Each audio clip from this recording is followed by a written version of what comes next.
Yes, we are live. How is everybody doing? Welcome back to Wrestle News 365. We are here. It is AEW Dynasty. We are live on the air. The 0 hour pre-show is currently ongoing. Max Caster has just had his open challenge. And after talking for, I guess, the longest time for his open challenge, it has actually been answered by one Anthony Bowens. Yes, Anthony Bowens has returned to AEW television for the first time since the Acclaim split up.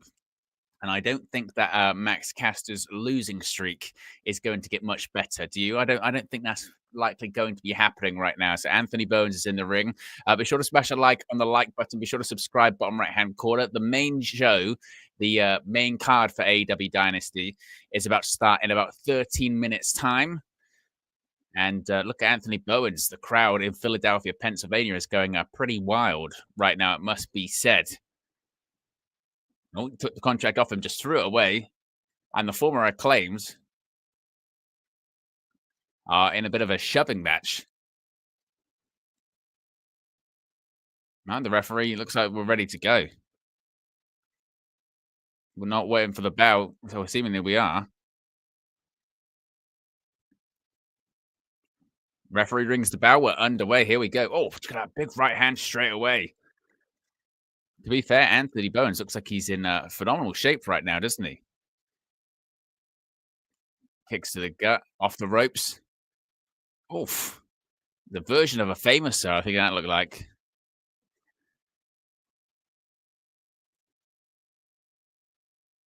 Looks like he's still got the scissor gimmick going on.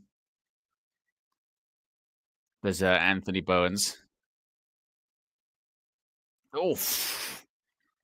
Look at that. There's a discus forearm, and that's it. That's all she wrote. Yeah, I mean, it's standard Max Caster open challenge, really. That's how these open challenges tend to be going, isn't it? That's what it kind of feels like. These Anthony Max Caster open challenges haven't been going very well, really, for Max Caster so far, have they? No, they haven't.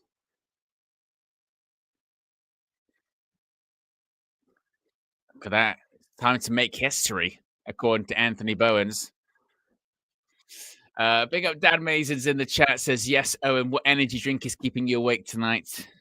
You already know. I've got to say, Red Bull. We're not sponsored. One day we will. One day, I'm telling you, one day we're going to have a sponsorship on OMS News 365, and it's going to have an energy drink to keep us awake. We've got a Red Bull. There is also a Monster to my side, just in case, because you never know. You never know. But one day we will have the energy drink sponsorship, won't we? One day we'll get there. But as I said, Dynasty is live in about 10 minutes' time, officially on pay-per-view. We're still on the 0 hour pre-show, which is on AEW's social media channels. We'll go through which matches are still set. We'll go through which matches are still set and some predictions for those matches in just a couple of seconds. Just making sure I've got everything set up for later on in the stream. This is how these things run together. Representing the United View, of course, as always, with the United View hoodie on. If you want to get that, you can go to the United View website. It's always appropriate. Have I got everything set up? I think I've got everything set up here. There you go with the thingy and the what you call it. Yes, right. That's all set up. Lovely. Yes, so let's get some predictions for the show this evening, right? So let's go into. There's a lot of matches. I think 10 matches on the main card that have been set. Let's go. Let's begin with some Owen Hart Foundation tournament matches. Beginning with a quarterfinal match. It's Mark Briscoe versus Kyle Fletcher. I think Kyle Fletcher probably wins this one. I think Kyle Fletcher probably wins this one this evening. The tournament, to be fair, on both sides, on the men's and women's side, have been loaded up fairly strong, haven't they? What match is kicking off the show? Oh, Will Osprey is kicking off the show, according to Jeff Jarrett there on the 0 hour pre-show. Continuing with the Owen Hart Foundation tournament on the women's side of things, Mercedes Monet versus Julia Hart. Mercedes Monet is going to win this one, isn't she? I mean, I think they're setting up Monet versus Athena in the next round of the tournament. So I wouldn't be too surprised with that one. The opener of the show, as I mentioned, we just found out, is Will Osprey versus Kevin Knight. Once again, Will Osprey is going to win this unless they're going for some really early round shock. I would be absolutely flabbergasted if Will Osprey didn't win his opening round match. The AEW Tag Team Championships are on the line as the Hurt Syndicate are defending against the Learning Trees, Big Bill and Brian Keith. I think go for the Hurt Syndicate to retain here. I'd be shocked if they drop the championship so soon into their reign. Initially, it was going to be the Hurt Syndicate versus the Murder Machines, wasn't it? Of course. I, I don't think they're going to drop the championships. It looks like the Learning Tree storyline is coming towards a conclusion. So this might be the beginning of the end when it comes to the Learning Tree. I hope so. Speaking of which, the leader of the Learning Tree, that being Chris Jericho, puts his Ring of Honor World Championship on the line in a title versus mask match against Bandido. I mentioned this in my my possible surprises video, that I think a lot of people, as soon as they heard this was title versus mask, they were assuming, well, that definitely means then Jericho's losing. And with some backstage reports that there was a lot of difficulty putting this match together, and Bandido's representatives was a cause of delay for this one. And there is a Ring of Honor pay-per-view coming up on the Horizon Supercard of Honor at the beginning of May. I'm just saying, don't be shocked if we get a bit of a schmoz finish, or maybe even a technical unmasking, perhaps, maybe. I don't think that one's as I don't think that's as straightforward. Shall we put it that way? Next up is the AEW World Trios Championships on the line. The Death Riders defending against rated FTR. I don't suspect they're going to see a trios title change. I think obviously the Death Riders are going to retain. I think it's just a question of who turns on who. Does FTR turn on Copeland, or does Copeland turn on FTR? We're getting a turn in that match, aren't we? I think it's just a case of, again, who's going to be turning on who. TNT Championship is on the line as Daniel Garcia defends against Adam Cole. No time limit, no outside interference. I think we could see a title change here. I think Adam Cole's going to win his first championship in AEW against Daniel Garcia. That's my prediction for that one. The AEW International Championship, in what some considering the match of the night, in a three-way match, Kenny Omega defending against Ricochet and Speedball Mike Bailey. Kenny Omega's going to retain here. I think we're building towards Omega versus Okada inside of an AEW ring, title for title, AEW All in Texas. So I'd be stunned if Kenny Omega dropped the AEW World International Championship. So I don't think that one's happening. The AEW Women's World Championship is on the line as timeless Toni Storm defends against Megan Bayne. Whilst everything in your sort of fiber says, well, she's only just won the championship back a few months ago at the Grand Slam Australia, surely Toni Storm's not going to drop the championship. I would say with this one is that they have been pushing Megan Bayne so hard, maybe don't be totally shocked if there is a title change. I don't think there will be, but I think anything's possible with that one. Again, I think that's something to keep an eye out for, certainly. And of course, as I mentioned, the main event is for the AEW World Championship. It is Jon Moxley defending against Swerve Strickland. I think tonight might be the night. I really do. I think tonight might be the night when it comes to the AEW World Championship changing hands. So I'm going to go with, we're going to have a brand new AEW World Champion, Swerve Strickland, to defeat Jon Moxley. I wouldn't be shocked if it went in the other direction, because they might be waiting till All in Texas to switch the championship to the winner of the Owen versus Moxley. But it just feels time, doesn't it? It just feels like it's time, considering how flat the whole Death Riders angle has been. I didn't think the titles were going to change hands at Revolution, because I thought, well, I thought, well, Cope's not going to win it. I could have thought of a scenario where Christian Cage cashed in and he won it, but I wasn't really behind that idea. But putting the championship back on Swerve, I can get behind that. I can get behind that one. So I think we're going to see a title change tonight. That is my prediction. Let me know your predictions in the chat, and be sure to smash a like on the like button. We're currently at how many? We've got nearly 40 people watching. We're at 22 likes already. If you haven't already, click the like button. Let's see if we can get to 40 likes. 40 people watching, 40 likes. Be sure to click that like button if you haven't already. And also be sure to subscribe.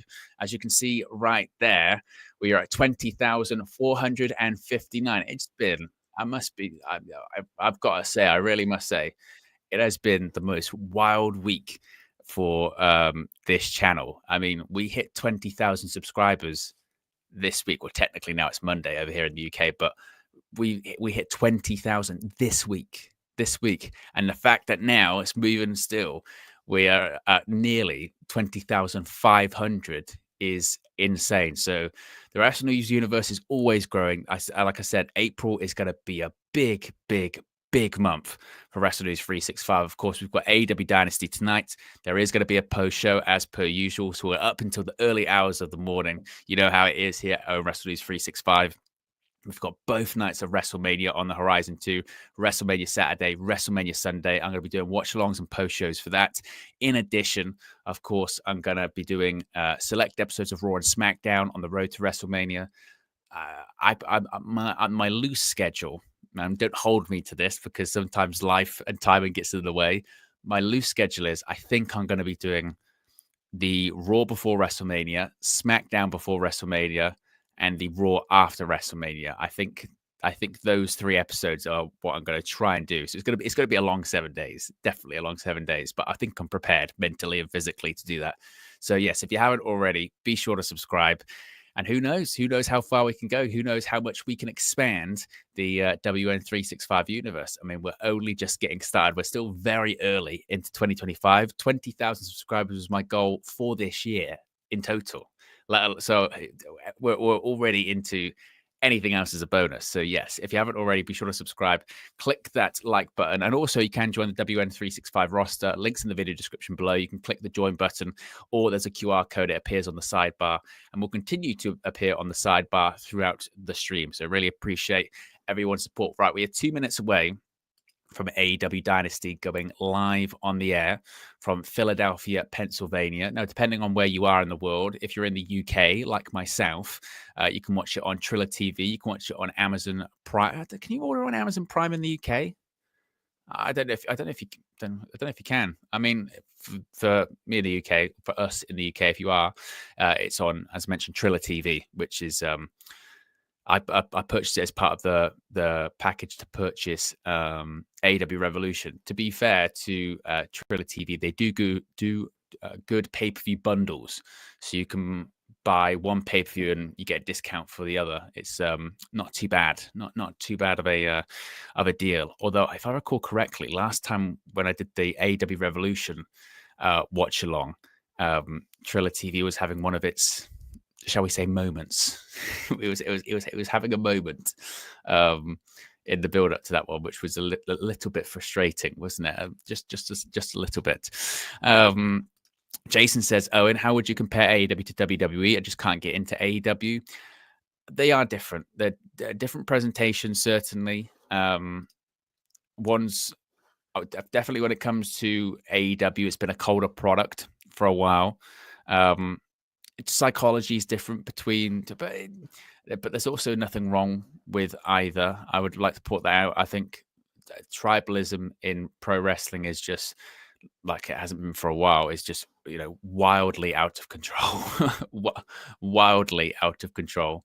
But like with any product, any show, there's good stuff, there's bad stuff, there's stuff you enjoy, there's stuff you won't enjoy. It is what it is.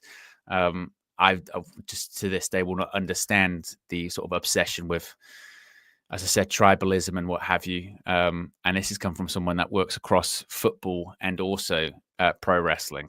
It's bizarre. Really, really bizarre. But that's where we're at in the pro wrestling fandom. Right, we are live. Look at that. That's a nice staging. I like that staging. You've got the sort of pictures for AEW Dynasty in Philadelphia from the, now I know I'm going to get this wrong, the Liacouras Center. Liacouras Center. I'm so going to get it wrong. I know I'm so going to get that wrong. Good old JR, Jim Ross.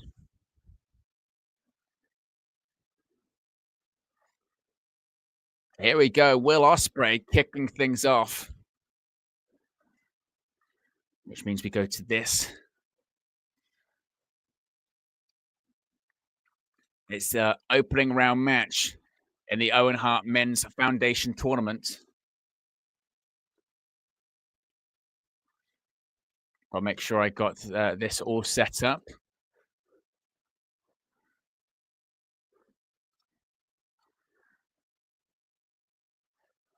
Oh, the pyro's going crazy. Listen, my goodness me. I mean, yeah, Excalibur just said he thinks the roof might have just come off. That's an understatement, isn't it? My word.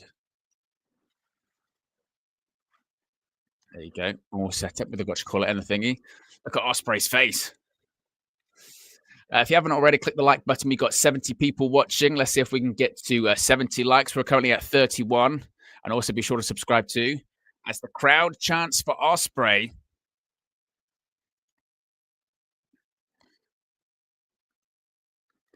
It's a capacity. I mean, I don't know how many tickets they did sell for this in the end in Philadelphia. I mean, I would be stunned. I mean, we were initially, of course, meant to be getting Will Ospreay versus Switchblade Jay White in the opening match of this tournament. But unfortunately for Jay White, he suffered a broken hand. He was on AEW Collision last night, wasn't he? He was on Collision last night and explained indeed that he did suffer a broken hand. As we're seeing the bracket on screen for the men's tournament. Reminder for new subscribers too. If you are a new subscriber, there will be, there should be anyway. There you go. If you are a new subscriber, you should pop up on the screen. Same when it comes to super chats, they'll pop up on the screen. You can get your comments in. It's a great way to support the channel and help us grow. As Kevin Knight makes his entrance, I must say, prior to Kevin Knight appearing in AEW, I'd only seen a couple of matches, once or twice, or highlights of matches. Of course, he's a recent AEW signing, formerly of New Japan Pro Wrestling. He's really, really impressed me, Kevin Knight. It must be said, really impressed me. Top talent, no doubt about it, and a really exciting talent. Incredibly young too. So he's certainly making the most of the opportunity. He is going to be competing in the New Japan Pro Wrestling's Best of the Super Juniors tournament too. So he is going to still be making appearances for New Japan Pro Wrestling. But another young talent in AEW, a very exciting young talent, no doubt about that.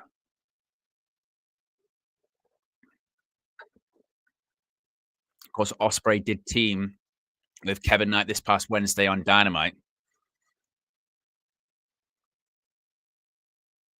Certainly a very big spot, a very big opportunity for Kevin Knight as well. Very big opportunity for Kevin Knight. Our rings were underway. Johnny says, I love AEW and I like your show. There you go. Big up, Johnny. Appreciate you. And be sure to subscribe and continue to do so. And hopefully you enjoy AEW Dynasty and this stream this evening.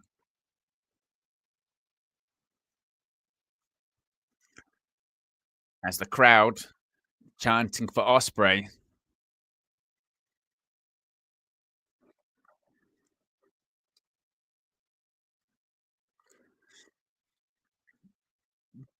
Right, collar and elbow tie. We're underway. First match of AEW Dynasty. First of 10 this evening. You know how these AEW pay-per-view goes. I hope you're locked in, strapped in. It's going to be a long night. You know, it's a long night where the lights are going crazy. What the hell is this? Oof. Little flip up there. And Kevin Knight gets out of that one impressively.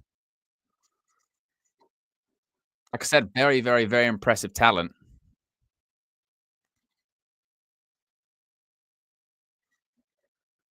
Look at this. Float over.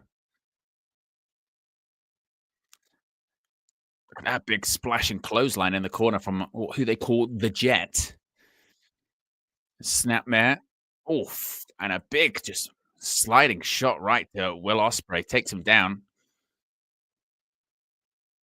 Only got a 1 though. Big up to Ed in the chat. One of our moderators says, good morning all. Make sure you're hitting the like button. Exactly. Got to follow Ed's Ed's instruction there. Oh, went for a leapfrog, did Knight. Oh, I think he was meant to get hung up on the rope, didn't. And there's a boot. Descends Knight to the outside of the ring.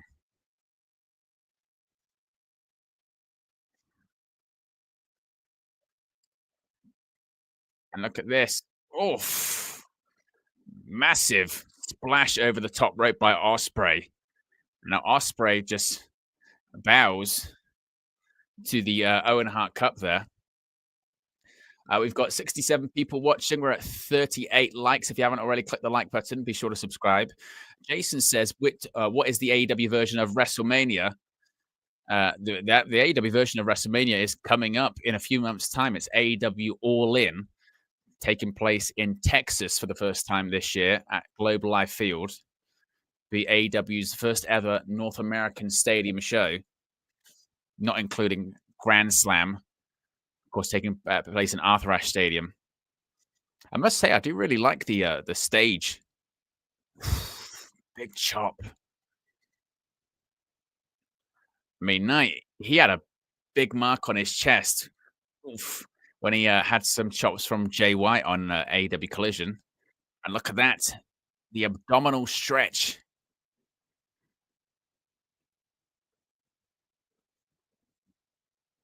And now, look at this, putting the knuckles into the ribs. That's painful. Very, very painful. Oof, hip toss. If you're just sitting there at home and you put your hand like that, knuckles into your sort of ribs, that it hurts. Definitely hurts. Oh, big clothesline. Look at this, Knight fighting back. Irish whip floats back over. Oh, big clothesline by Kevin Knight.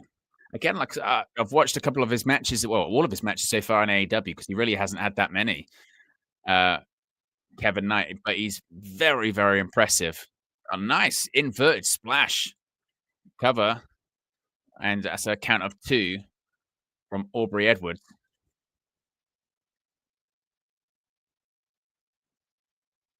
And Osprey still is just feeling his ribs a little bit there, isn't he?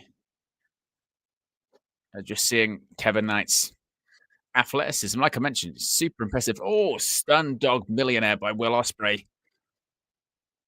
Irish whip reverse, handspring. Oh my goodness me! 2. Oof. Knight kicks out. So it was a handspring jumping enziguri there by Will Ospreay. Very impressive.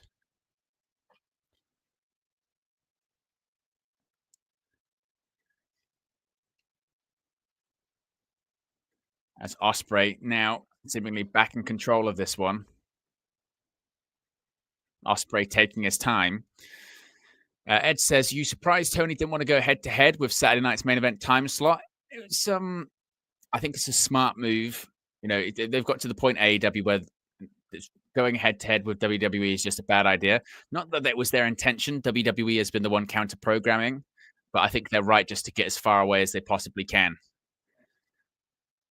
Ospreay. Oh, what was that there? Bit of a miscommunication. Oh, look at that. Looks like he was maybe going for a cover there, Ospreay, but he couldn't get that. Oof. Ospreay went for like a snap German suplex, couldn't roll over. Knight went for a drop kick. Caught him in the jaw. Very stiff drop kick. Yeah, JR's right on that one. Spanish fly. Couple of clunky moments. Let's have another look at this. Yeah, nice Spanish fly by Will Ospreay.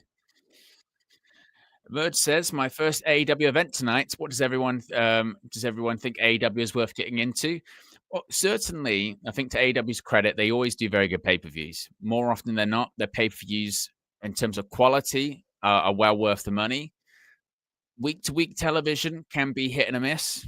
I think that to be fair, I think their product has been better recently. Main event angle is a bit of a isn't great with the Death Rider stuff. But big chop by Osprey. But I think AEW, when it comes to pay-per-views, usually do get some very good matches. But again, like with anything, it depends on what your flavor of things is. Oof, big chop. Another one by Osprey.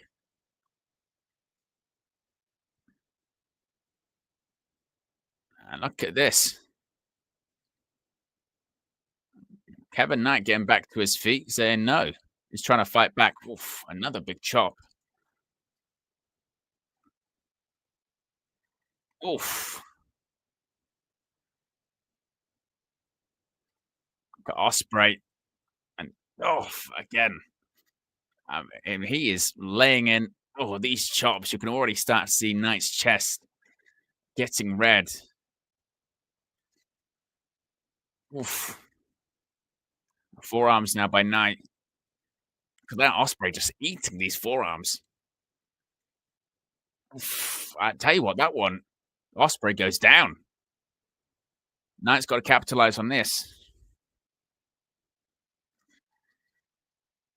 Oh, I tell you what, that was one hell of a chop by Knight. Oh my goodness me, Osprey! Oh, he went for the flip up drop kick by Knight. Oh, big kick by Osprey. Oh wow, look at the athleticism. Flat-footed leap into a hurricane runner on a seated Osprey from the top. I said the athleticism by Knight is just on another level. And this is a huge opportunity. Here you go, Knight's going to go for a dive. Oh, flips under the bottom rope. Oh, wow, look at that. Tope over the top of the ring post there by Knight. From the Jets.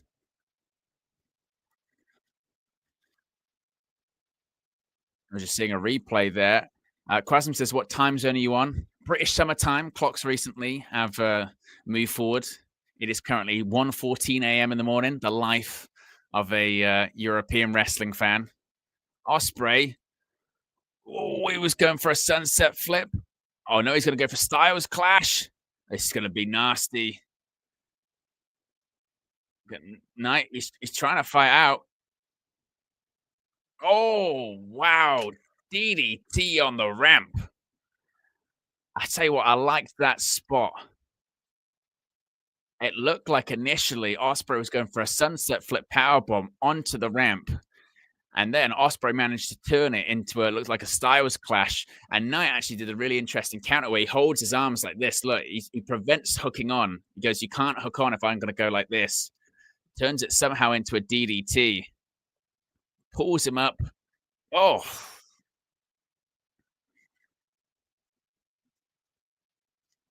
Really nice sequence of moves there.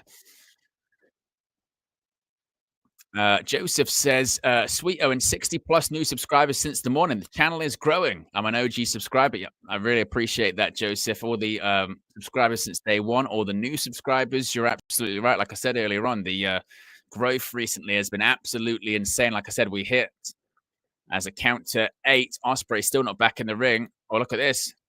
Oh, my goodness me. He prevented Osprey from even getting back in the ring. Springboard, phenomenal forearm to the outside. Kept up. Oh, wow. Just spiked him with that DDT. Osprey kicks out. What a match. Absolutely. Just, again, spiked him on the canvas. But yes, Joseph, you're right. Yeah, like I said, we only hit 20,000 this week. So the fact that we're nearly halfway to 21,000 is insane. So I appreciate all of the people that have been subscribed for a long time. Appreciate if you're a new subscriber or if you haven't even subscribed yet and you're just watching this for the first time, you get your value for your subscription here. Certainly daily news videos, countdown videos, and watch alongs, post shows as well. Osprey. Now is he going to hit the Styles Clash? Oh my, what was that? Oh, it looked like it was going to be a Styles Clash. I don't even know what you call that. It was a West Coast pop without the without the West Coast elements. Look at this standing ovation in Philadelphia. Incredible. Oh, super kick by Osprey. Oscar, perhaps.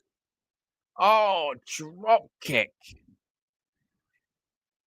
Oh, this is unbelievable.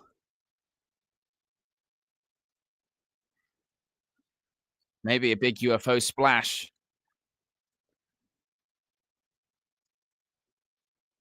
Look at that. Oh, splash. This might be it. One, two. Oh, 2.5.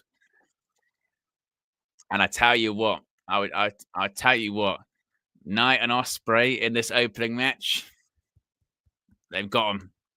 They've got him. Got him right there. This crowd in Philadelphia is absolutely loving this match. Look at this. UFO splash. It's an inverted frog splash. Reminds me of kind of Too Cold Scorpio.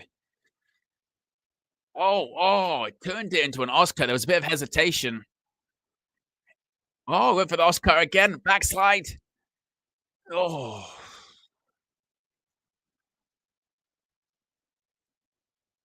Trying to powerbomb. Now he's going to get him. Styles clash. Rolls him through. Oh.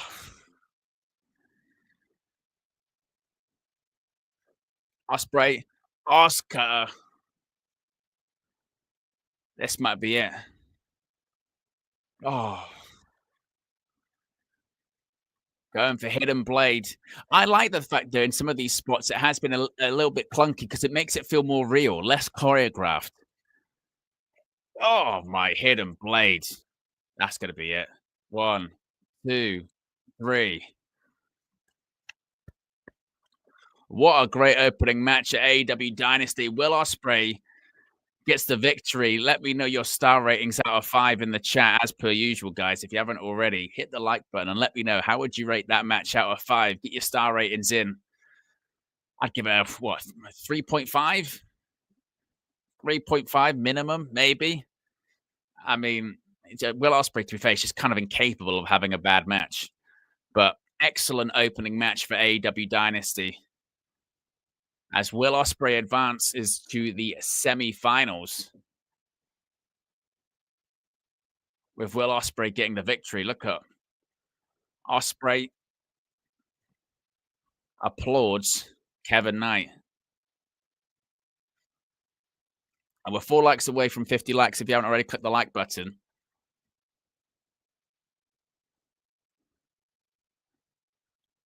Osprey and Knight shake hands. Tell you what, Kevin Knight,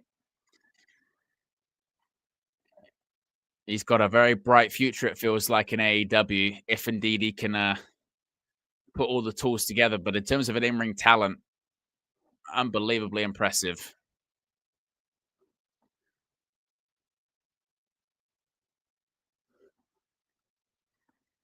As he points to All in Texas, and also just a sign of the championship bout. But I tell you what, very much enjoyed that one.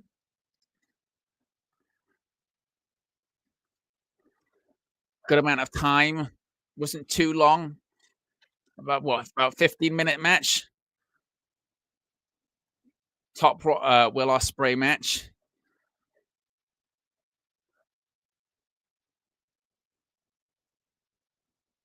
As we see Osprey continue to pose.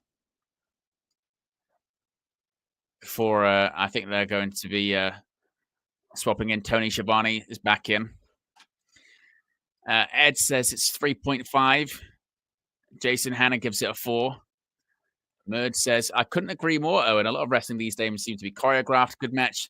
3.5. So a lot of people going with a sort of 3.5 average, I think. But very enjoyable opener, no doubt about that. Very enjoyable opener to start off the show. Coming up next, we've got the AEW World Tag Team Championships on the line. We've got the Hurt Syndicate, that being Bobby Lashley and Shelton Benjamin, defending against the Learning Tree, Big Bill and Bryan Keith. Get your predictions in.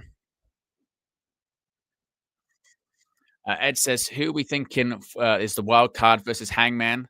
My money's on Josh Alexander. I mentioned that in one of the countdown videos I did recently. I agree that I think it would be Josh Alexander, but the thing they have to be careful with that is because whoever that is losing. Because I think Hangman could win the whole tournament. Because I wouldn't be shocked if the main event of All in Texas is like a Texas death match, which has happened before. But I think Texas death match between Hangman and Swerve for the AEW World Championship renewing their rivalry. We did see a kind of tease of that, didn't we, on Dynamite this past week? So if Alexander debuts, does he lose immediately? Like, how did they do that? So I'm not sure. Here come Big Bill and Brian Keith. I must be said, I'm a Big Bill fan.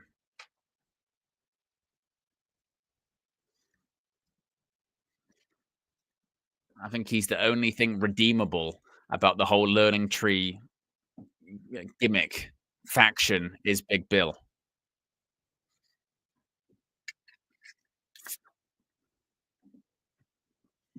There's Brian Keith.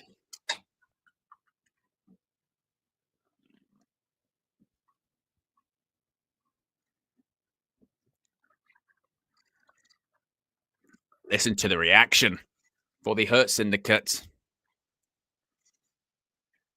Get ready for We Hurt People. We're one like away from 50. If you haven't already, click the like button. And also be sure to subscribe too.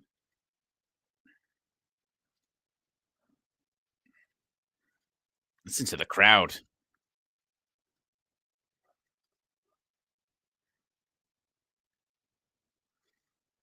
I tell you what, when the theme hits about they hurt people, it's going to be very loud.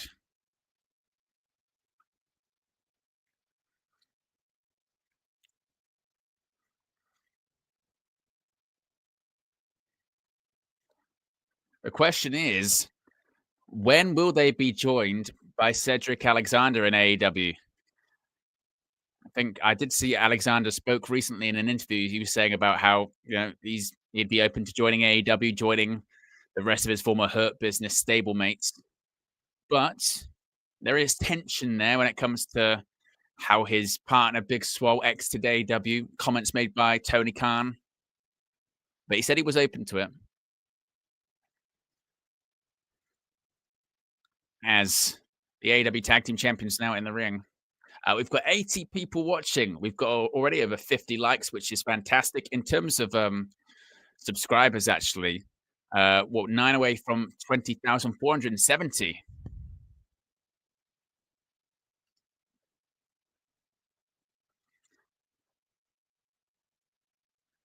As the referee, Bryce Remsburg, holds up the AEW Tag Team titles.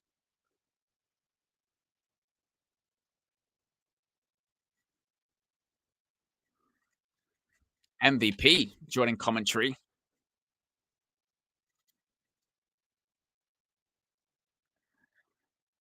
like it's going to be Bobby Lashley starting this one with Brian Keith. Bobby Lashley, Brian Keith. Talk about a mismatch. A bad apple trying to hide away.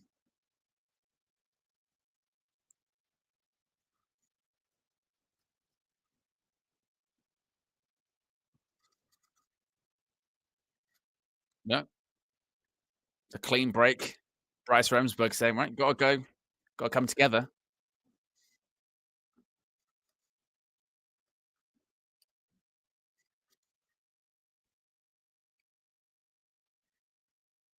Right, in comes Big Bill. And this size difference just about to disappear.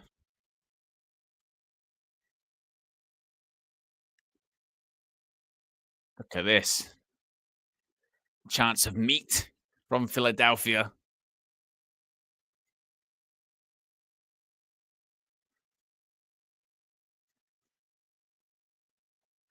Oof, Coron elbow tie up between. I mean, if you're going to give the strength advantage, maybe you would give it to Big Bill. Obviously, got the high advantage. Is he resting in Timberland boots as well, Big Bill? It's impressive. Benjamin's in. Oh, big right hand. Oh, big boot by Bill. And another one. I mean, if you're watching AEW for the first time and you're thinking, I haven't seen Big Cass since he was let go by WWE, I'm telling you, he is a different guy than what he was towards the end of his WWE tenure. If you only remember the guy that feuded with Bryan Danielson or was hanging around with Enzo Amore, sort of 2018, 2017, 2018, did some amazing work in TNA wrestling as W. Morrissey, done some really impressive work in AEW, former AEW World Tag Team Champion along with Ricky Starks. He's had a good run as part of the learning tree too.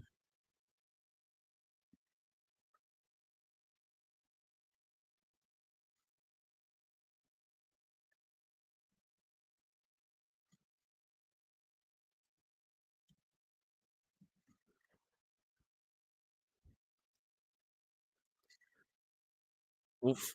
Big right hand. MVP back on commentary.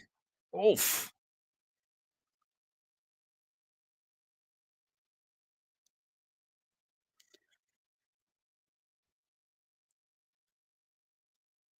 Oof. A kick to the gut. Ed says that those Timberlands have to be gimmicked because I don't know how it can move like that. They must be, surely. It must be like, look, you're one of those things. Is it real or is it cake? They must be like, they are resting boots. They just look like Timberlands. Surely, you would think. Because surely you'd just be asking to like break an ankle resting in Timberlands. Surely.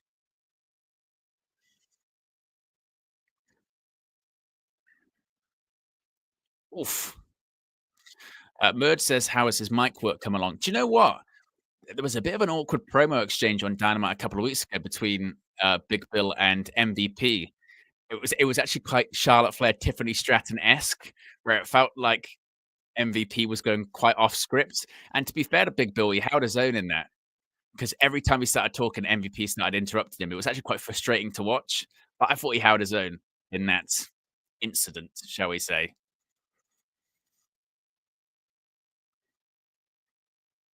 Well, that forearm by Brian Keefe just didn't work. Look at Shelton.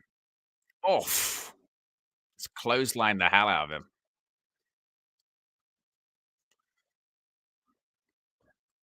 Big back body drop. Well, it must be said this tag team title match is already better than the last one at Revolution. I was really disappointed with the tag title match between the Hurt Syndicate and the Outrunners. I thought the Outrunners kind of froze, and it's kind of no coincidence since they lost that Revolution, they've kind of not been featured as much on television. You've noticed. So it was a big opportunity for them, and it wasn't great. They really froze.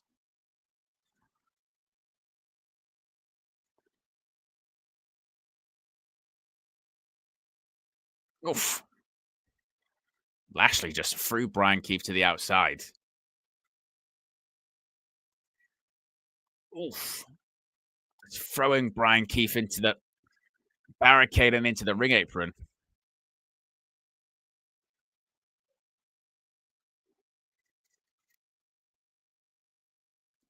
And again, oof, this time took Brian Keefe off his feet as he went into the barricade.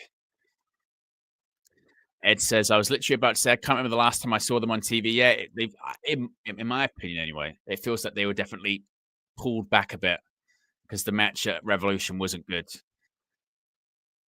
There was one point where they were building to a comeback and he literally went for, I can't remember if it was Truth or I can't remember if it was Truth Magnum or his partner, but he went for the sort of springboard and fell over.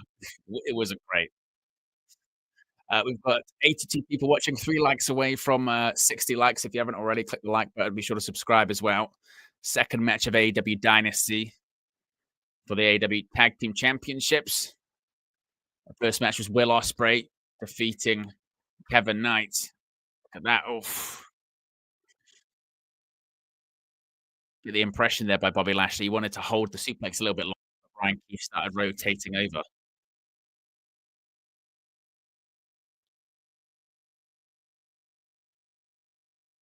Oh, he landed on his feet. He's going to kick out. Yeah, kicks out the roll up. Brian Keith holding his back. Oh, Lashley dropped Toho, go straight into the middle turnbuckle. You think about it, it is kind of wild seeing Bobby Lashley in AEW, considering Lashley was WWE champion just a few years ago. What, 4 years ago? He was WWE champion. Right, then comes Big Bill.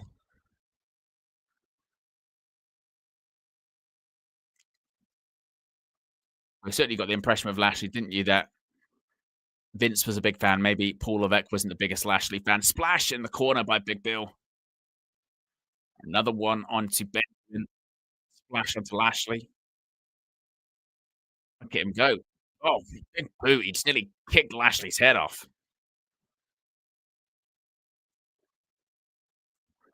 Oh, German suplex by Shelton. 1, 2. Oof. That was one hell of a German suplex.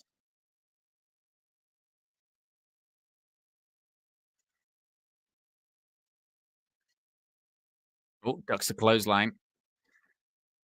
Oh, swinging version of a boss man slam. Oof. Kicks out.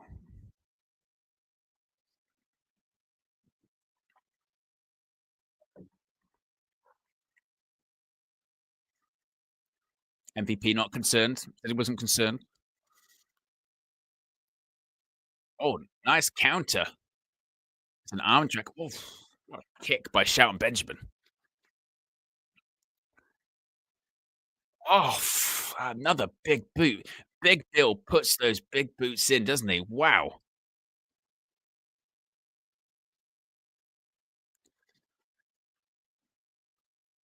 Big splash in the corner. Oof. Ashley. Oh, flatliner. It must be said, it does kind of feel a bit like a handicap match, doesn't it? It feels like the Hurt Syndicate versus Big Bill. Brian Keith's involved, but he's not a threat at all, which is, to be fair, is the way it should be because there is a huge size difference. Oh, look at the strength by Big Bill. Oh, snake eyes. Lashley goes over the top rope. Clearly, Brian Keith's gonna eat the pin in this match. That's literally gonna be his purpose, I think. Oh, Big Bill goes into the barricade. It's MJF. I think it was MJF. It was MJF. I think the cameraman missed it. It is MJF. Look, yeah, they gotta show a replay because the cameraman missed it. Look, there he is.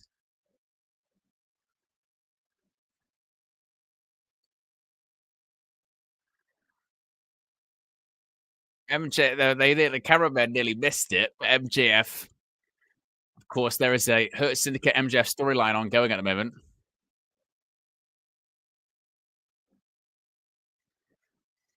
It's clearly building towards. I mean, I hope it's not. They're not doing the same thing that they did with um, MJF in the Inner Circle. Remember, like MJF was in the Inner Circle for a while, and then eventually he forms his own faction.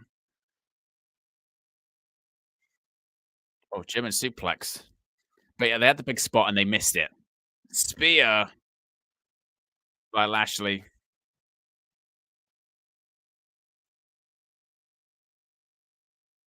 2. And the Hurt Syndicate retain the titles. Get your star ratings in. The Hurt Syndicate retain the AEW Tag Team titles. The victory over the Learning Tree. I'd probably give it, what, 2.5? 2.5? I think every time Big Bill was involved in the match was very impressive. It continues the storyline of the Hurt Syndicate and MJF. I think their segments have been good. The promo exchanges they've had. Big Bill, as mentioned, looked impressive. Well, yeah, largely sort of paint by numbers match, wasn't it?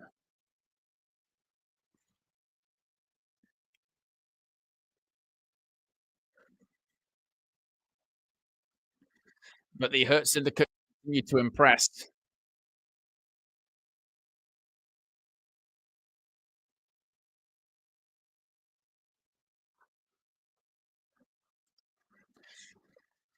Birds gives it a 2.5, and Bison also gives it a 2.5. I'd say that was fair.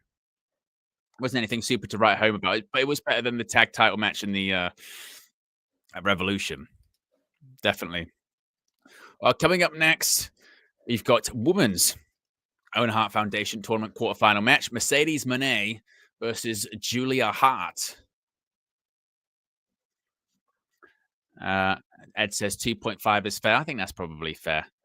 We got close to 90 people watching, which is fantastic, guys. If you haven't already, click the like button. Also, be sure to subscribe.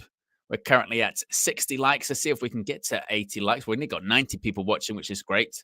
And also be sure to subscribe. We're 8 subscribers away from 20,470. There is a super chat goal of 10 green super chats for the remainder of the show. So if you haven't already, you can get your super chats in. An amazing way to support Wrestle News 365. Certainly does make a massive difference. Of course, a reminder when it comes to the winner of the men's and women's Owen Hart Foundation Cup tournament, the winner earns a World Championship opportunity at AEW All in Texas.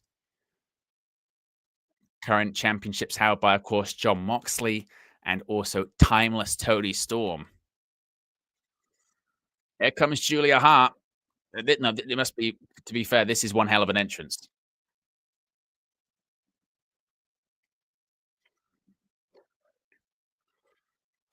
I'm a big Julia Hart fan.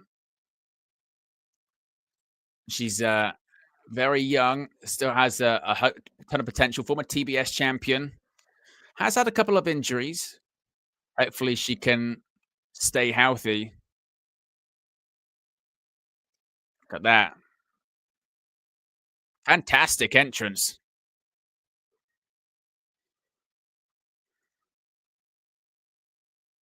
That was an excellent, great great Tron graphics there. Fire.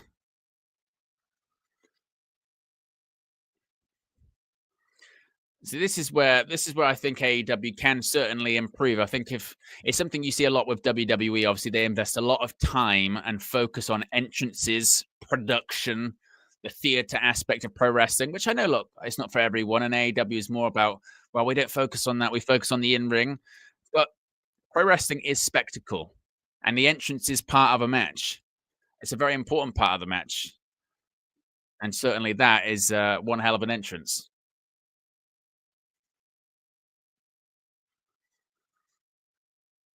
As we see the brackets on the screen, the winner of this will face the winner of Athena and Harley Cameron. I mean, Athena's going to win. It's most likely going to be Mercedes Monet win this one against Athena. They've been building towards that match.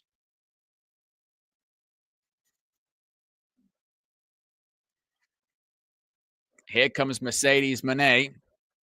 First super chat of the evening goes to Jason Hanna. Appreciate you, Jason. Really does help out the channel. Says, Owen, who do you think Randy Orton will fight at WrestleMania? To be honest, it's anyone's guess, isn't it? I think there's a lot of different ways to go with it. I've seen some saying, and to be fair, I wouldn't be against it because Randy Orton hit the RKO on Nick Aldis on SmackDown on Friday. Look at the pyro. that was loud pyro, wasn't it?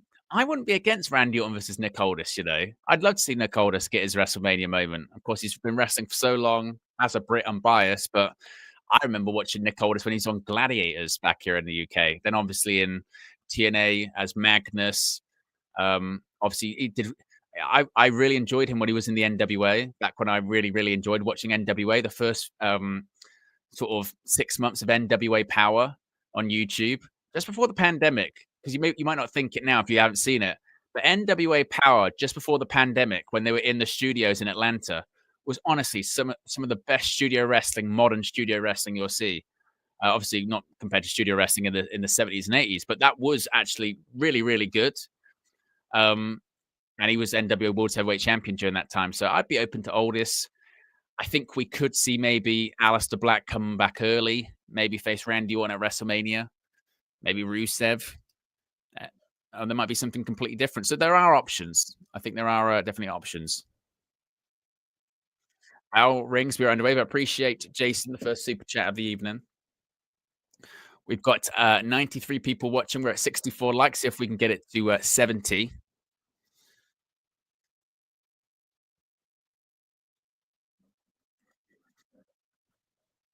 Aldous says, oldest fights. It's been ages. Yeah. Never officially retired. His coming in as a producer, general manager, I think was kind of a foot in the door just to get into WWE. And again, he does deserve it.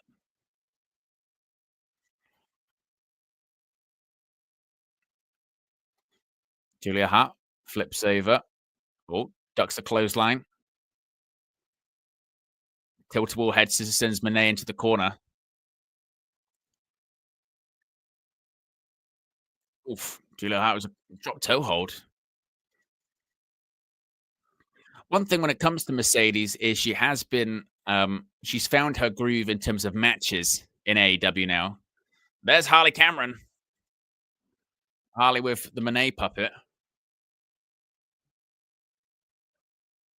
Mini Monet. Reportedly, that was actually Mercedes' idea when she found out that Harley Cameron could do ventriloquism. This tombstone position. Oh, Julia Hart rolls through. Rolls back. We go for a backslide. Maybe for the Monet maker. Another backslide. Rolls through. And a chop.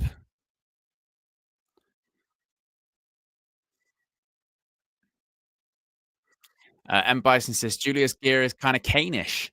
You know, it's not. It kind of is, actually, isn't it? Oh, bit of a botch Mercedes. Oops. Oops.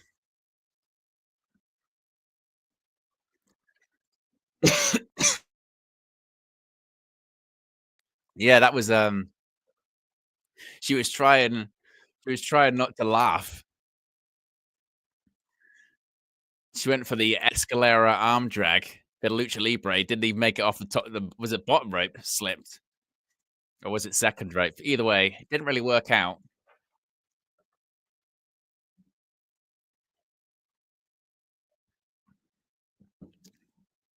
Now, Julia Hart, she's trying to walk the ropes. Show Mercedes how it's done. Does it count as old school if it's Julia Hart doing it? Julia Hart just bouncing Mercedes' head off the canvas. Oof, kicks out.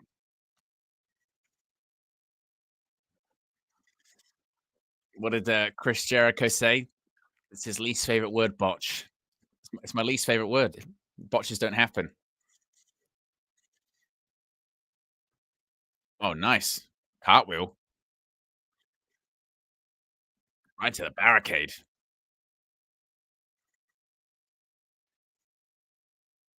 There's Mercedes again. Oh, meteor to the outside. It's got to hurt the knees. I mean, obviously, it does damage to Julia Hart, but also probably does damage to the knees.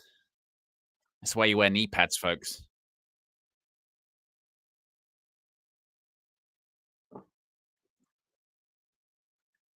Julia Hart sent back into the ring. Cover. Oof. And Bison says, dance it off, Mercedes. Well, do you know what that was the equivalent of? That's the equivalent of when you're walking and you do a little stumble and then you try and turn it into a bit of a run. Like that was the plan, you know? You're walking along, you trip, and then you sort of go, I meant to do that. It's a little stumble. It's fine. That was what the equivalent was. It was meant to happen. It's live television. If it happens, it was meant to happen. No such thing as a botch, remember, according to Chris Jericho.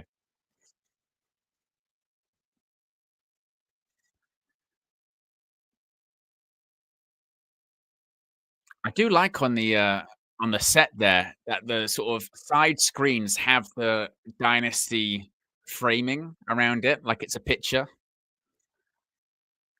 And you know me, I'm all for custom pay-per-view sets. That is one of my bigger frustrations in WWE. I grew up on custom pay-per-view sets. Inside package, oof. Um, yeah, I grew up on every pay-per-view had a custom set, whether it was SummerSlam, Royal Rumble, King of the Ring, you know, Bad Blood, whatever pay-per-view it was, custom pay-per-view set. And now we just get the same thing with a different LED look each pay-per-view.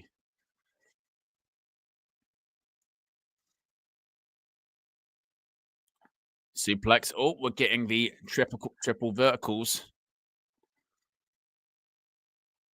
Of course, Eddie Guerrero being Mercedes' favorite wrestler. Oof.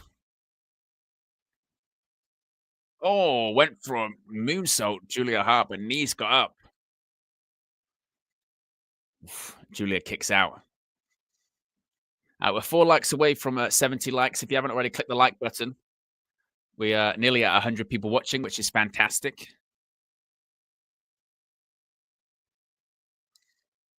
As Julia Hart being hung up in the corner.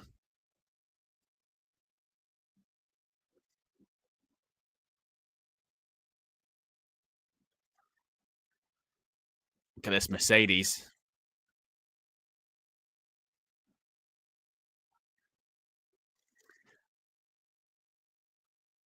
See, Brock Lesnar is trending on social media. Apparently, a fan asked him if he'd return to WWE. Brock responded by saying he's retired from wrestling. Make no mistake, who knows what will happen when it comes to obviously the lawsuit stuff, which Brock is now named in, not as a defendant, but he's named in the suit. If and when that goes away, if WWE makes him an offer, he will come back. Brock Lesnar's about making money. But for all intensive purposes, right now, he might as well be retired because he's not going to wrestle for WWE because WWE is not going to book him because he's involved in that lawsuit.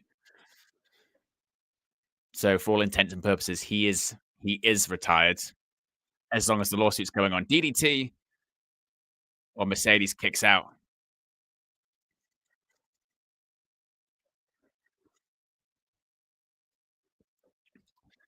Big up to IMAD AWE says, Owen, you're a real G.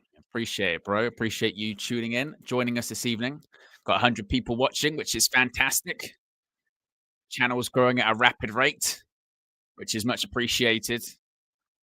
Oh, wow. Mercedes. What do you even call that move? A wind blower. I think that was, or lung blower.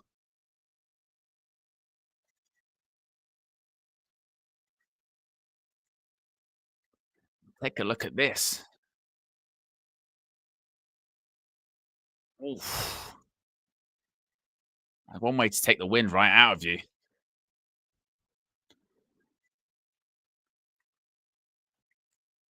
Moneymaker, perhaps, by Mercedes. Oh, I think she went for code red, maybe. Didn't work. Oh, jackknife. Flips through. Referee waited for a while to do that count. It's a bit clunky. Now we're going to go for a backslide. Oof. I like the referee not counting there when the shoulders are down. That's how it should be with refereeing. You only count when the shoulders are down. And you only count what you see. Ready? A tarantula. That tarantula. Shades of Tajiri. We are in Philadelphia. Of course, Tajiri. Spent a lot of time. Julia through the ropes. She's got an octopus in. Yeah, it is. Yeah, it's an octopus. Octopus submission. And Mercedes, she has to carry her opponent to get close to the ropes. Oof. Just dumped Julia's head into the turnbuckle. Oof.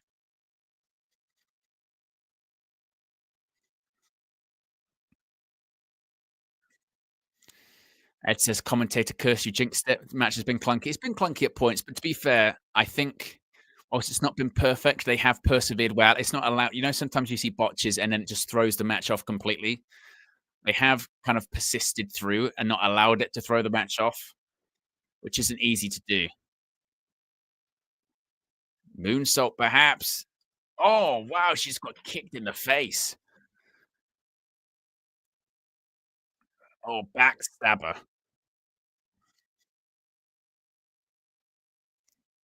And another one. 2 backstabbers in a row. And the CEO looks like she's calling it.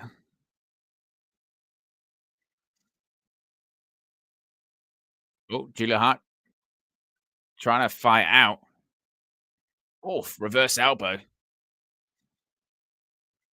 Hits the ropes. Oh, crucifix. 2. Oh, kicks out. Looks like Julia Hart might be sort of a bit blown up. Does look like she's moving a little bit slow at certain points. Obviously, Mercedes doesn't have any ring rust, competing all the time. Julia looks like trying to shake off some ring rust, perhaps. Well, Mercedes, she's counted into statement maker.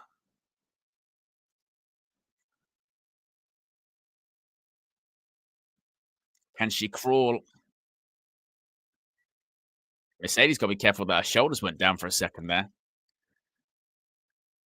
Oh, oh, look at this. Heartless. Brilliant. Crowd goes crazy for this. Is she going to be tapping? Oh, Mercedes rolls up. Oof. I tell you what, crowd loved that reversal. And there you go. Statement maker again.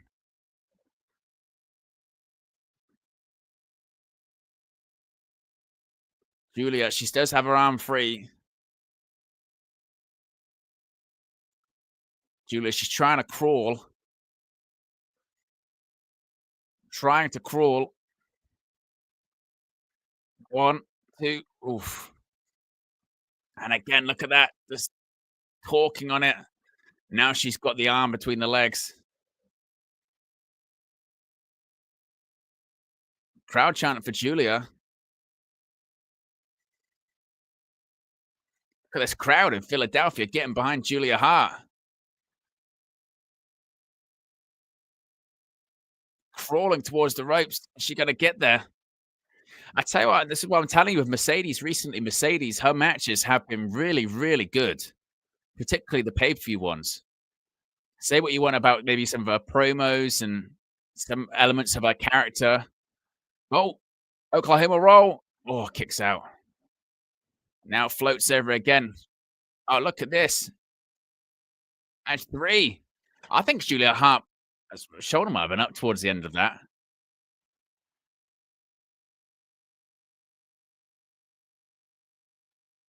Mercedes gets the win. And she just sprinted out the ring. I wouldn't be shocked. I wouldn't be shocked if we see at the end with that sort of pin if Julia had the shoulder up. But good match, no doubt about that. Get your star ratings in. Probably give it 3. 3. But another good match. Mercedes' run on pay-per-view recently has been really, really strong. Ed says, even with botches, I still give this a 3. I think that's fair. It wasn't perfect, but I give it a 3. And in fairness, what you would say about Mercedes, who is clearly calling the match, I mean, she's the experienced one out there, is they had the crowd. They had the crowd eating out of their palm towards the end. That sort of ending sequence going back and forth with the submissions. They definitely had the crowd.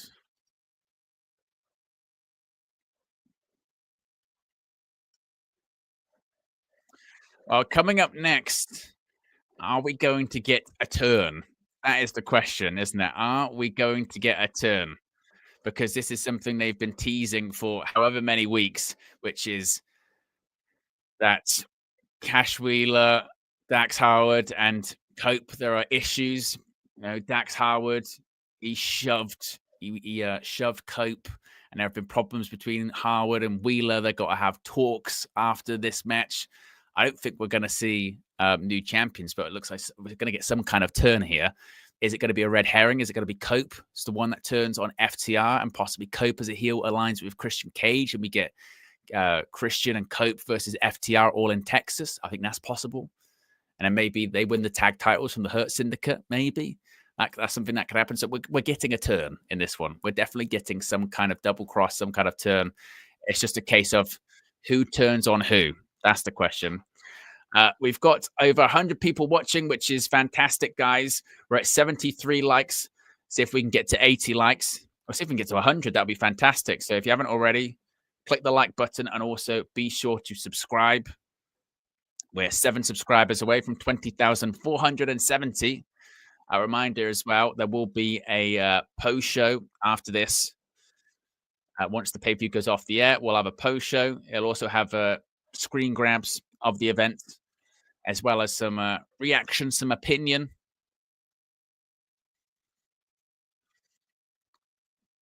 How many sort of FTR factions have there been in AEW? I'm just trying to think because there was obviously rated FTR. There was CM FTR with the Punk one. Have they had other ones? I feel like FTR have been aligned with a few people in AEW.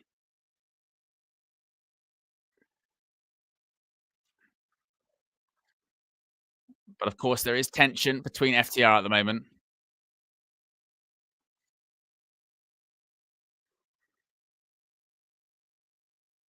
But the question is, as I said, who's turning on who? Nigel McGuinness on commentary. Here comes Cope.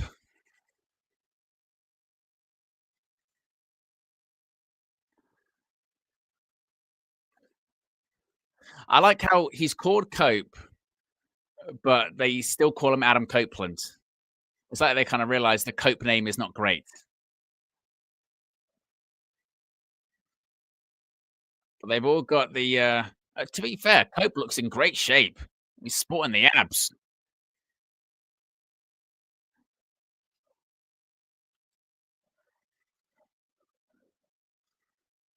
Like, no doubt about it. To be fair, he looks in fantastic shape.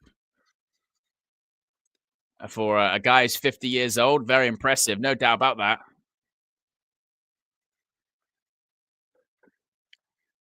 M. Bison, there is in the Pinnacle. Yeah, that's true.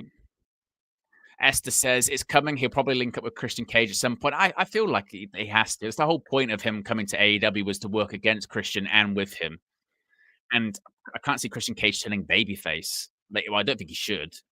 I mean, they've teased some issues in the patriarchy recently, haven't they? Suggesting that that faction could break up. Esther says, I prefer Adam Copeland. Yeah, I don't. I know that his rationale was it's shorter, sweeter. And I think it's because he's used to being Edge, which is just short. But Adam Copeland is who he is, you know. Got that crowd singing along to his song.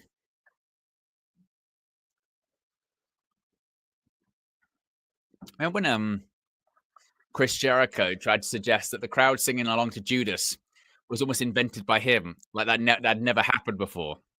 When he was like, before AEW and Judas, no one had ever sung along to crowd songs before, and everyone was like, "Yes, they have." Like, did you ever see a Sandman entrance?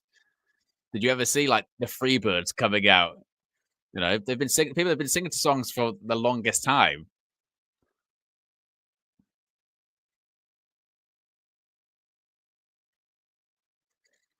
Well, here come the Death Riders.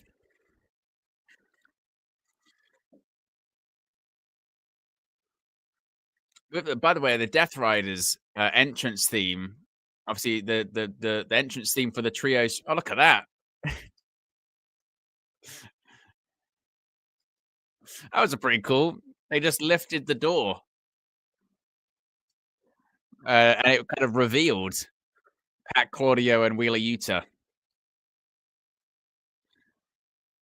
I mean, Wheeler Yuta at this point, it just looks like the biggest emo, doesn't he? his, his hair's growing out. You can barely see his face. It's covered in hair, whether it's his beard or his fringe. I had to kind of double take. I thought it was Nick Wayne for a second.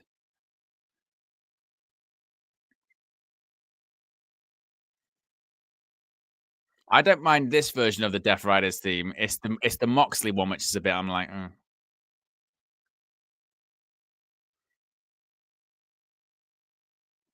very slow walk from the AEW World Trios champions. We've got over 100 people watching, 25 likes to go until 100 likes. Appreciate everyone that's tuned in so far. Be sure to click the like button and be sure to subscribe. Remember, the super chat go is ongoing. To be honest, doing a solo KFU watch long, I don't know if I've ever got 10 super chats before. I know when I've done them before with KG, we've probably got that was the record, I think, definitely. But yes, if you haven't already, you can get your super chats in a reminder. Obviously, really helps out the channel. And you can see Philly says they don't claim Yuta.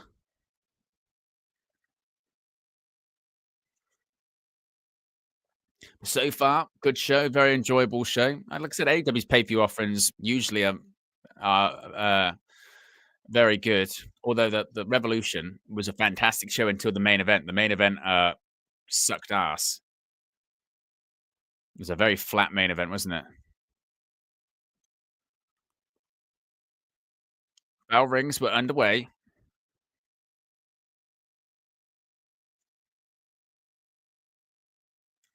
Pac and Dax Harwood going to start us off.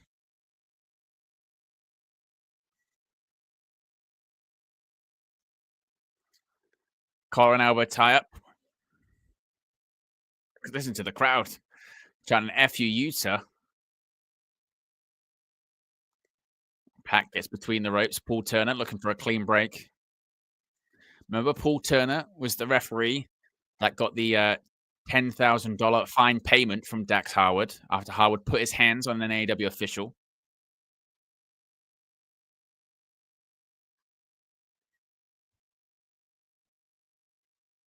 Oof.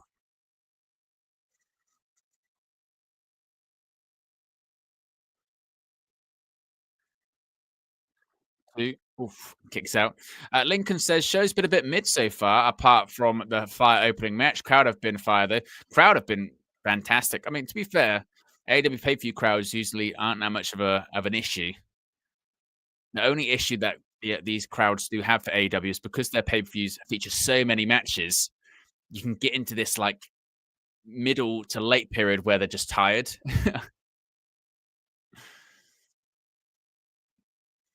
The only thing that hurt the Revolution pay-per-view again was the main event. Otherwise, it was a very good show, but the main event was very, very flat.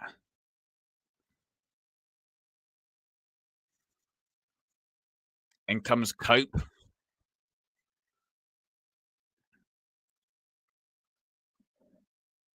at that. Just gave that to Claudio Castagnoli. Colin Albert tie up with Pac. Oh, Pac manages to back up Cope into the corner. Oof. It's working on the arm. And then comes Wheeler Yuta. Just kicking the arm.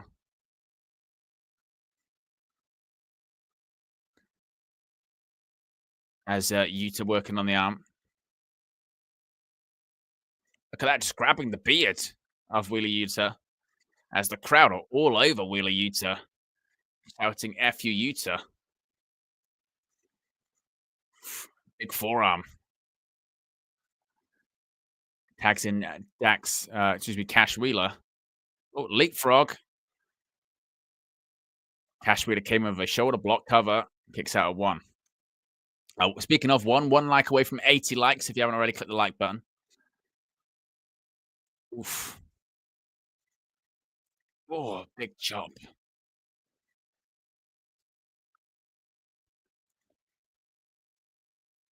And then comes Cope back in again. Oh, nice flapjack from Cope and Cash. And another flapjack. Claudio. Oh, right hand. And another one. Dax. And now, just all three are just teeing off.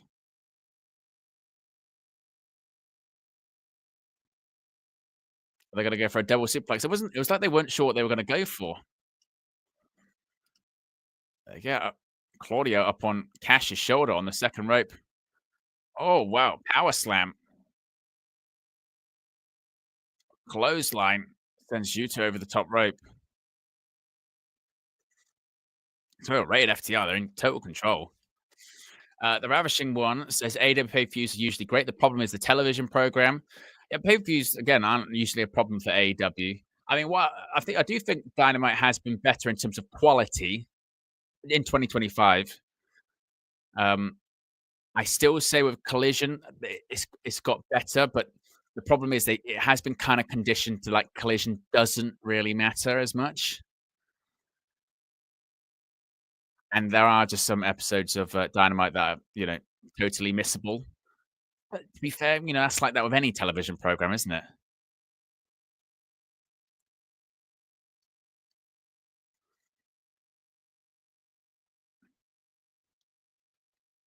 As Cash, oof, just big kick in the face.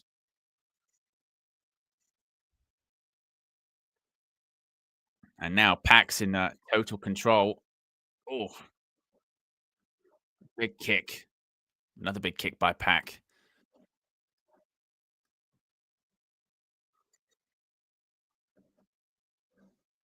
And comes Claudio. Boots to the gut to Cash Wheeler.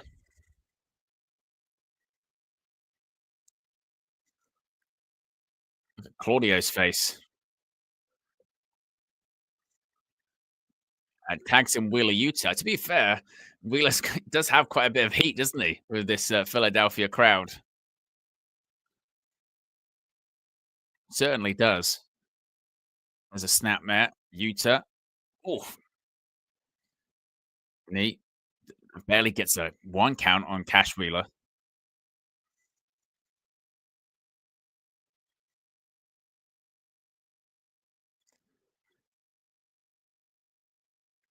And he's got a side headlock. Crowd cheering for Cash.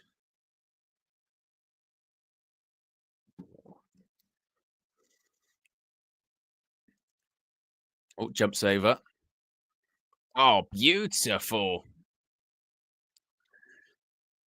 And now, after that power slam, oh, in comes Pac. Knocks down Cash. Oh, Cope counters it with the right hand.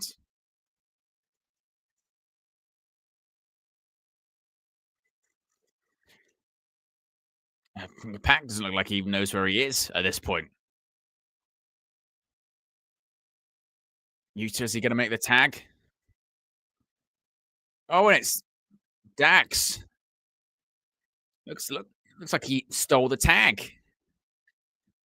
I'm telling you, that was that they're just sowing the seeds, sowing those seeds. Looked like Cash was going to tag in Cope. Dax just stole the tag there. But things are fine. Going to be fine. It's not going to be any turn. I tell you, I think the red herring is that Cope turns. I'm telling you, I think that's what it's going to be. I think we're going to get Cope and Christian versus FTR all in Texas, and it's going to be Cope and Christian who are the heels.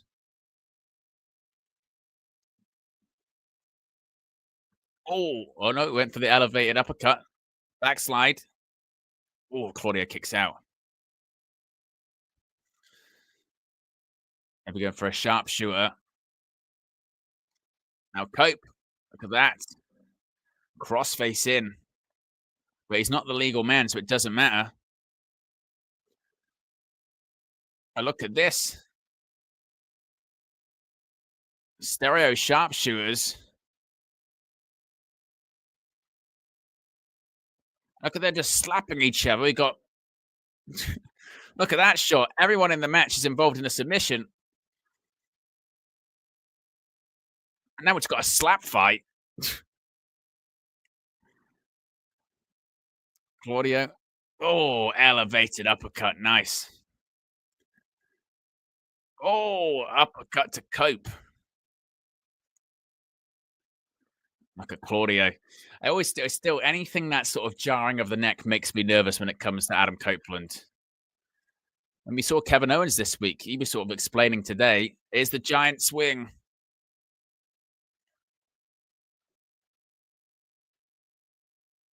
Look at this. Next one. Oh, wow. Into the drop kick. Nasty. Oof. Dax kicks out. As Esther says, a turn is coming, but which way? That is the question indeed. Which way? Crowd continues to chant F you, Yuta.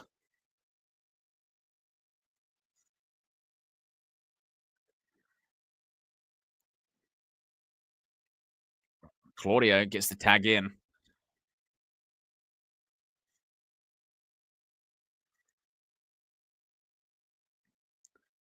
Yuta, oof. Look at this. A train of uppercuts. Doesn't stop here.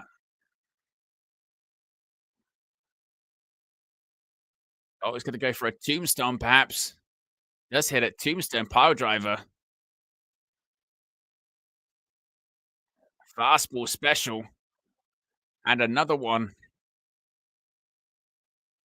Oh, Pack with the splash. Cash just about broke up.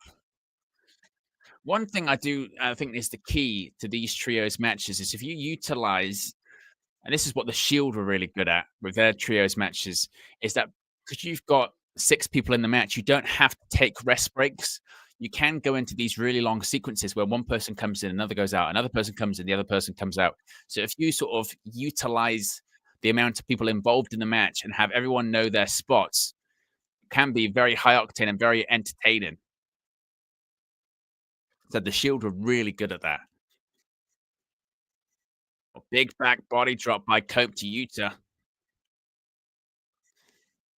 There's a flapjack. Impaler.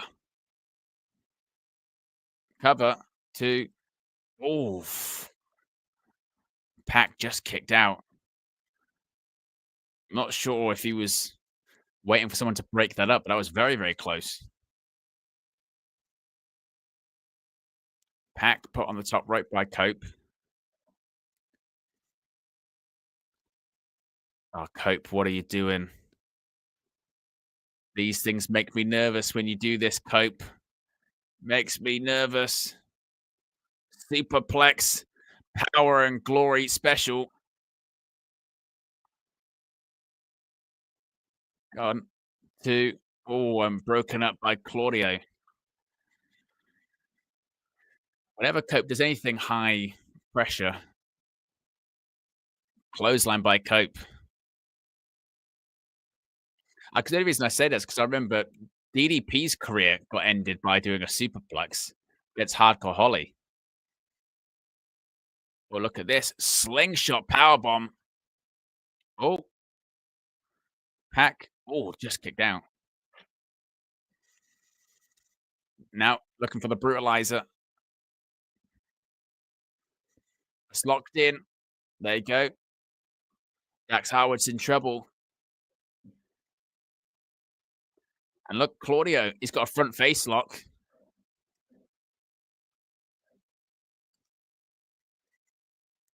Now Yuta, look, he's got a sleeper hold. He's preventing Cash Wheeler from getting in.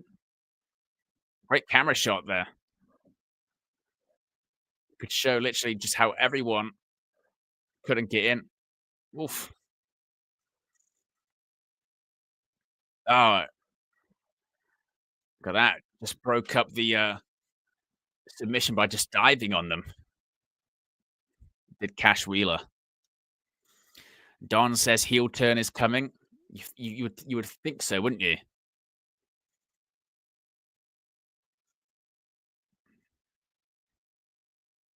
The question is now what happens?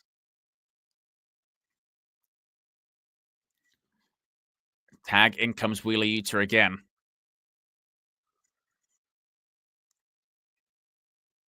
You're telling Cash to get up. Oh, shot machine. Spear by Cope. Surely that's got to be it.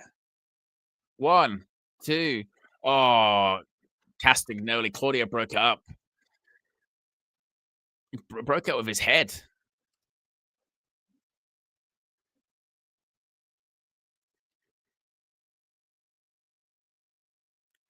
Whoa, wow.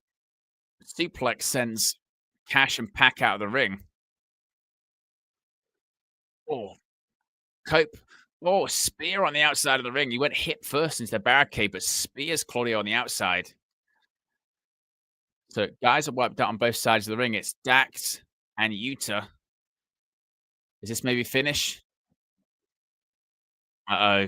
This feels like Cope's going to hit Dax with a spear. It looks like this is what's going to happen. Oh, nearly. Oh, bounce into each other. A psycho knee. Wheeler Yuta. 2. Wheeler Yuta wins. The Death Riders win. I wasn't sure if that was going to be the finish, but it was. So the Death Riders retain the AEW World Trios Championships. Bit of a miscommunication. Cope goes for a spear. He doesn't go into Dax, but actually Wheeler Yuta pushes him into him. Take a look at this. Went for a spear. I thought he was going to go into Dax. He didn't, but Yuta sends Cope into Dax, then hits the Psycho knee. Let me know your star rating for that one. I'd probably give it 2.5, 2.75. Maybe not close to a 3, but I thought that was a fine trios match. I wasn't sure if the finish was going to be a false finish.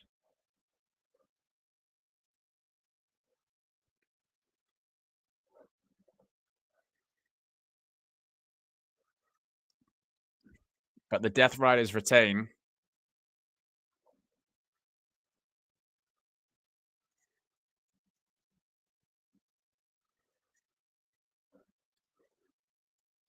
As the Death Riders leave the arena, and Bison's giving it a 3. We've got 130 people watching, which is fantastic. We're at 82 likes. Let's see if we can get to 100 likes. But also be sure to subscribe if you haven't already. The question is this where the heel turn's coming? It's what it feels like, isn't it? What's going to happen? Cope's got his hand out.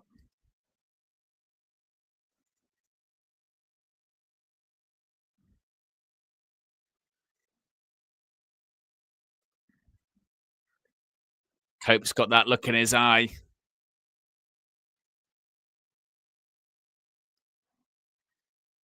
Cope's got to. I'll tell you what, I think it's going to be Cope. I think it's going to be Cope.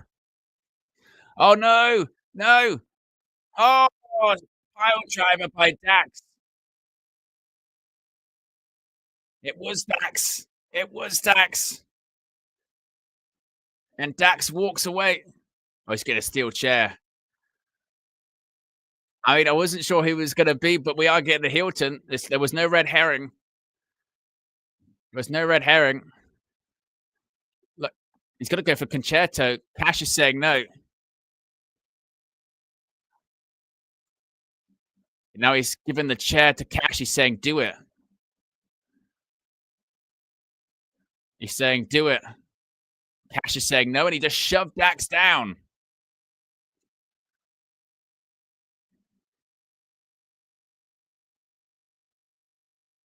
Now he's moving the chair out of the way. But how is going on?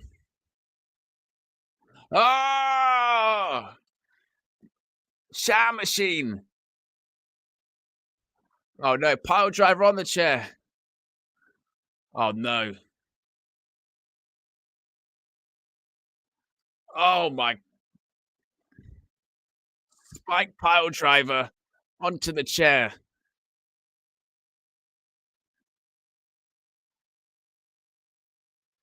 We weren't sure for a while If it was gonna be Dax or Cash, now it's both of them.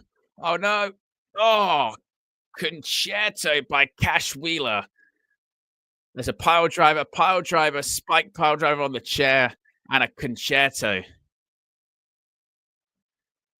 We're getting FTR versus Cope and Christian. I'm telling you.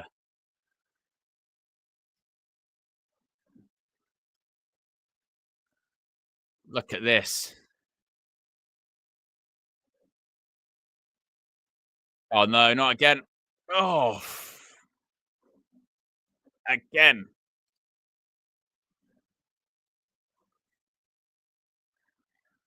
Look at Doc Sampson. And now they're not. Look at Cash. Cash is putting on the neck brace.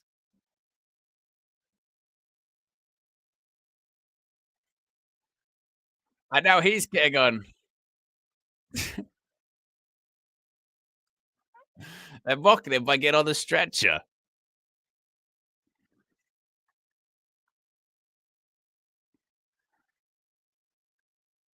FTR joking.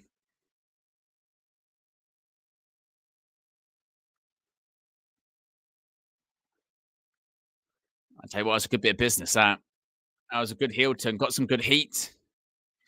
Again, that's what they were building towards. Everyone expected it. But towards the end, you weren't sure who was going to turn, if it was going to be Cope or if it was going to be FTR.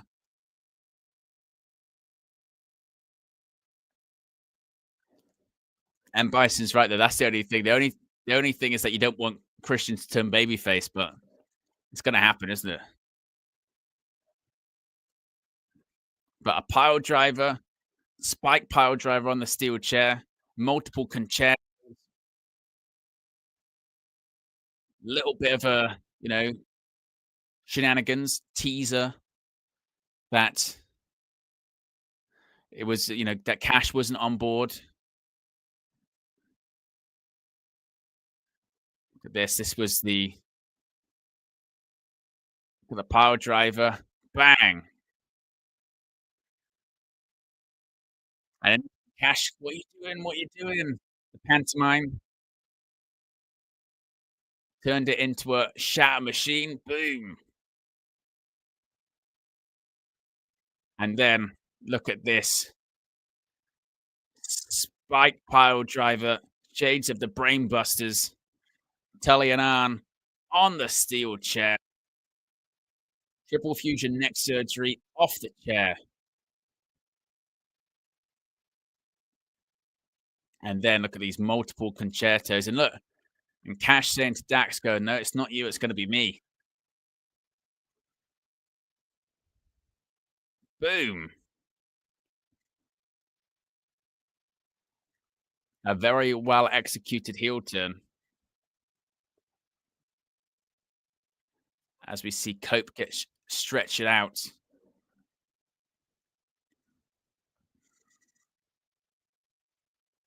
Like I said, we know certainly what Cope is going to be doing at All in Texas, don't we? Because we're not going to see Cope on AEW television now for a while, probably until, the show's early July, so possibly June, maybe. You'll probably miss this month and quite a bit of May. But let me know your star ratings for not only just the match, but also, I guess, the heel turn as well.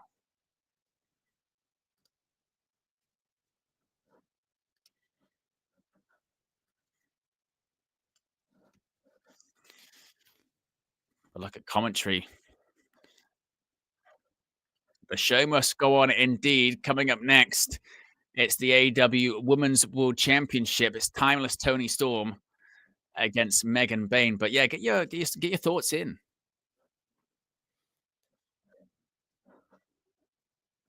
Get your thoughts in about that. I thought that was very well executed. I thought that was a great bit of business. And again, definitely the question was is just who was going to turn heel. Was it going to be Copeland or was it going to be FTR? And we got our answer, FTR. Like and Bison was saying in the chat, I suppose the only frustration might be a little bit is, just that we're going to get Copeland and Christian versus FTR, which is exciting. But does that mean Christian's going to turn babyface? Is that because they've been teasing the issues in the patriarchy, haven't they? Nick Wayne was getting in his face. Mother Wayne was getting in his face. They're going towards that. Maybe Kill Switch comes back and turns on, turns on Christian. Maybe that's how they get there. But it's building towards a tag match at AEW All in Texas. We know that match is, like when a big angle shot and you go, right, I know what match is going to happen now for WrestleMania. That tag match is going to happen.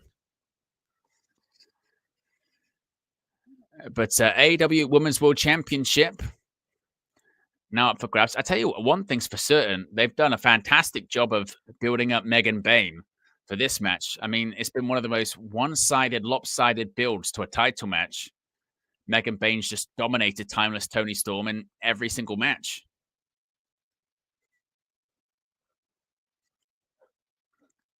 The Mega Sis. M. Bison says, was a good turn as much as I wanted it to be Cope. Esther says, heel turn was very well done. Poor Cope, they did him dirty at the end there. I thought it was a very well done heel turn, it must be said. We've got over 100 people watching. We are 2 likes away from 90, 12 likes away from 100 likes. If you haven't already, click the like button. And also be sure to subscribe. Only 1 subscriber away from 20,470, getting closer to the 20,500 mark, which is mad considering we only just hit 20,000 this week. So in the space of 7 days to get nearly 500 new subscribers is insanity. So really appreciate everyone that's joined up recently. Appreciate all of the subscribers since day one. It's how many years? I think 6 years. This in like September, November time will be 6 years that I've been doing this channel.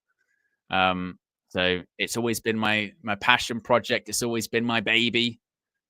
Before I started doing anything on YouTube on the football side of things, whether it is United View or even before that, the odd cameo on United Stand or what have you, it was always doing this. So it's always going to be my passion.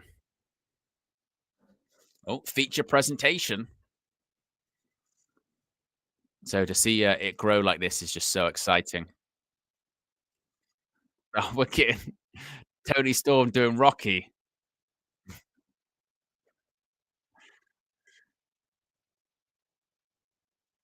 Toni Storm training montage.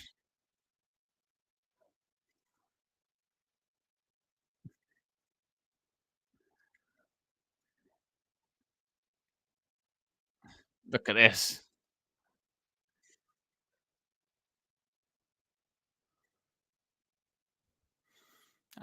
She is money, isn't she? Timeless Toni Storm.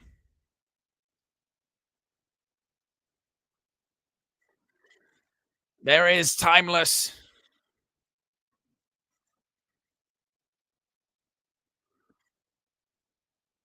Coming out. it dressed like Rocky as well. Coming out like a boxer, a prize fighter.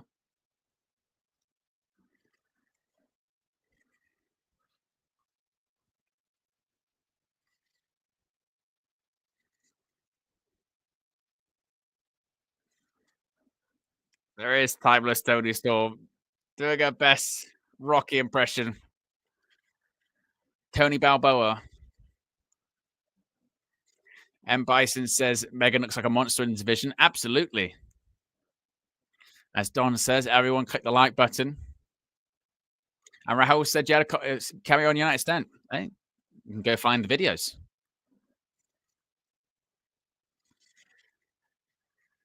Women's World Wrestling Championship on the line. As 7 likes away from 100.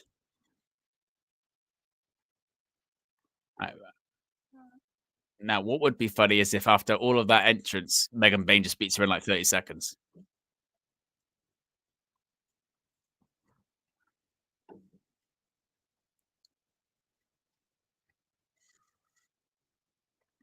We're getting the Toni Storm songs.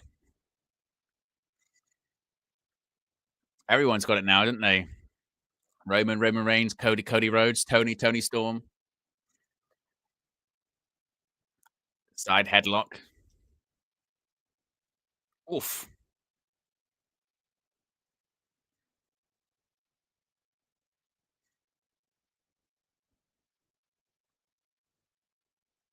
Oh.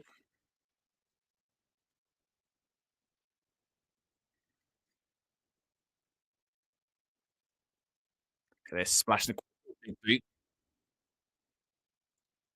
float saver. Went for a crossbody, just caught.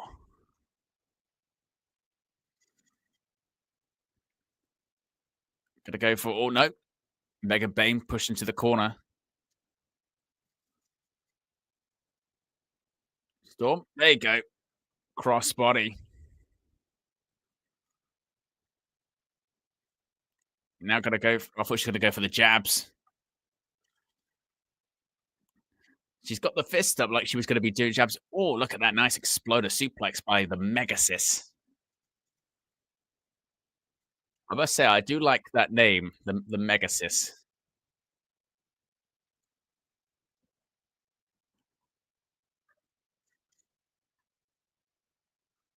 As Luther getting the crowd behind. A timeless one. Jamie says, "You're getting tired yet?" I'm not feeling too bad. I've got my monster of absolutely zero, which was what was memorable from the Manchester Derby earlier today. Absolutely zero. I tell you, one of these days here on Wrestle News 365, Fall Away Slam by Megan Bayne, we are going to get an energy drink sponsorship one day. In fact, if you're watching right now or you're watching after the fact and you own an energy drink company or have connections to an energy drink company, let me know. Oh, Megan Bayne. Tope just took out Luther.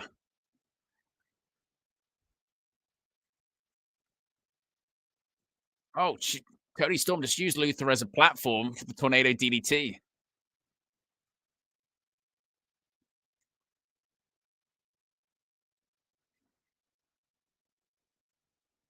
And now, back in the ring.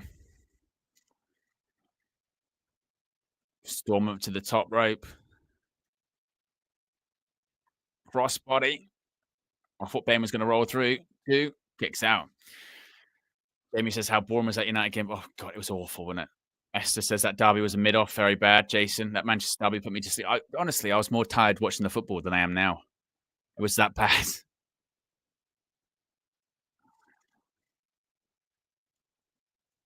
Oh, pump kick by Megan Bayne. And Bison says, definitely an energy drink sponsorship. I think it's perfect, isn't it? That is perfect. An energy drink or a coffee sponsorship. I don't really drink coffee anymore. Energy drink one might be the one. As long as it's a 0-calorie one. I don't want to be drinking loads of sugar. So maybe that's where the coffee one might come into it. It's got to be late night stream. It just seems perfect, doesn't it? That or I've got to make my own. The Wrestle News Fuel. Oh, big chop by Megan Bayne.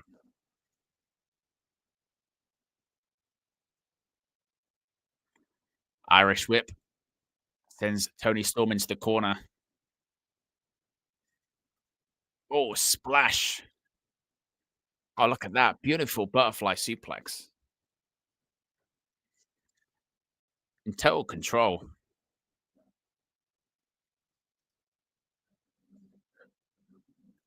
Absolutely in control is Megan Bayne.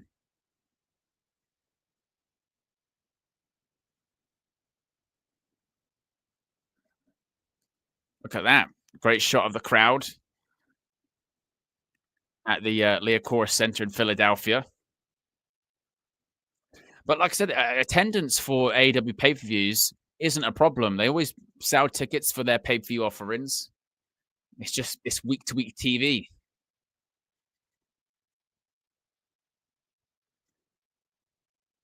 But I think that's partially a marketing problem. AEW's local promotion is not great. The amount of times, to be fair, I've seen people say I didn't even know they were in town. Oof, clothesline. Another clothesline. Megan Bayne just... Another clothesline. She's just... Tony Schiavone's just said Megan Bayne's kicking the champion's ass right now. It's great analysis by Shivani.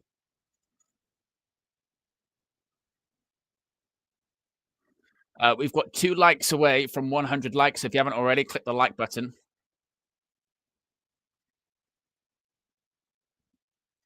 Now Penelope Ford getting involved.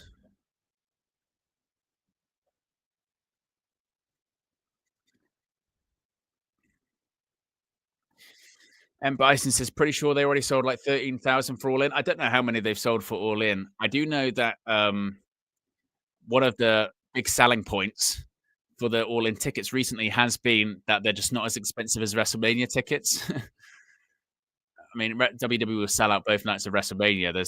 There's no doubt about that. But there have been complaints recently that just the ticket prices in WWE have been ridiculously high. But they can do that because there's demand. As long as there's demand, you can set those prices up high as long as people are willing to buy.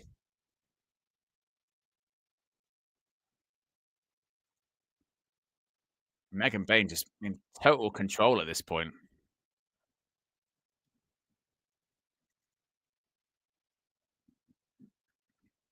Look at this throw by Megan Bayne. High angle throw. Oh, big slap by Bayne.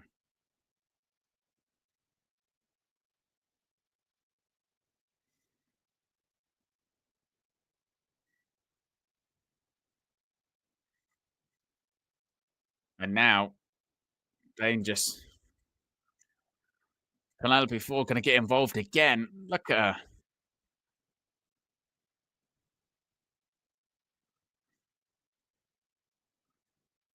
Luther. How is this? What's Luther doing here? What's he going to do? Luther is just taking her away. I'm not sure what he's doing. Luther's just taking her away. I'm not sure where he's taking her.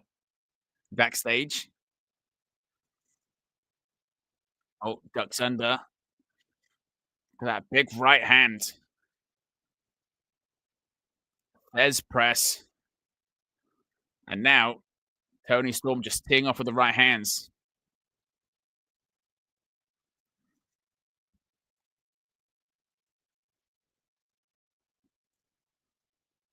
For a splash in the corner.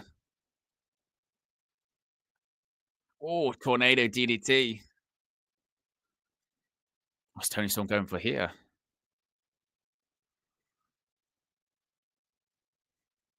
Oh, look at that. A version of an STF. Indian Deathlock STF, yeah. Nigel McGuinness calls it properly there. Nigel McGuinness is such a great commentator. Such a great wrestler, but great commentator. We did it, by the way, guys. We hit 100 likes. Appreciate everyone that's clicked the like button so far. Also, been sure to subscribe too, as we're at 20,470, 30 away from 20,500.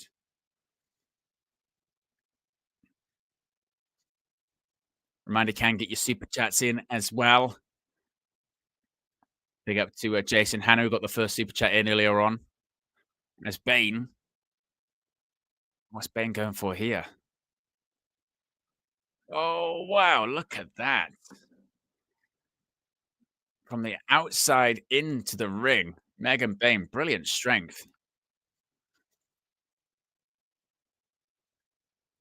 What's Bayne going to go for here? Oh, just a stomp on the gut. Bayne was climbing the ropes. Oh, big elbow.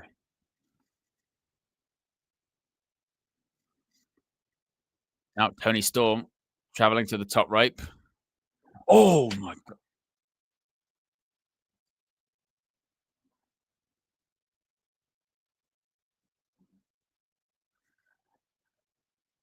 Megan Bayne just landed on her face, her neck. That was nasty. Take a look at this German suplex off the top. Oh.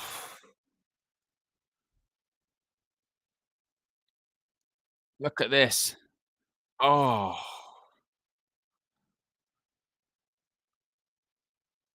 That was nasty. I mean, I think Megan Bayne's okay, but Megan Bayne just nearly broke her neck. You could literally see on commentary, Nigel McGuinness was sitting there going like that. Looks like Megan Bayne's okay, but that was a horrible landing.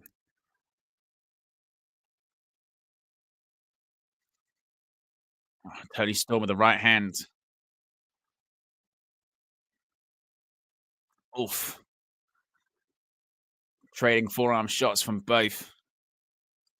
Oof. Look at this. Now Tony getting Megan Bayne up in the corner.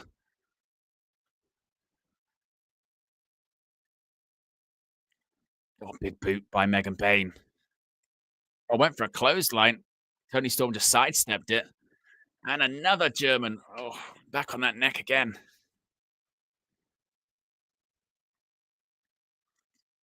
Oh, Bayne catches her. Look at this. Oh, German suplex of her own. Great power and strength by Megan Bayne. I'll tell you what, it's been a great match.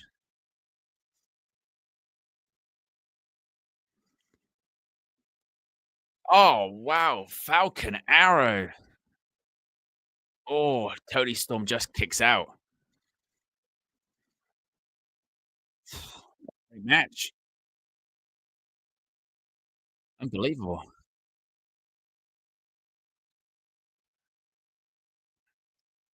But this one still goes on.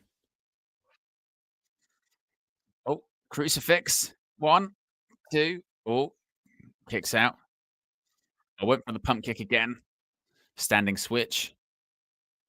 Oh, elbow. Another German suplex. It's been a match of German suplex, this time landing on her shoulder, did Megan Bayne. Or hip attack in the corner by Toni Storm. Oh my gosh, she's got back up. Oh, she's headbutt.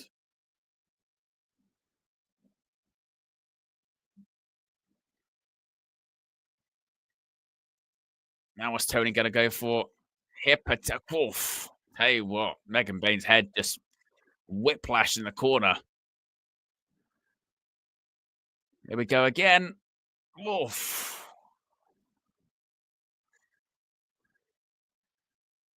Maybe one more.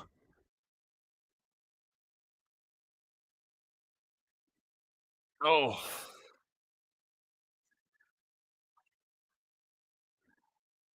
Oh, Storm Zero. 1. Storm Zero and Megan Bayne kicked out even before 1.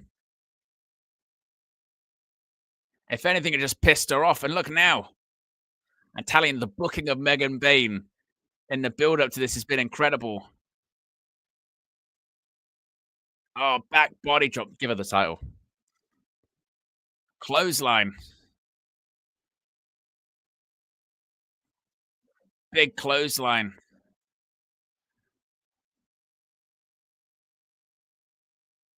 Megan Bayne. Oh, set out power bomb.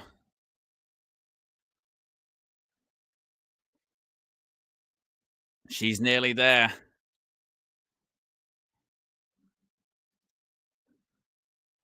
Now what's Bayne going to go for?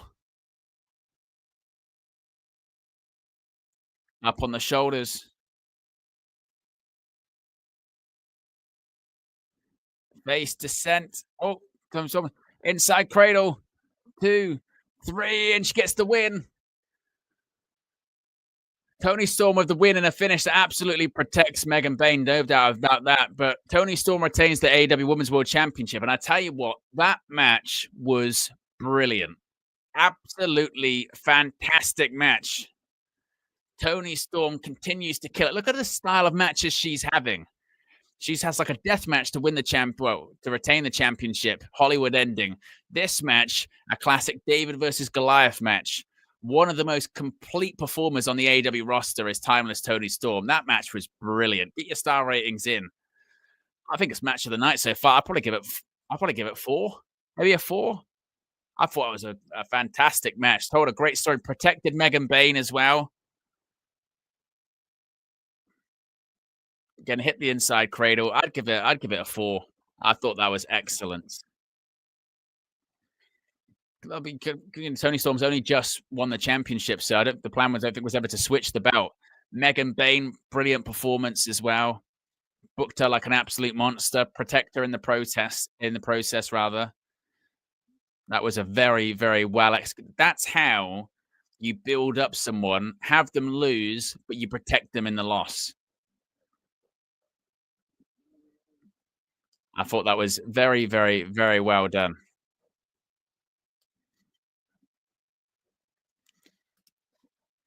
But next up, we have we have another Owen Hart's match, Owen Hart Foundation tournament match.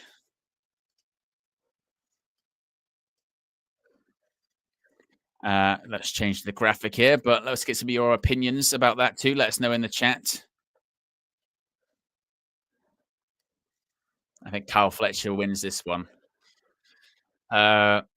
Jason Hanna says, great match. M. Bison says, good match, 3.5. Esther says, that was great, gives it a 4. Jason gives it a 4 as well. M. Bison says, Megan looked good. I thought that was really well done, really well executed match. Definitely a well done match, no doubt about it. We've got over 130 people watching. If you haven't already, click the like button and be sure to subscribe. We're at 105 likes. See if we can get to 110. In terms of subscribers, we are 29 away from 20,500. Also, remember, you can get your super chats in too.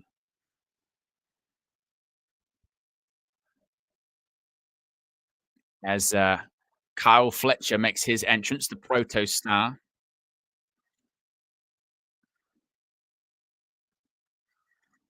Of course, Kyle Fletcher at AEW Revolution had a fantastic cage match against steel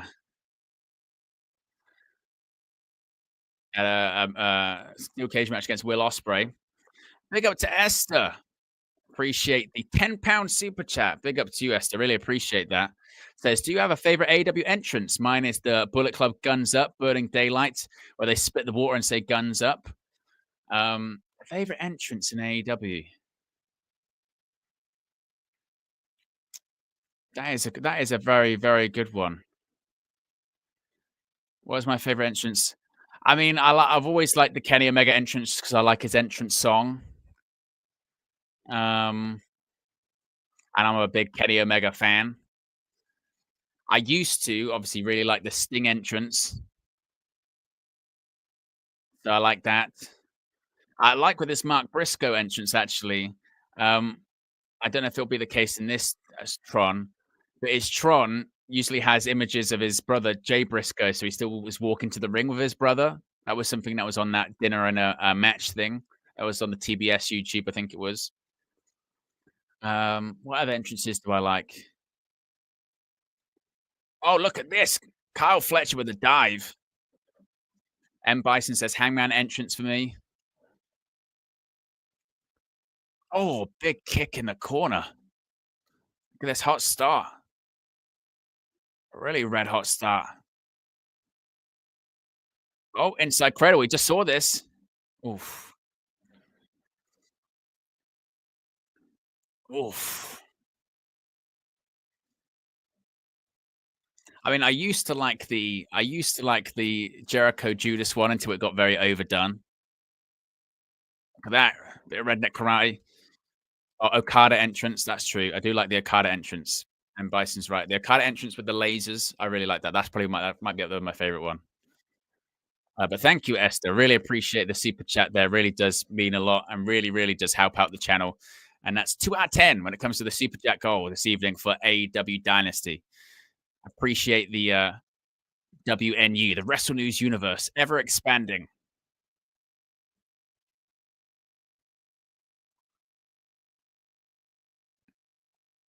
Nessa says, good choices. Good choices. Appreciate it, Esther. I really appreciate the support.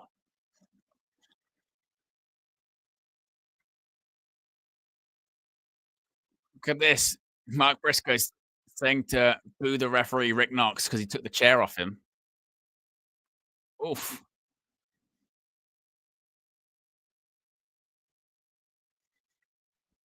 It's such a shame, isn't it, that we didn't get to see the Briscoes in AEW because of the Warner Bros. Discovery ban. Look at Briscoe. Got to get some cactus elbow. Oh,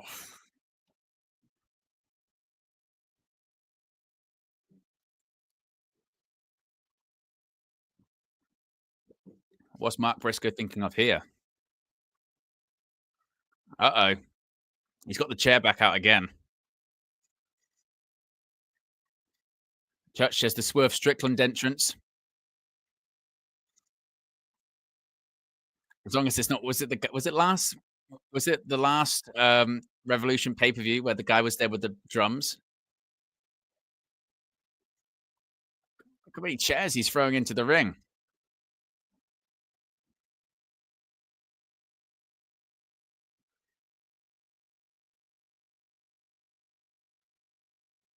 Uh oh.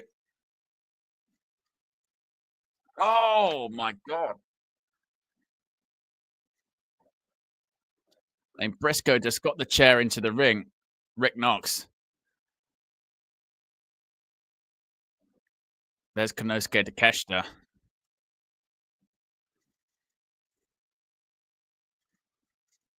Watching it in the classic way that you watch television, side on, like that. We all watch TV like that, don't we? That's how I'm watching this show right now. Actually, the screen's here. I'm watching it like this. Doesn't hurt your neck at all, does it?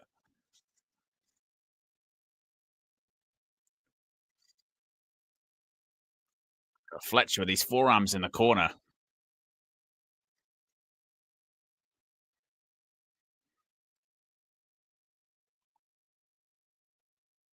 And Fletcher posing on the turnbuckle.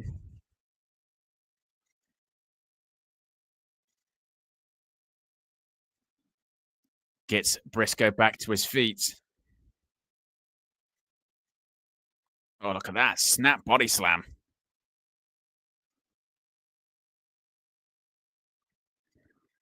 Crowd chants F Don Callis.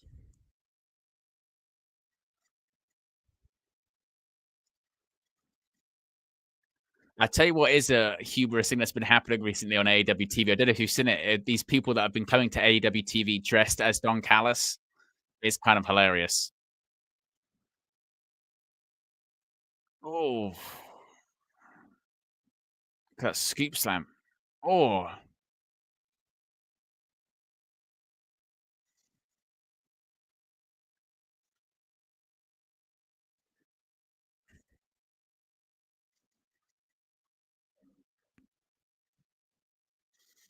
it's hilarious that Don Callis' mic wasn't working for a while. Oof.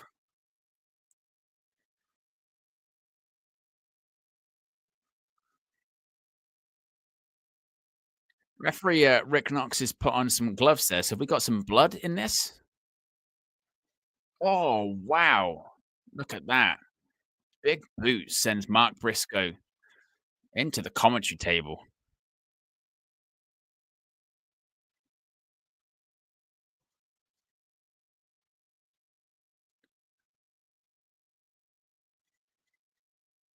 Now what's he going to go for? Maybe a pile driver?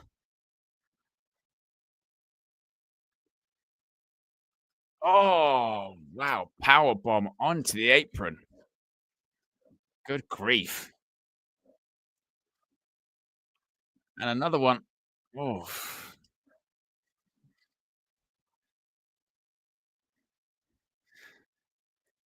So, I mean, so this is when, people will say, they'll go like, obviously, in Kevin Owens uses that spot to write people off TV. This spot there will probably, the match will carry on for a while.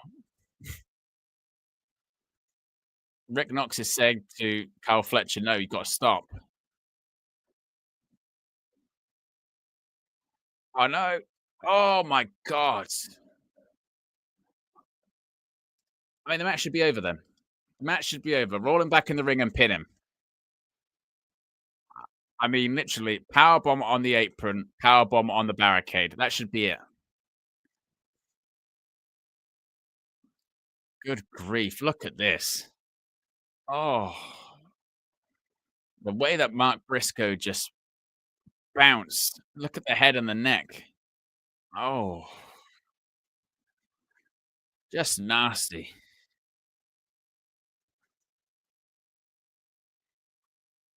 So, like, for me, that should just be the finish. Count out.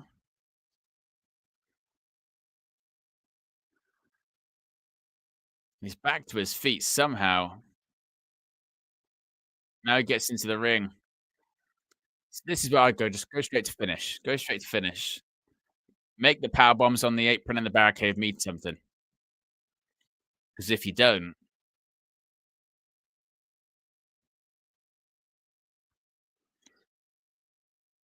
oh wow, big kick by Kyle Fletcher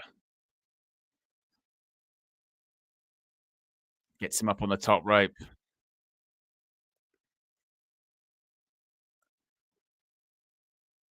Maybe he's going for a superplex. I thought at one point, but Mark Briscoe now fighting back.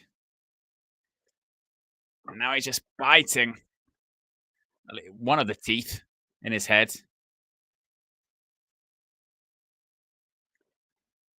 Oof. Shotgun drop kick.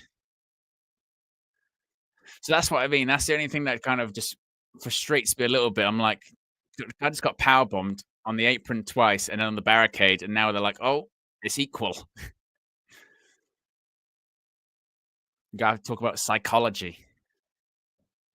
A big chop by Briscoe. Fletcher gets him to the corner. Oh, massive chop there. And again, boom. Oof.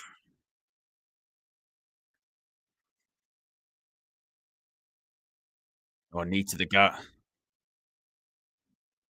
Big knees to the midsection by Fletcher. Hits the ropes. Oh, ducks under. Ducks under again. Oh, wow. Big double clothesline. It turned Fletcher inside out.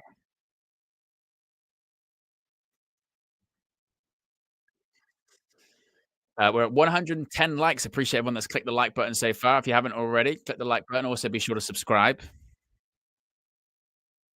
Look at this. Turn Fletcher inside out.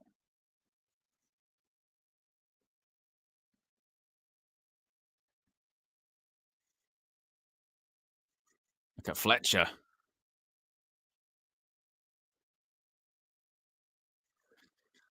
And Bison says, but Owen, there was a time where DDT was vicious. Don't give me honestly. The DDT, and I grew up in a time where the super kick was a finish. Now a super kick's just a punch. Not only was it a finish, but like when Shawn Michaels hit it, the crowd used to pop. It was like, I think about it. That the one of the arguably the greatest WrestleMania match of all time, Shawn Michaels versus The Undertaker. Two of the biggest false finishes in that match are super kicks. How mad is that?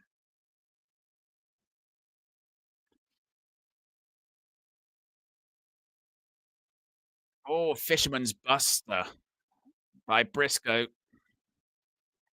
Oh, kicks out.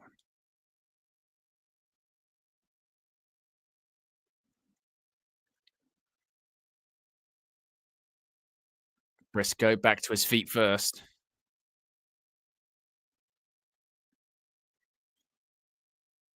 Up on the shoulders of Briscoe. Oh, okay for. I was going for a suplex, maybe. It's half and half. Oh, super kick. There you go. Oh, rolls out of the power bomb. Floats over. Fletcher. Oh wow, launch him. I think he was aiming for the middle turnbuckle, but he actually hit on the bottom.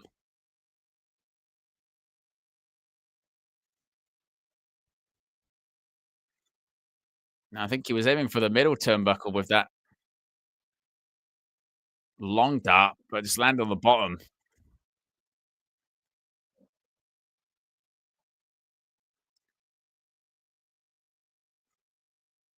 I mean, Don Callis with that bald head and his sort of tan that he's got, he actually looks like a baked bean.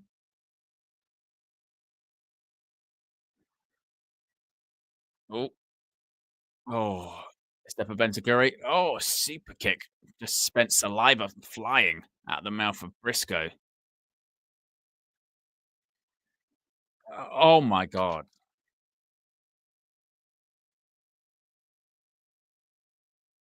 He went for a suplex. He was meant. Oh god. Cover Spear. Oh, I mean, he went to do like a suplex on the on the ring apron, and Mark Briscoe, he kind of caught the ropes and he landed awkwardly. That was horrible. Look at this. Oh, really awkward landing. And this one in the ring, he kind of didn't get all the way straight up. Poof, it was nasty, wasn't it? Really nasty.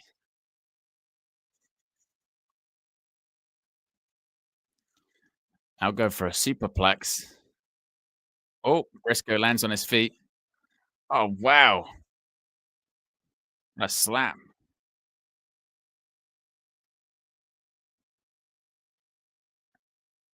Fletcher just hooking the top rope. Oh, and again. Look at the headbutts.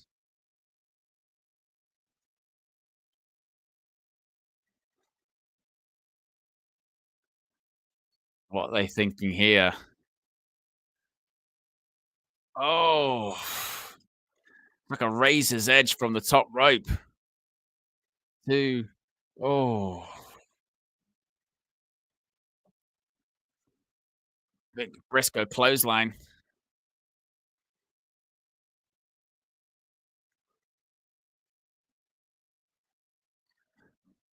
Froggy boat. Oh, one, two. Oh, Fletcher kicks out.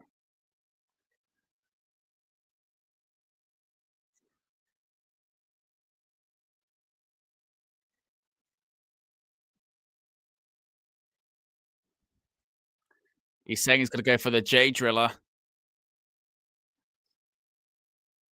Double underhook. Nope. Oh, rolls through. Two. Oof. Roll up. Kicks out. Kick to the gut. J driller again. No. Fletcher. Oh, what's he going for here? Oh my.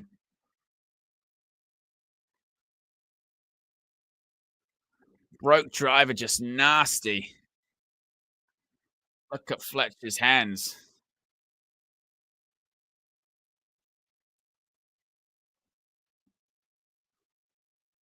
Unbelievable. And look, Fletcher just rolling out of the ring.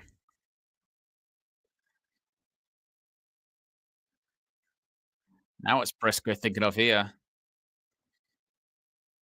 Speaking of, I don't know if this is smart from Briscoe. What's he thinking of here? Oh, Froggy Bow to the outside.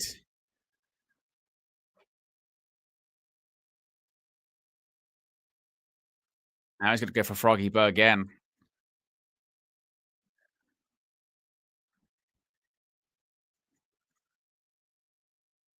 Another Froggy. Oh, kick to the gut.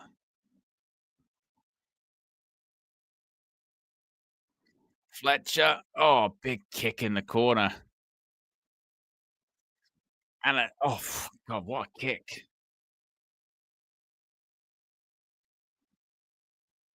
What's he going for here? Maybe. Oh, brainbuster run to the top turnbuckle. And that would be it. Kyle Fletcher gets the victory. Whew. I tell you what a match. I mean, I give him credit for that. What a match. Another fantastic match here at AEW Dynasty. Kyle Fletcher gets the victory. A match that I think everyone expected Kyle Fletcher to win. Didn't stop it from being good though, did it? I mean, how many stars you give that? I give it probably what, 3? Probably 3 stars. But Kyle Fletcher's through. He'll face the winner of Hangman Page versus the wild card, whoever that wild card is going to be. You can certainly speculate.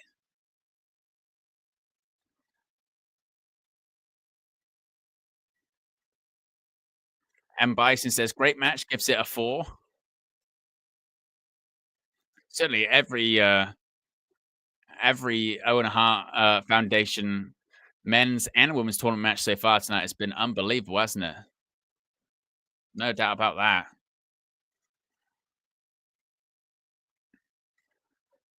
But coming up next, we've got title action.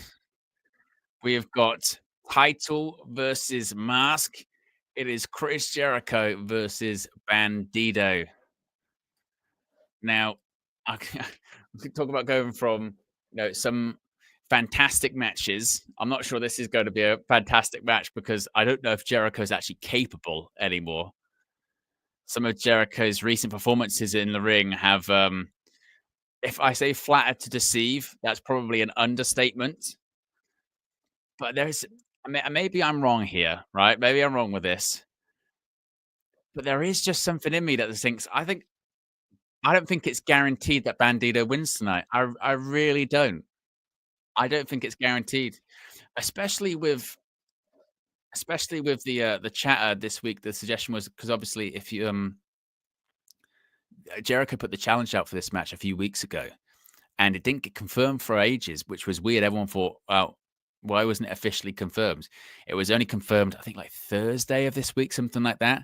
And the suggestion was that the reason it took a while to get confirmed is because there were issues with Bandido's representatives, whatever that means, whatever those issues were. It was described as ridiculous over the last few weeks. And then suddenly when that report came out, everyone kind of went, wait a minute, does that mean that Jericho might win? Is that why his representatives were getting pissed off because they're actually going to unmask him? So obviously it feels like the most likely scenario. It feels like the most likely scenario is that Bandido wins, Jericho drops the championship, but there is a little bit of speculation that maybe this could be title versus mask. In addition to that, there is a Ring of Honor pay-per-view coming up at the beginning of May. So I guess we'll see. But surely they wouldn't have Bandido unmask, right? Surely not. I guess you never know.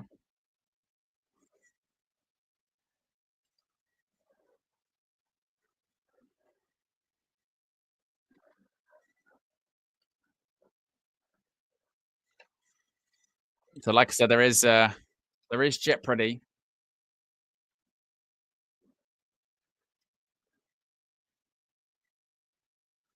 there with his family.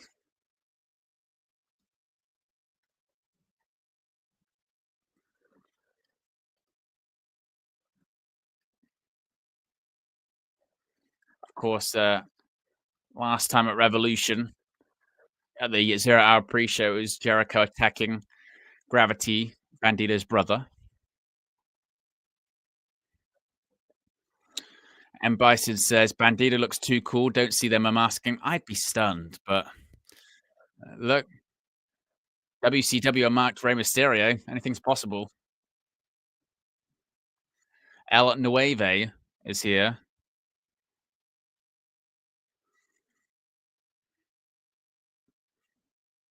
There is Jericho. Of course, he's without the learning tree by his side this time.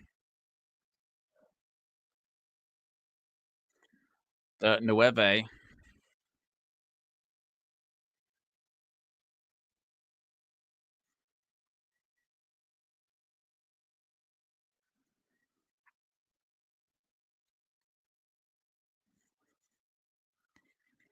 I mean, the Ring of Honor World Champion. I mean, what that means nowadays, we don't know. Ring of Honor still streaming on Honor Club. No TV deal as of right now. So it's still behind a paywall.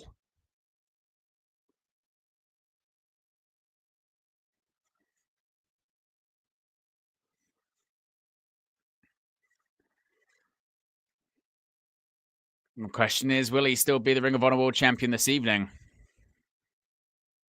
I mean, the learning tree gimmick has run its course, hasn't it?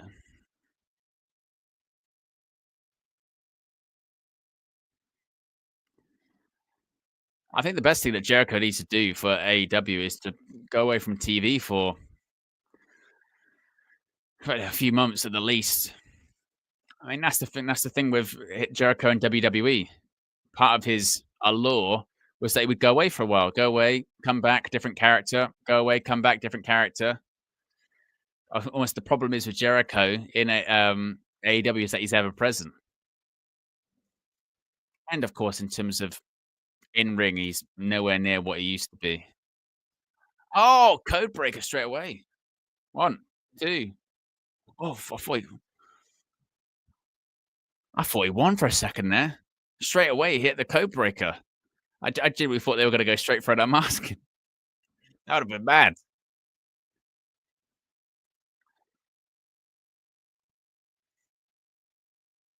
Bandido. Oof. There we go. Lion Salt. In fact, it is impressive, Jericho. How old is Jericho? 50? He can still do the Lion Salt.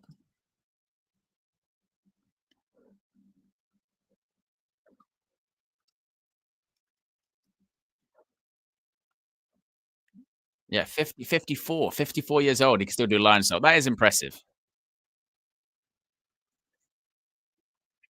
3 likes away from 120 likes. If you haven't already, click the like button and also be sure to subscribe. There's the chop. Oof.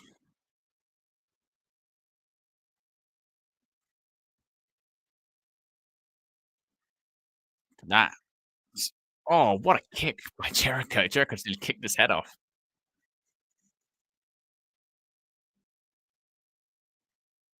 Look at that.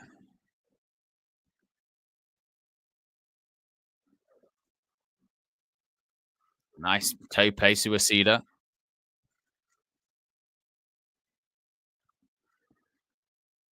Is he going for here? Dive over. Oh, wow. Nasty landing. Jericho landed on the stage. Big up to Chad, says, got you on the like. Yes, appreciate that. If you haven't already, click the like button. And Bison says, yes, the problem, Jericho's never been away in AEW. Esther says, agreed. I like Jericho, but he needs a break off screen.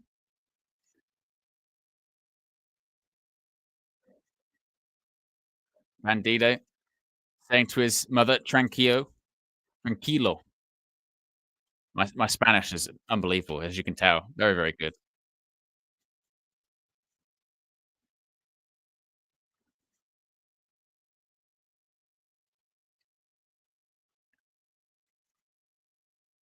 Now Bandido, top rope. Oh, what was that? Corneo, kind of.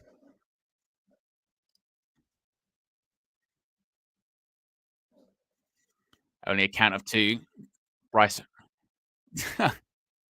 Bryce now going DOS, just in case he wasn't sure. It's like my Spanish. DOS, DOS. Oh, DOS, DOS, you say? Oh, okay. Got the strength of Bandido.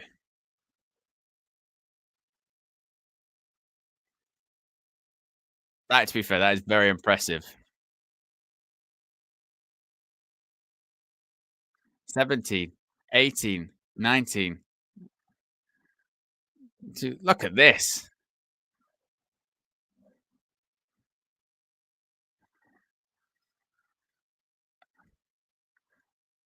Look at this. I mean, how impressive is that?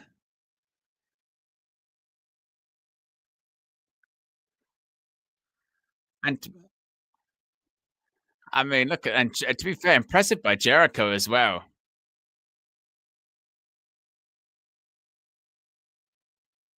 Look at this. Look at Bandido's legs shaking. Look at his legs shaking. Look at his legs shaking. Oh, that is very impressive. That is very, very impressive. And did you see Bandido's whole body was shaking?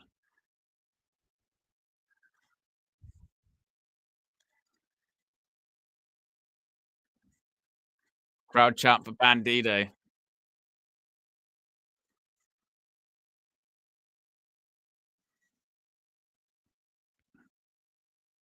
Now getting Jericho back to his feet. Irish whip. Bandido floats over. Look at Jericho. Dizzy.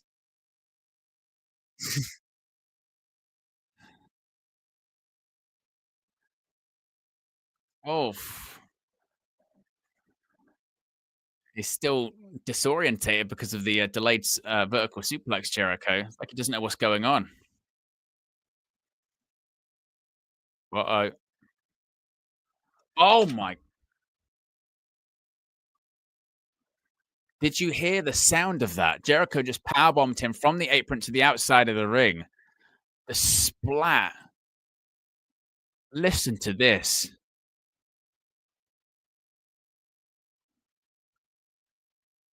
Look at this. 10 feet. That is, by the way, a brutal bump. A power bomb, effectively from the top rope to the outside of the ring.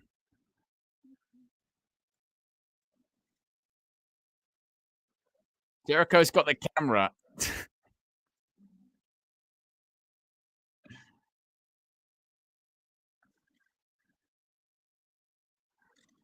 Stole the camera and he was filming his opponent's mother.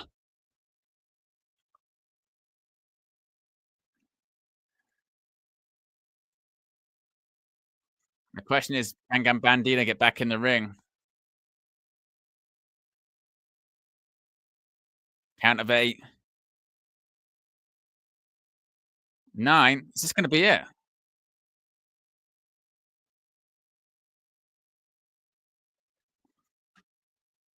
11. Remember, there's longer counts in Ring of Honor. 12. 13. Count of 20. 14. 15.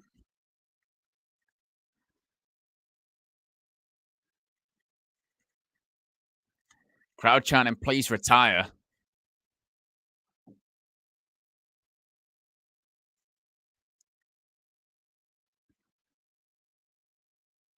Back suplex.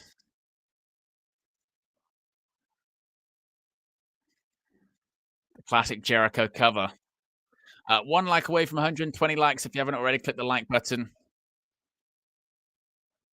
Only 28 subscribers to go until 20,500. And remember, you can also get your super chats in. 2 out of 10 on the super chat goal this evening, which is fantastic. Really appreciate all of the support. Really does mean a lot. It goes a long way to helping support the channel. Look at these forearms and slaps. Oh, big boo. Cover. And Bandido just kicks out.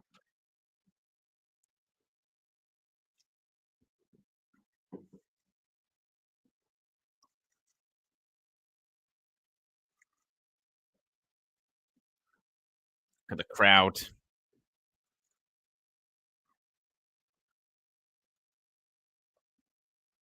Oh, blocks the right hand.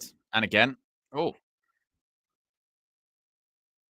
It's punches to the gut by Bandido, punches to the head by Jericho.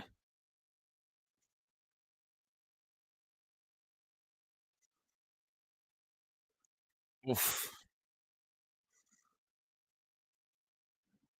Oh, tornado DDT.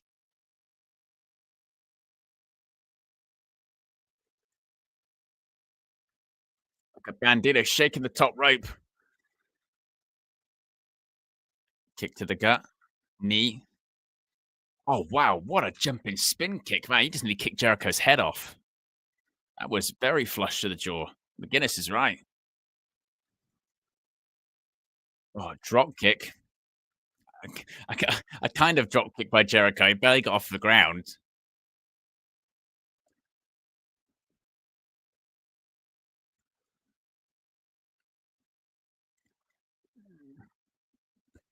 What's Bandido?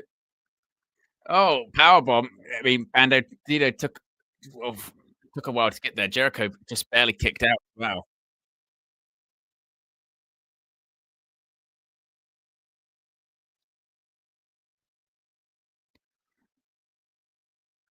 Bandido's going up to the top rope. Like, Jericho looks gassed, by the way, in that ring.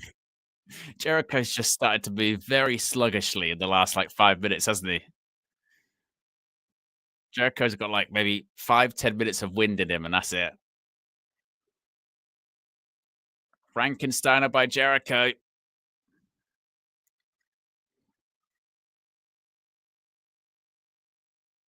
4,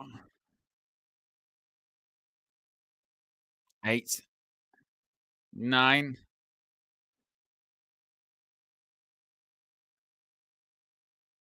Oh, Jericho got caught. Question is, does Bandido have the strength? He does. Oh, wow. Well done, Jericho.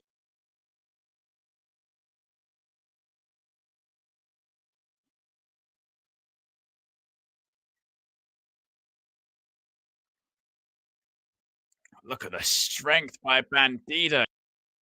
One arm. Oof. Bandido's strength is outrageous. This is a guy who had a broken wrist. He was out of action for a year. Oh, frog splash shades of Eddie Guerrero. Oh, Jericho just kicks out. Lee says, is there any surprises? I suppose you could say FTR's heel turn on Cope was a surprise. I mean, we knew a turn was coming in that match. FTR Cope.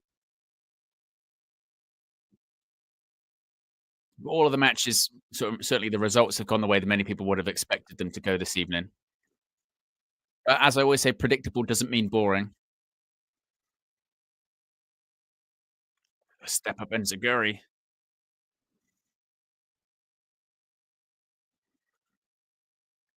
Oh, it turned into a code breaker. That was nasty. It's like a code breaker to the shoulder. 1, 2. Oh, Bandido kicks out.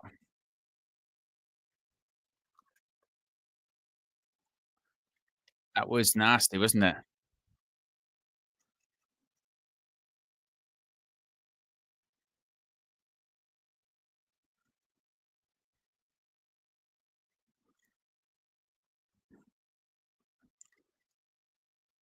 You feel like we're probably going to be going into the home stretch of this match. Crowd chanting for Bandido. Uh-oh, we're getting high noon.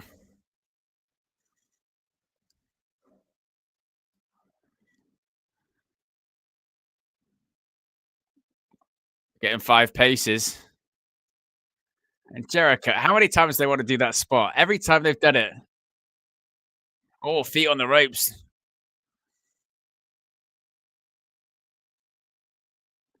Those high guys. Oh, roll up. Oof.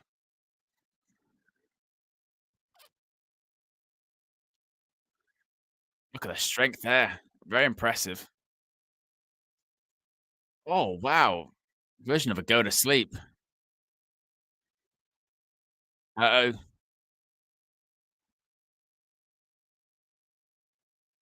Oh, he botched. He botched. Oh, rolls through. 1, 2. Oh, kicks out just. He went for the 21 plex and kind of got it wrong. There we go. Walls of Jericho.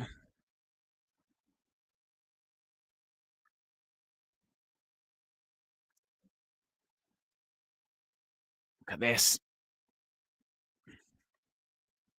A sit down Boston Crab. The walls are in.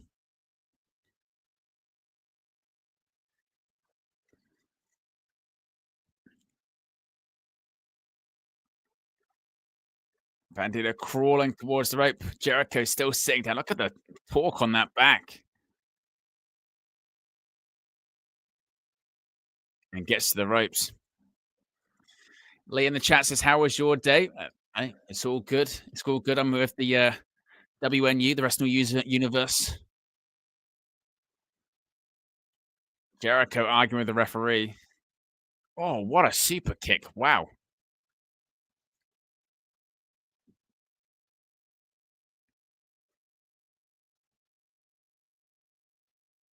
And it's the bad apple, Brian Keith. He's hobbling to the ring with the Hurt Syndicate. There's gravity.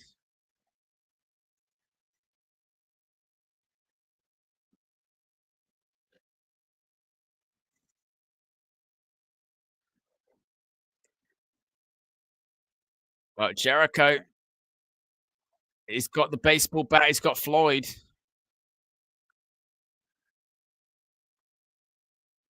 Oh, baseball bat.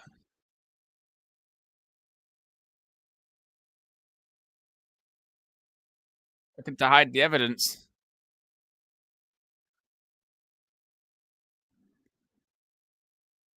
Is this going to be it? Is this going to be an unmasking? Oh, he's taking his time. He's taking his time. It took forever. 1, 2. I told you we were getting an unmasking. I told you that we were getting an unmasking. I told you.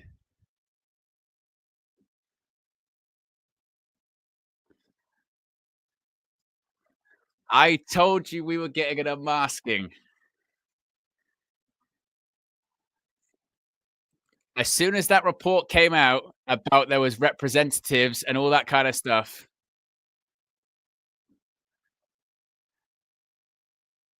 I told you.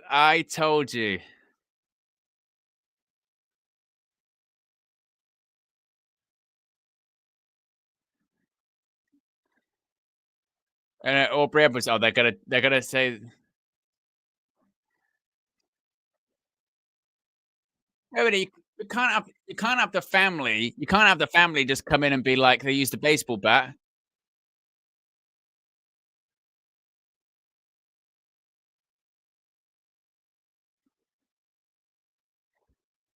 You can't do that. You can't just have someone's family at ringside tell you that that's going on.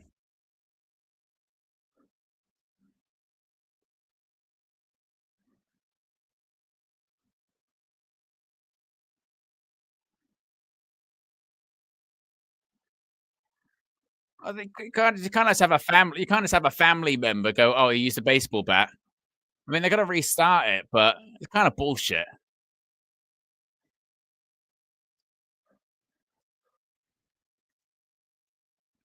This match must restart. Well, we got the cheering family. What the hell is this? Oh, look at Jericho attacking his sister. She slapped him. The hell is this? Oh, big kick to the face. Match continues.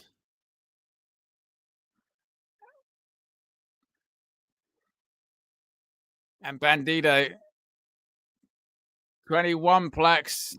1, 2, 3. And Bandido wins.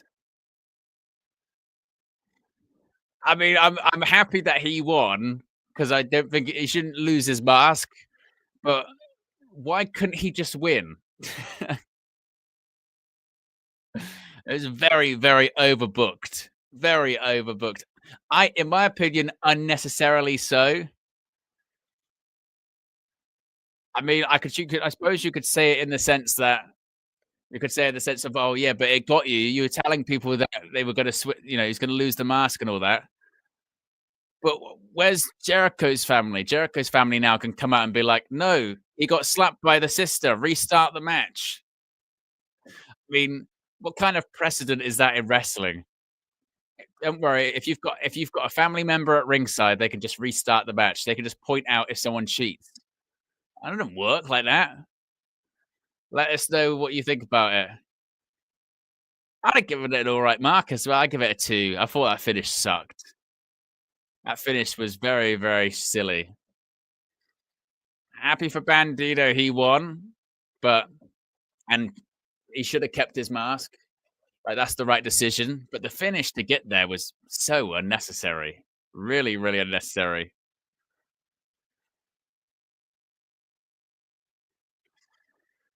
Let me know what you guys think. M. Bison said, Esther says, that was a bit silly. M. Bison says, finish ruined the match. Pragif says, overbooked for sure, not needed at all, just give Bandito the clean one. Yeah, exactly. I really didn't need to happen like that. Could have just had Bandito win.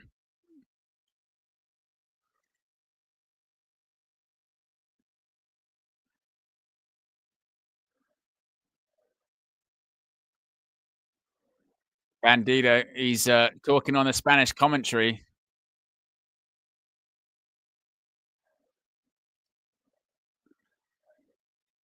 And Bison says VAR ruined the match.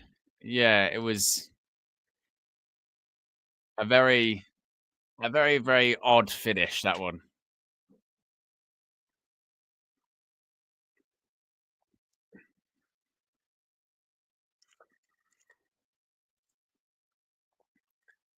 And this is sometimes the problem with like AEW pay-per-views.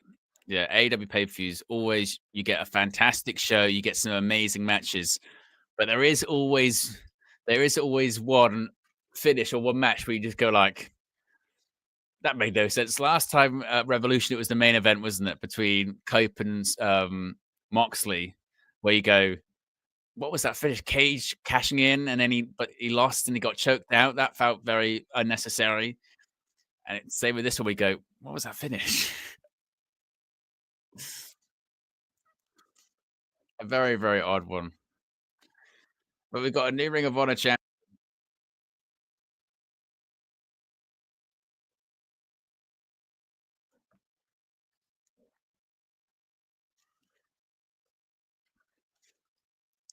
As they continue to promote AW All in Texas. That'll be a good time, though.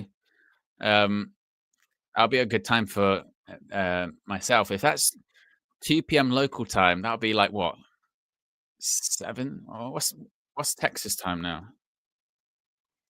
Texas time. So they're 5 hours. So that's like, so it'll be 7 p.m. 7 p.m. British time is a good start time. I might do a whole thing that day. I might do that, and then I might do Saturday night's main event later on in the day. I don't usually do the Saturday night's main events, but I suppose if I'm streaming in general, I might as well.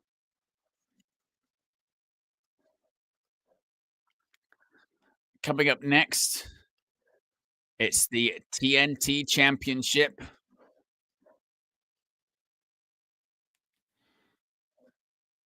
Adam Cole versus Daniel Garcia. I must say the stipulation for this always just seems a bit bizarre.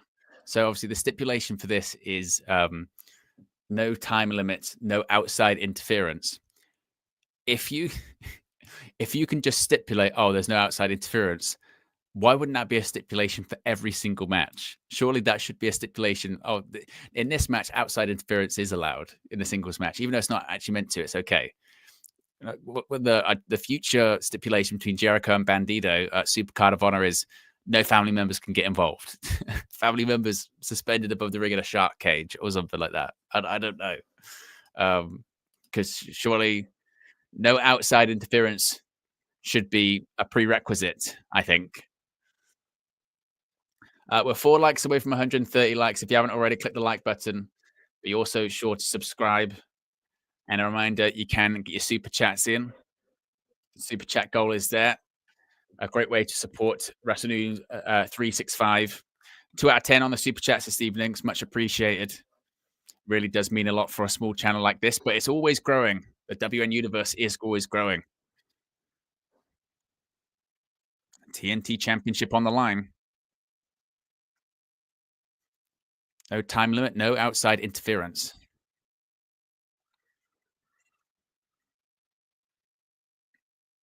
Here comes Adam Cole.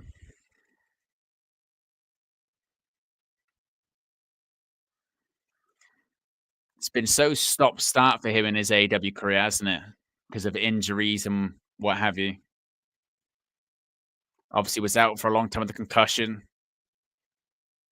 then was out for a long time with a foot injury. The MJF feud, obviously, the biggest moment was main eventing AEW All In against MJF.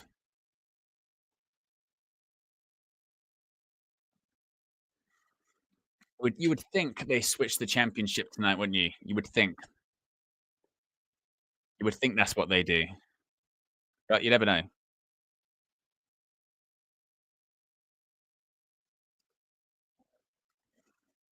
Get ready for the big boom. Boom.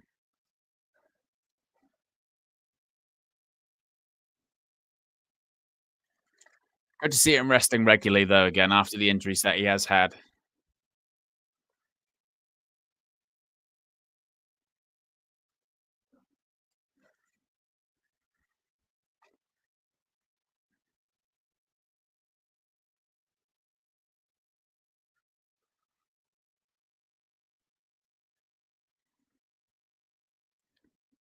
And here comes Daniel Garcia. This is just a personal hang up of mine. I must say, I'm not the biggest Daniel Garcia entrance music fan. I always just feel like he could have better entrance music. It's always just felt a bit sort of flat to me.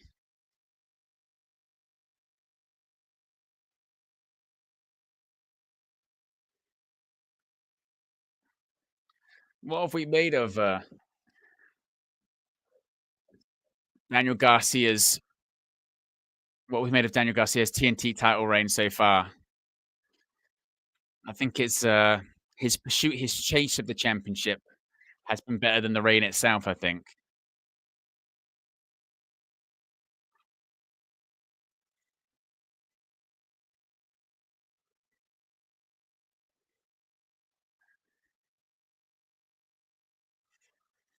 But of course, Garcia under contract for quite some time to AEW, signed a new contract.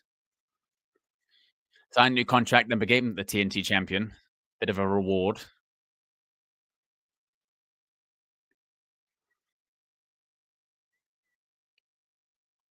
TNT championship on the line. We're 2 likes away from 130 likes. If you haven't already, click the like button. Bell rings and we're underway.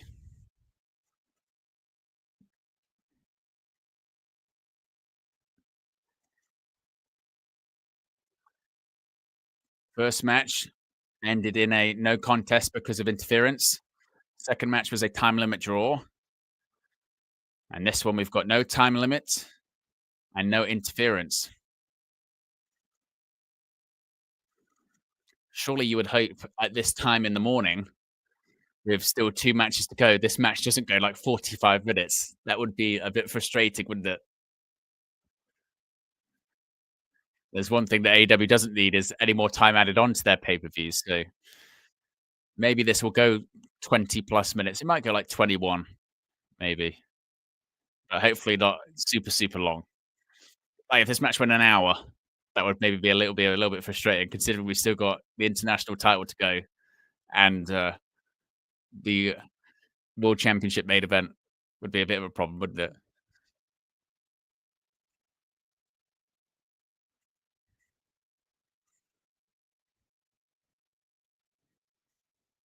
Oh, big chop.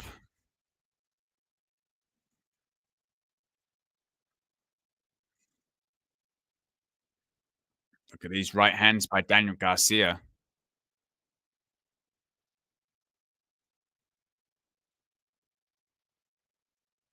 And again, 10 punches in the corner.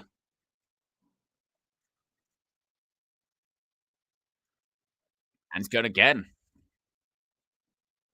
Oh, Coldest threw Garcia over the top. A super kick sends Daniel Garcia down.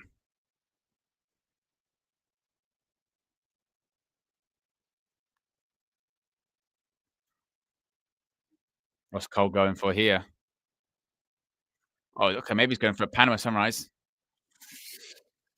Now, went down on the ankle. Oh, course, that's how Adam Cole injured his foot in the first place. Dynamite Grand Slam back in 2023.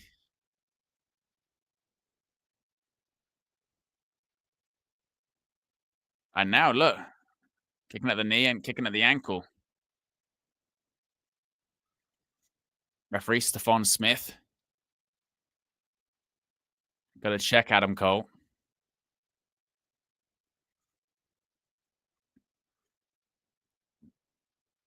Oh, drop kick.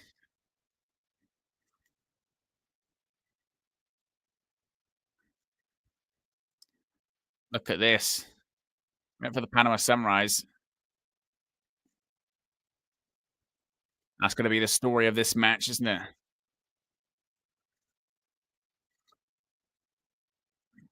We saw that drop kick. We're 24 subscribers away from 20,500. So if you haven't already, be sure to subscribe. To get 500 subscribers in a week would just be. I don't think we'd have ever done that on the channel. That would be incredible. Oof. There's that double drop kick.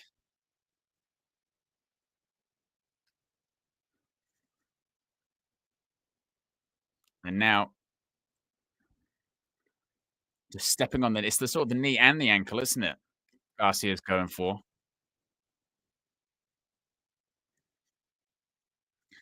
Esther says, "I hope this match doesn't go on forever." I mean, I think maybe just over 20. If they go any longer than that, I'll be like, "Oh my goodness." And Bison says we need the scapegoat back. I haven't seen Jack Perry for a long time, have we?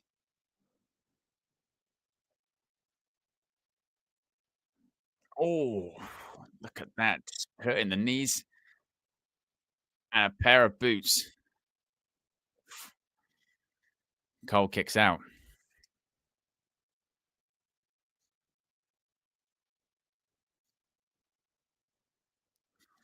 Lee says he misses Jack Perry.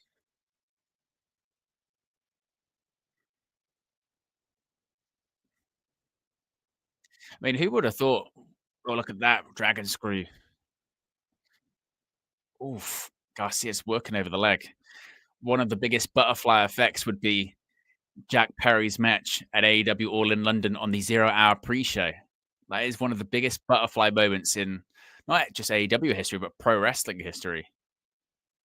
If anything, to be fair, you could maybe even argue that one of the biggest butterfly moments in recent memory when it comes to professional wrestling is actually CM Punk breaking his foot on the Dynamite after AEW Double or Nothing back in 2022. Like that is a huge butterfly moment. Everything that came out after that, linking to that point, is kind of mad. Oh wow! Look at these neck breakers by Daniel Garcia.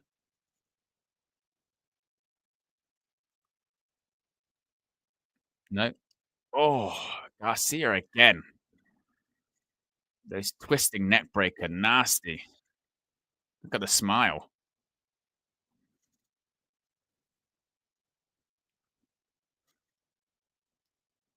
Oh, oh, drove him down the knee. Maybe wasn't the best idea.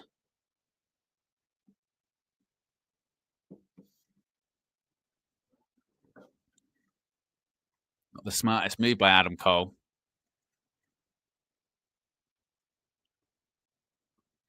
Oof. Reverse elbow and a big kick.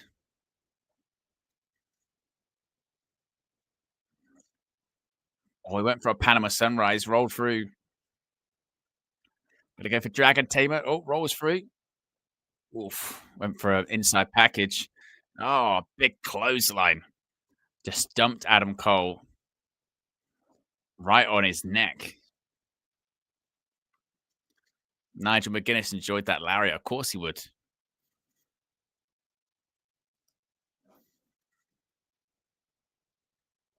Maybe going for no.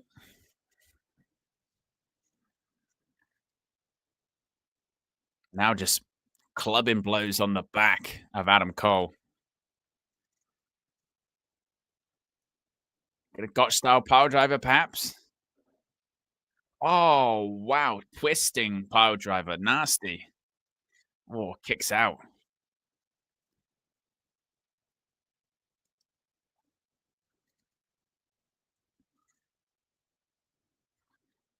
Look at this.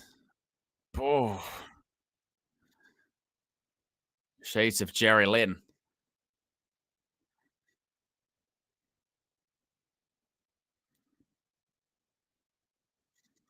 Now Daniel Garcia. I mean, Adam Cole. It's kind of just not been able to do anything in this match so far, really. Oh, is he going to go for the boom? Adam Cole, big forearm. And again, oof, another big forearm. Oof. He's going back and forth with these forearms, big boots. Oh, big boot to the face of Adam Cole. Oh, and both of them just bounce into each other. Oh, pair of boots to each other this time. Oh, backdrop suplex. Oof, pump kick. I went for a slap. No. Oh, that again. Oof, another one. Look at this. Oh, big super kick. Oh, it fell into a cover. Oh, baited him in. No crucifix. No. Nice back and forth there.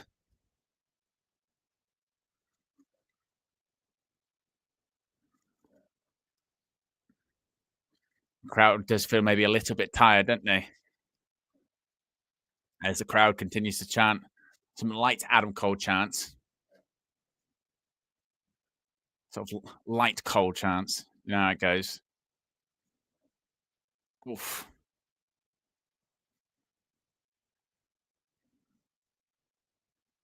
Transitions into an ankle lock.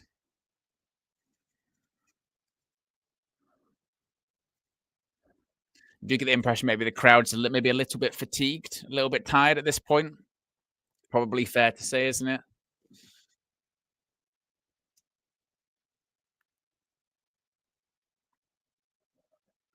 And there, look at that. Great finds the leg.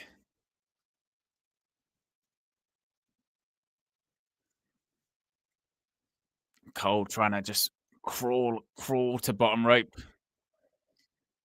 Can he get that? And he does. Gets to the bottom rope.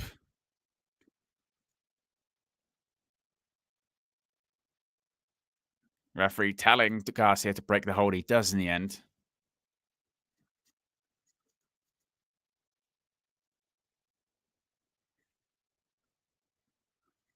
Great crowd shot there. And Bison says, yeah, crowd has been good most of the night too. It definitely does feel like they've sort of tired out a smidge, doesn't it? Which, like I said, it does happen in these AEW pay-per-views because they do the long card. The crowd can't be hot for everything, and it's just impossible.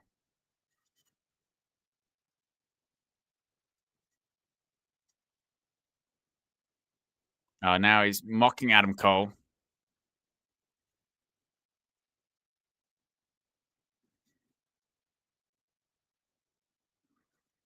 Garcia going for here.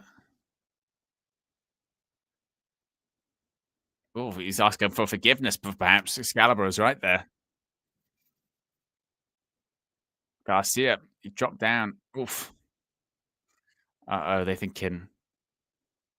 I thought he was thinking Panama Sunrise for a second there.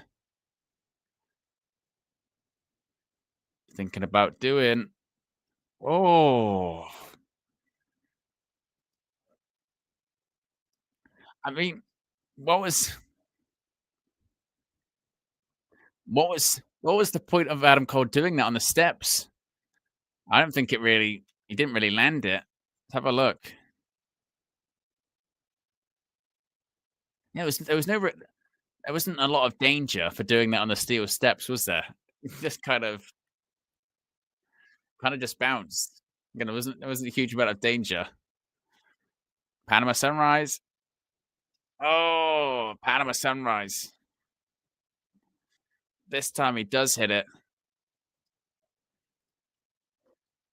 That was nasty, wasn't it?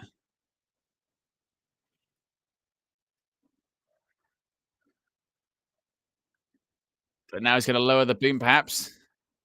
Now is he going to lower the boom? Get the impression he is. No.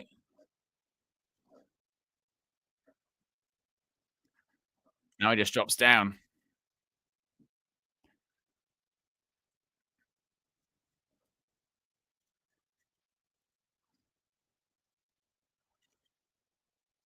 Now what's Adam Cole going to go for?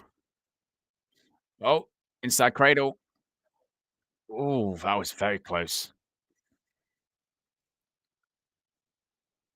Oof. Adam Cole dropping down again. What's Garcia going to go for? Oh, Panama Sunrise.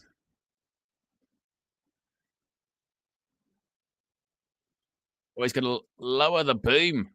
Daniel Garcia. One, two. Oh, kicks out. We're 22 subscribers away from 20,500. If you haven't already, be sure to subscribe. Click the like button as well. We're 6 likes away from 140 likes. Definitely the crowd is fatigued, no doubt. Obviously, we're going to follow this one with the International Championship match, I think, which will wake people up. And an AEW World Championship main event, which genuinely could go either way.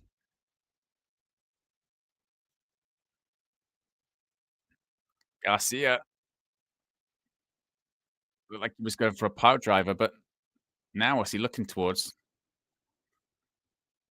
What's he staring at? Staring at the turnbuckle.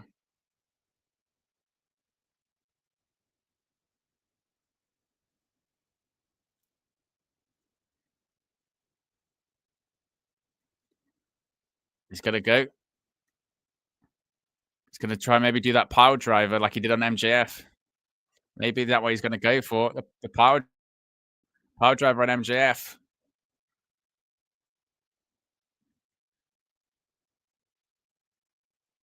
Oof. His headbutts. Garcia goes down. What's Adam Cole going to go for here? Another Panama Sunrise. That's what, 3 of the match?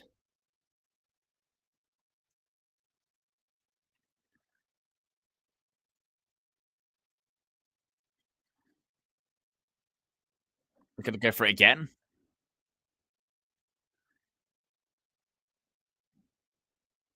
Another Panama Sunrise. By the way, the difference in sort of, and this comes from a very pale person, the difference, look how white Adam Cole's knee is compared to the rest of his body once he's taken the knee pad down. Gonna lower the boom. Lowers the boom. Is this going to be it? 1, 2, 3. Adam Cole wins. Adam Cole is the brand new TNT champion in a match that I think everyone was just kind of waiting to end. Wasn't amazing. I mean, get your star ratings in the chat. I probably give it 2.5, maybe. It was very flat. I think crowd was very tired.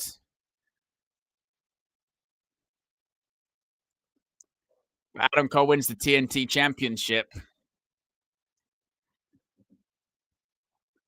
So I give it 2.5. It was fine, but I just crowd was just a bit ready. I was just ready to see Adam Cole win. Ravishing One says 2.5. M Bison says mid match 2. Yeah, it was just a bit flat, wasn't it?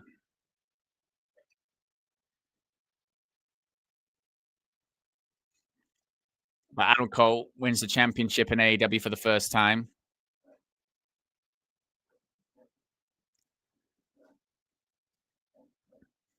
Adam Cole looking over at Daniel Garcia.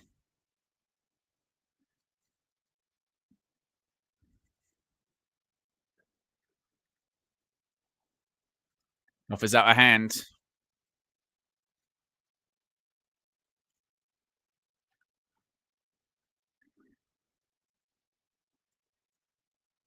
They shake hands.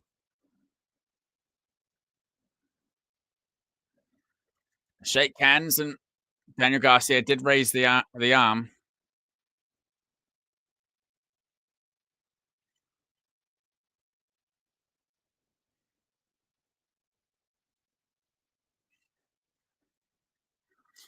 The Ravishing One says it would be a good Collision main event, but definitely definitely not pay-per-view worthy. It's one of those ones where, in fairness to WWE, where they would probably, especially under Triple H, because they don't have so many matches on a PLE, like you said, this probably would main event a Collision, and it would be, for instance, if last night on Collision this was the main event and Adam Cole won the title, you couldn't really complain with that. You'd be like, actually, that was good. They made you a reason to tune in for Collision, and that's a good main event for that going into Dynasty. Like, that would have made more sense as opposed to put this on the pay-per-view.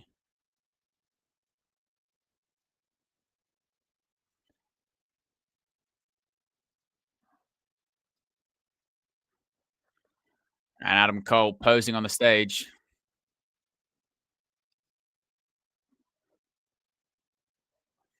Adam Cole, the TNT champion. But coming up next, it's the AEW International Championship. A match certainly that that a lot of people were looking forward to. There you go, with the watch call it and the thingy. Nearly saw the magic. There you go. I think the crowd will certainly be a lot more up for this one, interested in this one. Kenny Omega having a bad match is kind of impossible at this stage. I mean, the match that he had with Konosuke Takeshita at AEW Revolution was just unbelievable, wasn't it?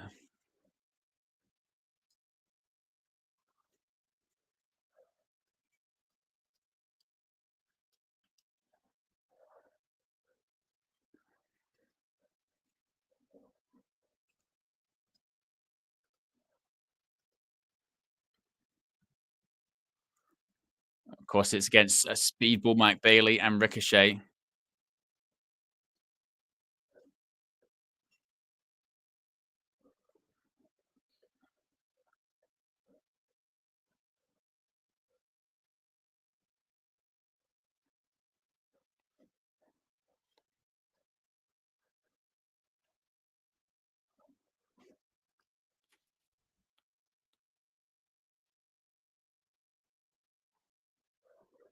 Did you hear? I think Taz getting into his chair there. Yeah, he got it. Get in his chair. You could hear Taz sitting down, going, "Ugh, ugh." There comes Ricochet.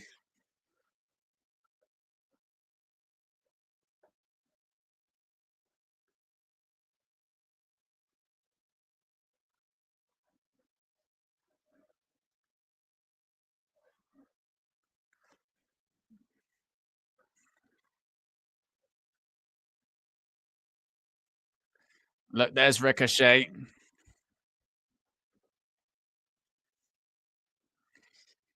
And of course, we're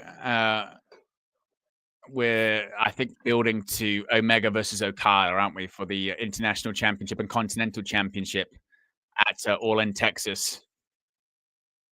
I think that's pretty obvious at this stage, isn't it? We're 20 subscribers away, by the way, from 20,500. So if you haven't already, click the like button, and just 2 likes away from 140 likes. So if you haven't already clicked the like button, we can get to 140, and maybe we can actually get to 20,500 tonight. That would be wild. That would be actually crazy. Remember, you can get your super chats in too. Speedball, Mike Bailey making his AEW pay-per-view debut.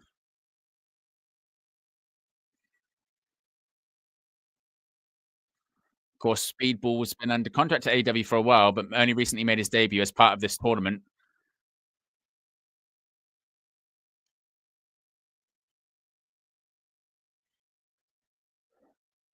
They get only 1 like away now from 140, and 20 subs away from 20,500, which is insane.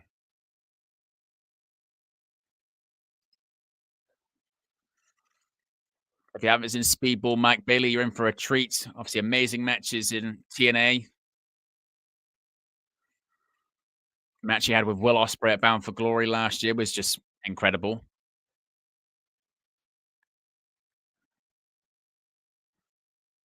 or a couple of years ago, whatever it was, as we await the entrance of the AEW International Champion.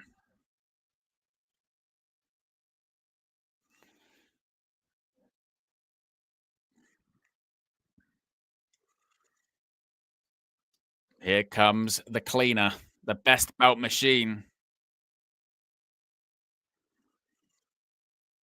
I mean, this is what Kenny Omega should be in AEW, isn't it? Just not competing all the time on TV, but literally just going from pay-per-view to pay-per-view, just doing amazing matches.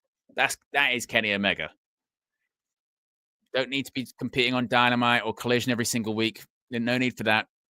Just compete at pay-per-views, occasional TV match, but mainly pay-per-views, doing amazing matches.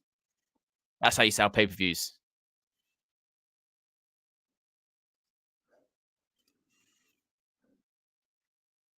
Here he comes.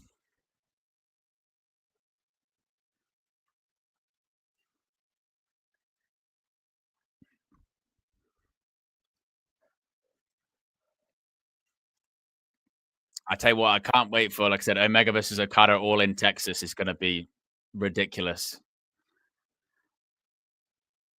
I think the one thing they do need to do is announce it as soon as they possibly can, because that will move tickets.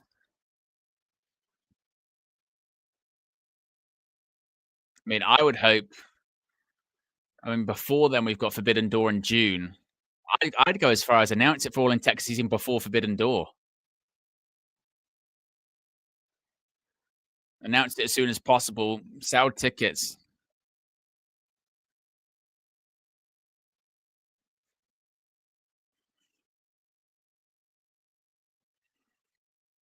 There is Kenny Omega.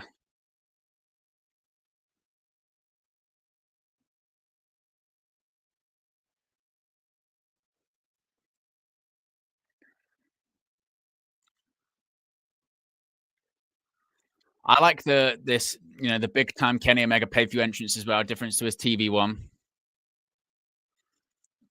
We hit 140 likes, guys. Appreciate everyone that's clicked the like button, and we're only 19 now away from 20,500. We might actually do it. We might actually do it, which is incredible.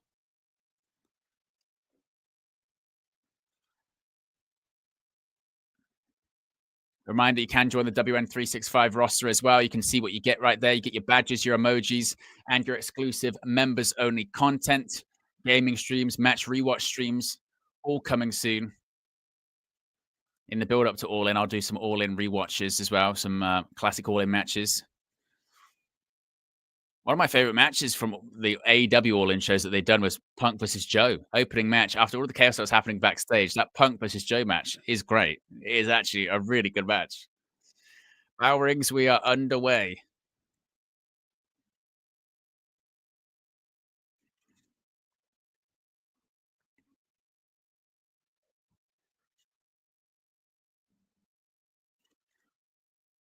I think what is quite exciting is that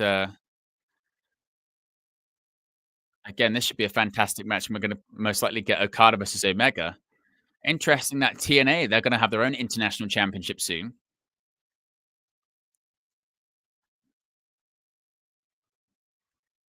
It's crowd chants for Speedball.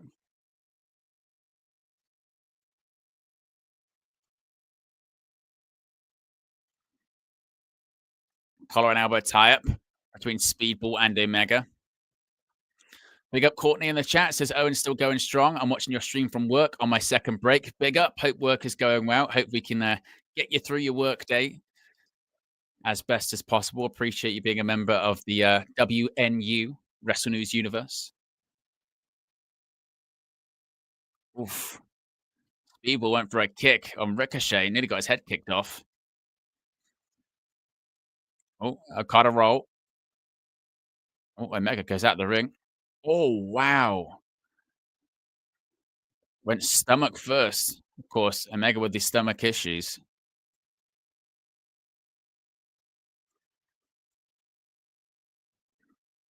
Leapfrog. Oof. Held onto the ropes. And now Omega latching on to Ricochet's head.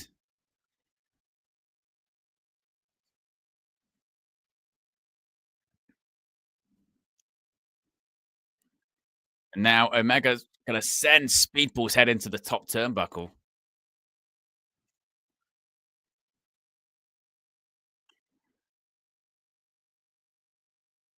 Oh, crossbody.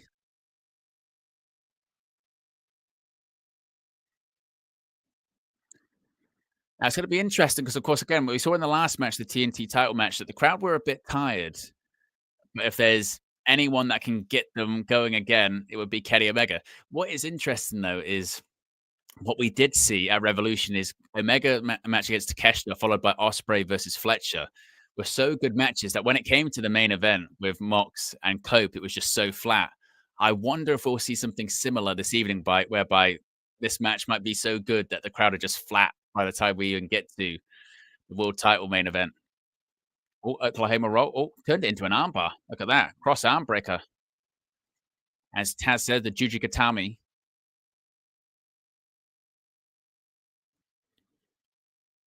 Speedballs in. Oh, kick to the gut.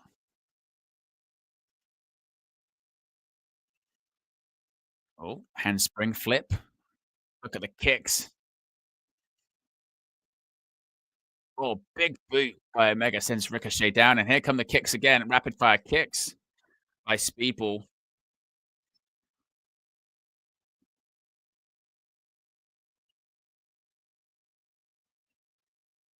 What kind of gear is that Speedball's wearing tonight?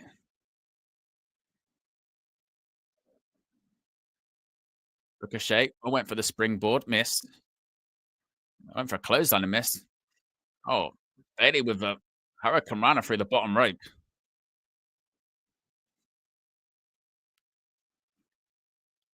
Ricochet. Whoa, goes over. Oh, just slapped Ricochet on his bald head. Boldest. KG, that comedian, wouldn't be very happy. What have they got against bold people? I might be joining that club very soon. I'm in no position to mock the bolds. Crowd chanting bold. He's going for you can't escape, but Speedball's now in the crowd. Oh, Omega pulled into the crowd. These Bailey kicks the chest.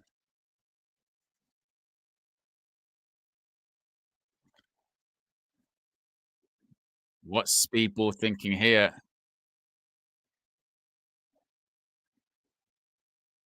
What the hell are they thinking here? They're planning something. This is going to be mad. Oh,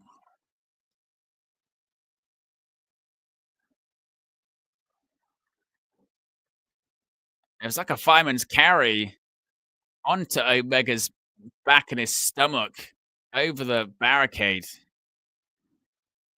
Unbelievable.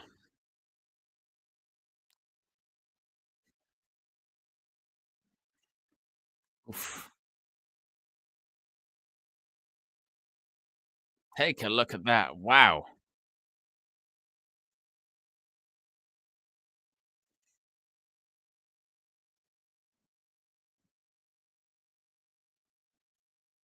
Now, Ricochet.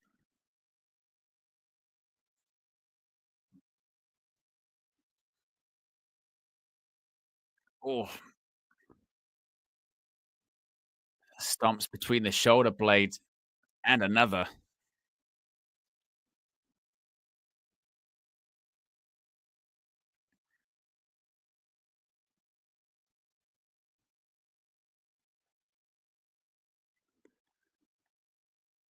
So now Ricochet in control. What's he going to go for here? Or goes for a cover. Is that our first of the match? It might be. Maybe first cover of the match.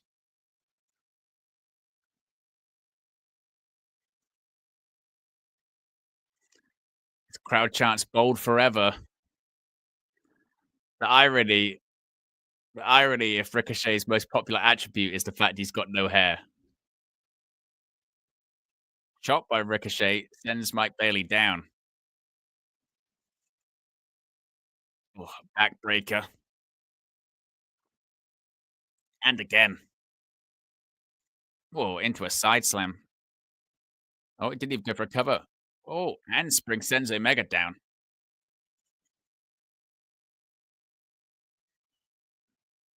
Oof, reverse elbow.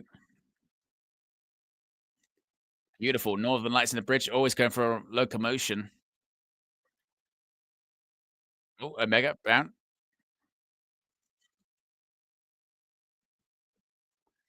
Of course, Omega still selling the effects of his stomach. Oh, big chop. Oof.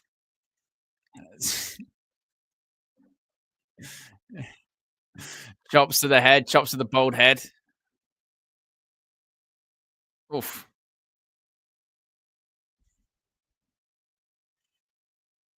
Oh.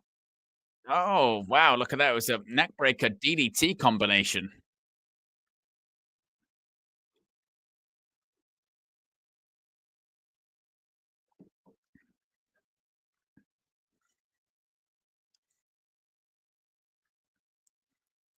Ricochet hits the ropes. Oh, Tope just took out Speedball. Another one. Oh, Omega goes crashing into the announce table. That was nasty.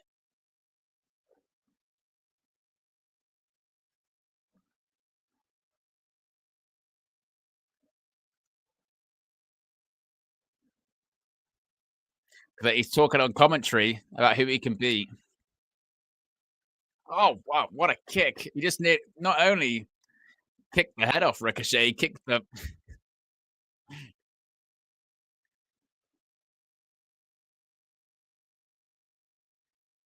People apologized, but the mic wasn't even working.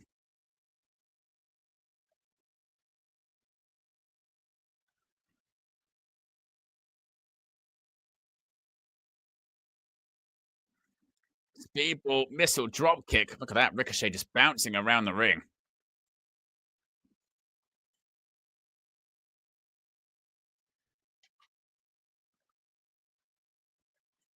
Oh, spin kick right to the gut. Axe kick across the back. Oof, round kick.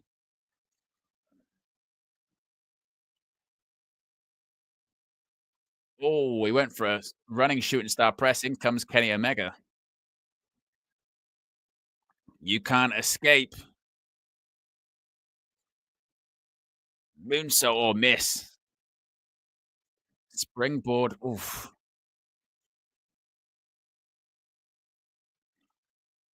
Oof. Went for a springboard moonsault from the middle rope. Misses. Backslide.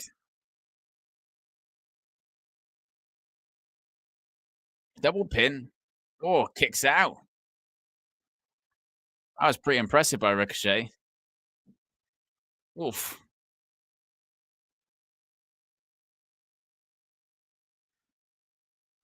Look at that. A double pin. Very impressive by Speedball Mike Bailey.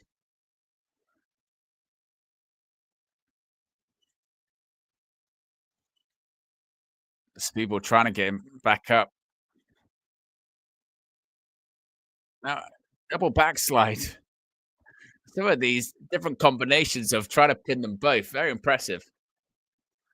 On a pair of boots. Everyone goes down and the fans on their feet. Fair play. That will get the crowd on their feet. It's a bit of innovation. Look at that.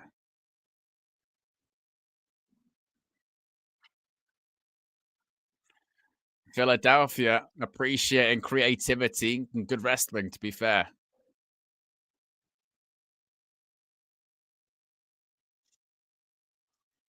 8 likes away from 150 likes. If you haven't already, click the like button. Also, be sure to subscribe. We're 19 away from 20,500. And we can join the WN365 roster. Scan that QR code. Get your badges, your emojis, and your exclusive members only content. And we are 2 out of 10 when it comes to super chats for the evening. Oh, look at this slap. Oof.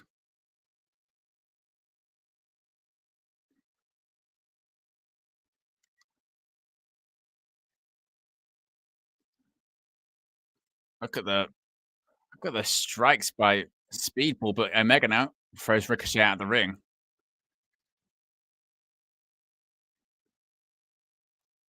Oh, big chop.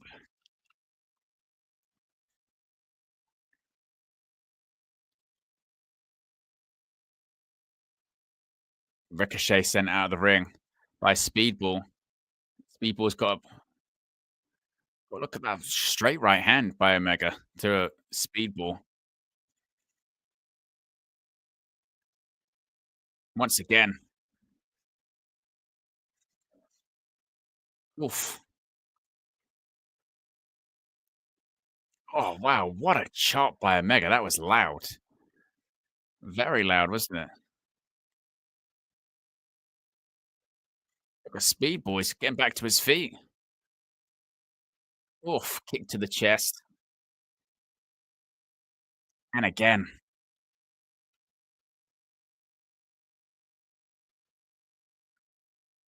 Oof. And a flat back bump. Ricochet grabbing the hair, of course, because he doesn't have any. People, oh my goodness me. Springboard moonsault from inside the ring to the outside. Very impressive.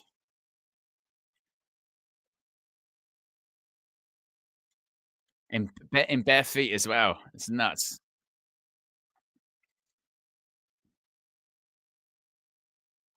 Look, the crowd are already ahead of Kenny Omega. It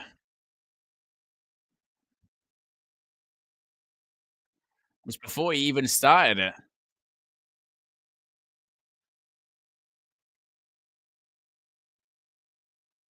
Ready Omega for the dive. Oh, over the top rope to the outside. Doing that after you've had 2 feet of intestine taken out of you is kind of wild, isn't it? Unbelievable. Look at this.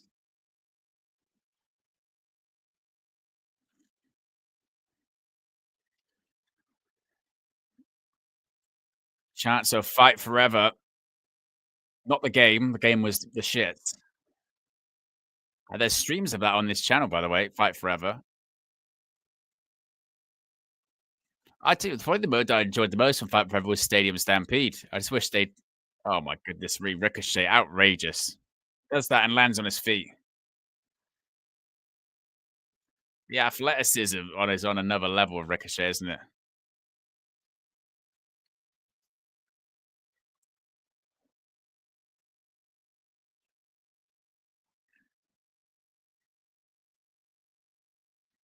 I go for it again.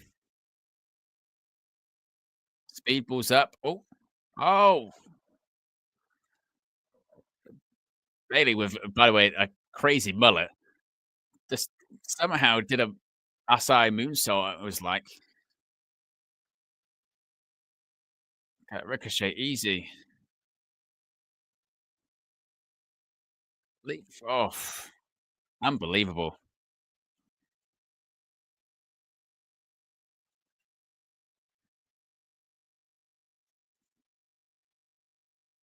Oh, gonna go for a roll up to Omega.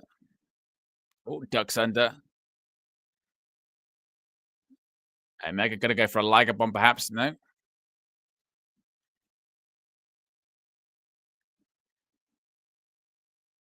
No.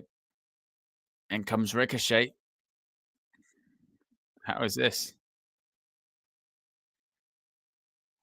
Oh, standing knee drop onto Ricochet, onto Omega. Good grief. Absolutely incredible by Speedball. But again, that's what he does.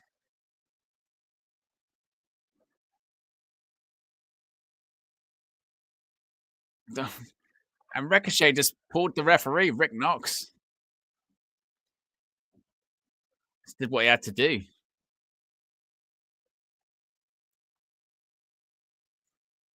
That's all he could do. It's what he had to do.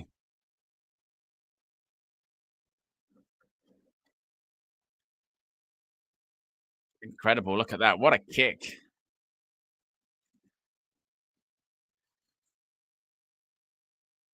Open-handed shots. It's turning them into elbow strikes.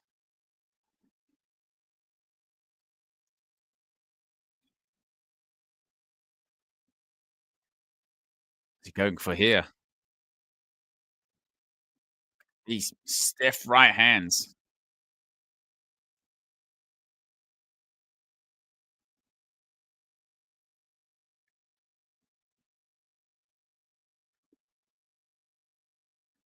Speedball is just going to pull Ricochet out the ring. Oof, big forearm.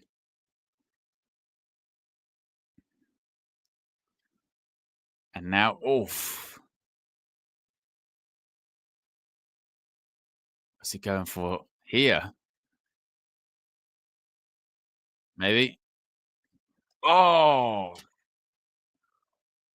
the knees. That is ridiculous. Speedball just went for a knee stomp and his knees hit the apron. That was ridiculous. Oh, and now he's clipped the knee and he also hit the referee. No DQ.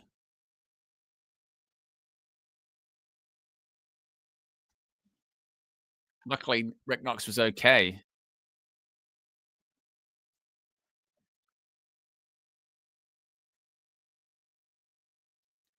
Oof.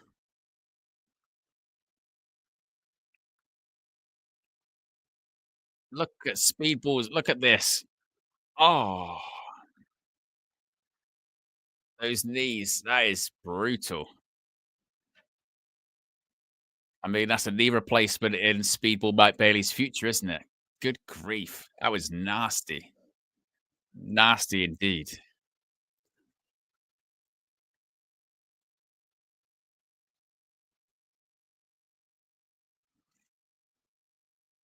And now he's biting.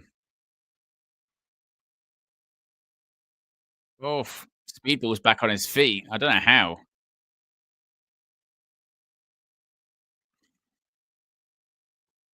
What's Speedball gonna go for here?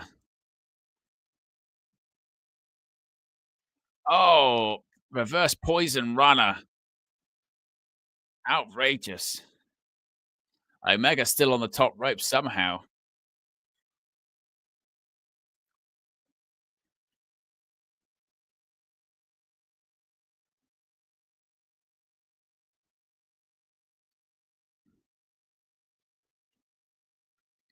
Speedball. Oh, just there we go. Snapdragon. Oh, Snapdragon suplex.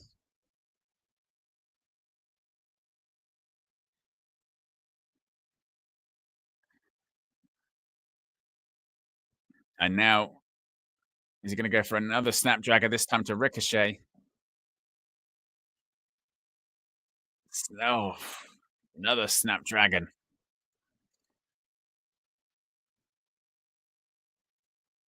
Just brutal by Omega.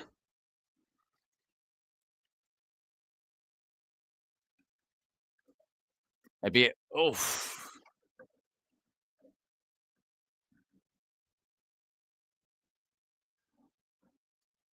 Unbelievable.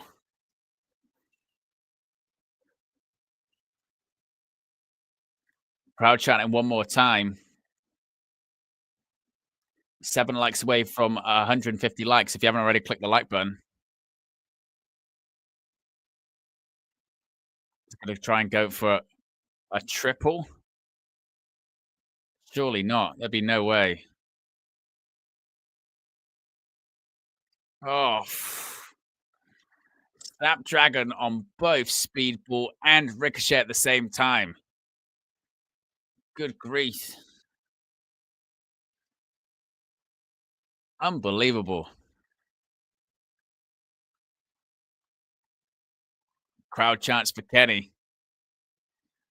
Take a look at this. Oh my God.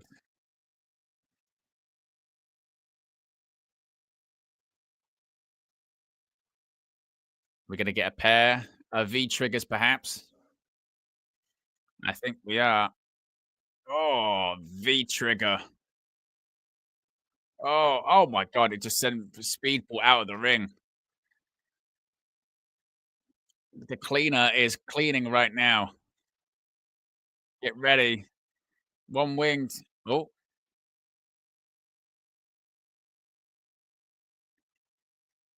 float saver.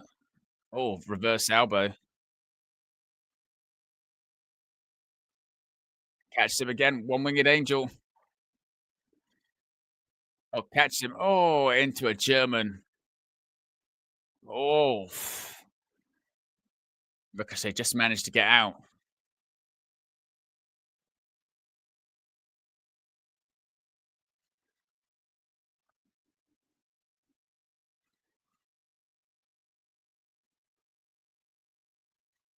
Now maybe Omega's going to go for the one winged angel on Speedball. No. Oh, oh, look at that kick by Speedball.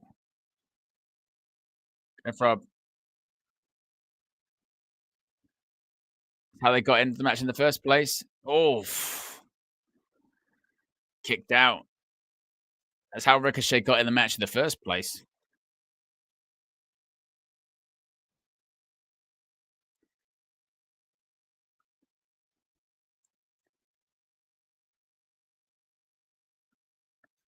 Look at that Snapdragon. The Dragon Screw leg whip.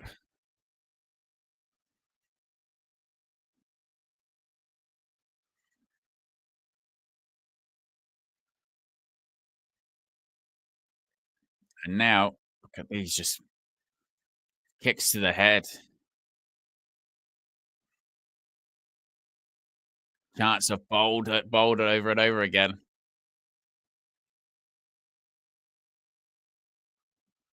What's Ricochet going to go for here?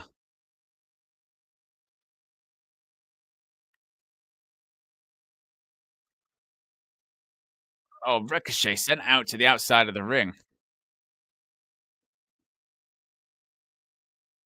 Oh, he went for another V trigger, but Bayley catches him with a kick.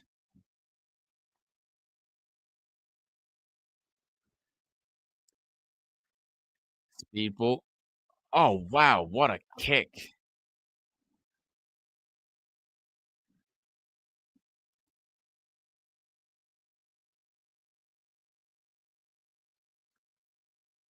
Is Bayley going to go for it? Shooting star. Oh, no, missed. And once again, the bad knee.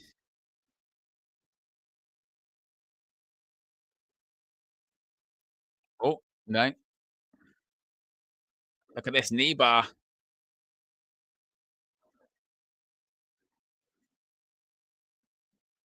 Ricochet's seemingly going to go for it. Springboard. Springboard. Oh, 450. That might be it.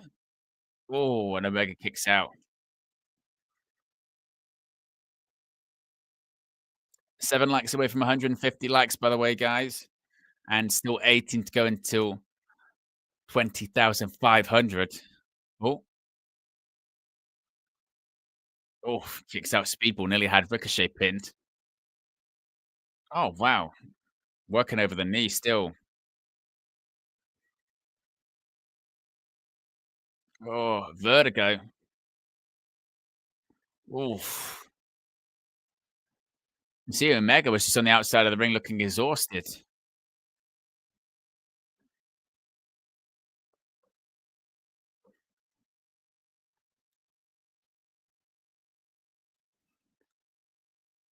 Now Ricochet's back to his feet.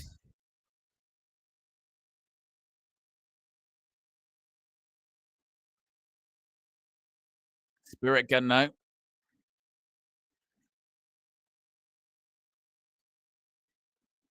And comes Omega. Oh, he went for a V trigger, misses. Rolls him up. Oof. Nearly took out the referee. Oh. How many kicks is Omega gonna take?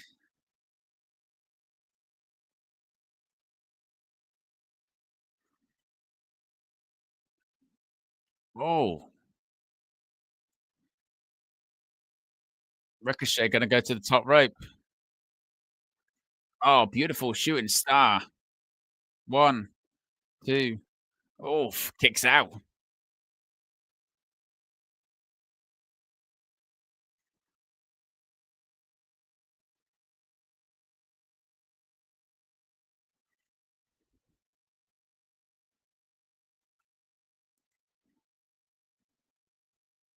Oh,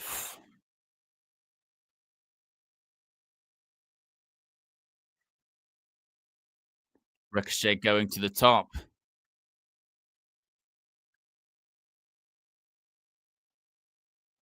Maybe go for a shooting star, perhaps.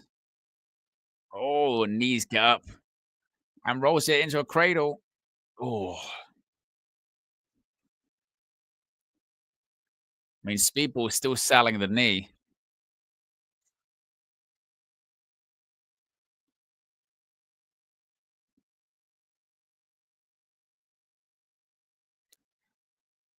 All three men look to be at the end of their tether. Surely we've got to be heading towards the finish soon. You would think. Look at these slaps, strikes, kicks. And again, oh, Ricochet goes towards the knee.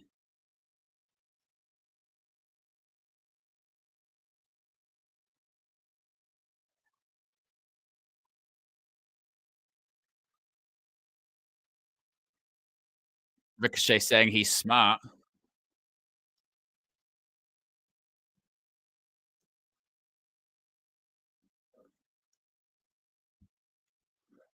What is this? Crane kick.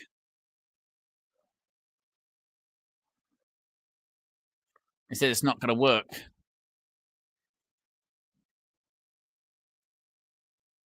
Oh,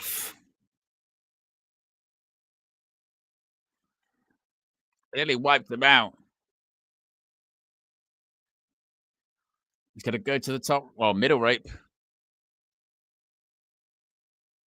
Oh, ultimate weapon.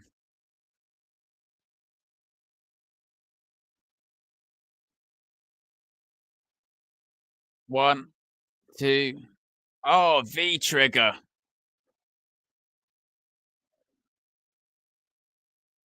That was nasty.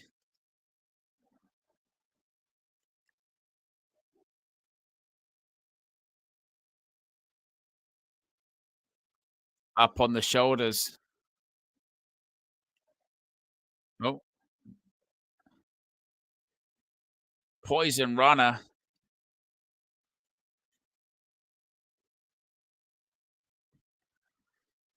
What's it going for now?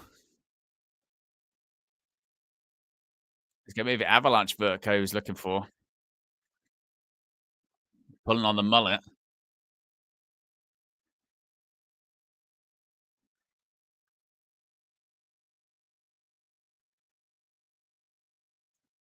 Now what's Omega going for?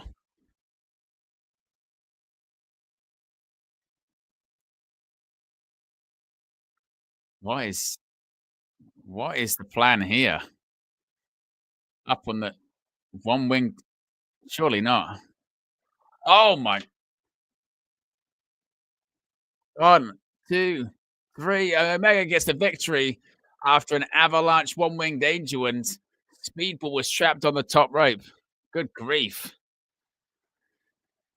Kenny Omega gets the victory, retains the AEW International Championship. What do you think of that one? Get your star ratings in. I mean, it was a terrific match. I maybe didn't necessarily need to go that long, I think. Maybe went about sort of 5 minutes too long. Omega gets the victory. Certainly a fantastic match, no doubt about that. But you could tell the crowd was a little bit fatigued. Like, the last few matches certainly have been fatigued, but certainly still a tremendous match. I'd give it 4. Best match of the evening, I would say. Maybe 4.25. I mean, unbelievable one-winged angel.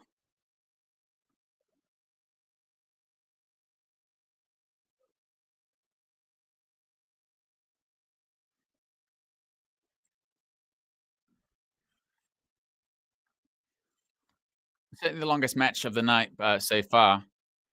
Ironically enough, before this, the longest match was Bandido versus Chris Jericho.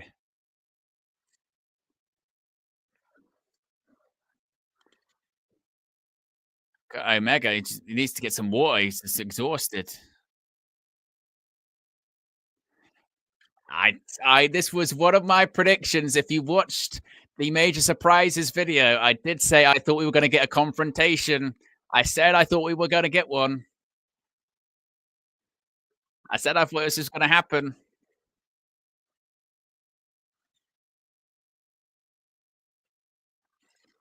Kazuchika Okada is here. If you watch the surprises video I did, I said that I thought we would see parallels for AEW World's End. And this is exactly what I thought was going to happen.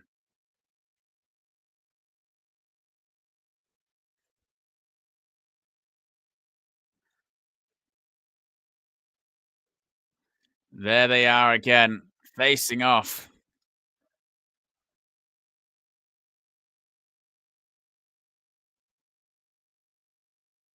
Omega walking away.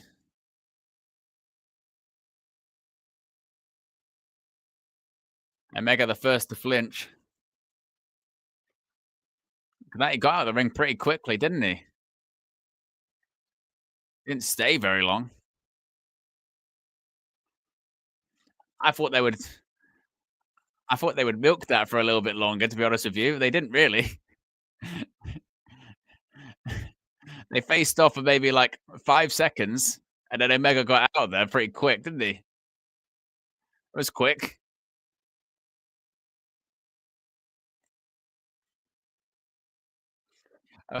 Maybe they were told, gotta wrap it up quickly, guys. We haven't got long for the main event. A couple of matches have gone long. We need to wrap it up.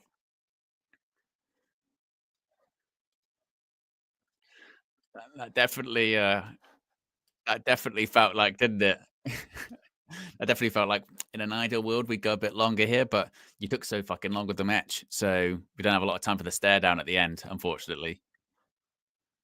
They definitely got told, go out there and then come back very quick. We don't have time. We've overdone it. So it's main event up next. We're 6 likes away from 150 likes. If you haven't already, click the like button and be sure to subscribe.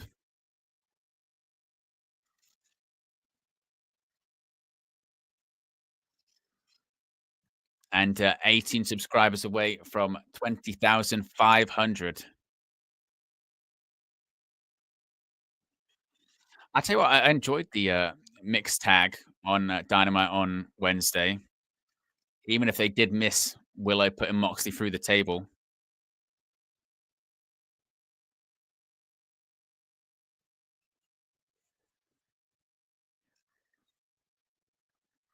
We'll probably see Marina Shafir and Willow Nightingale get involved in this, most likely, won't we?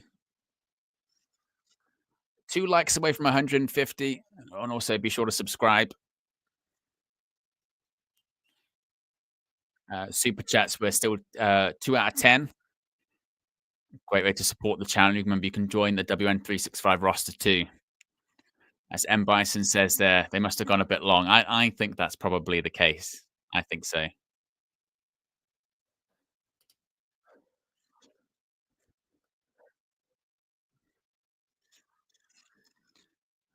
Now, are we going to get a title change here? That is the question.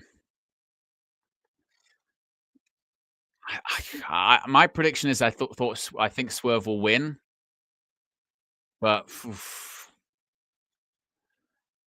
we shall see. Because I think it's going to be Swerve Hangman for the All In main event.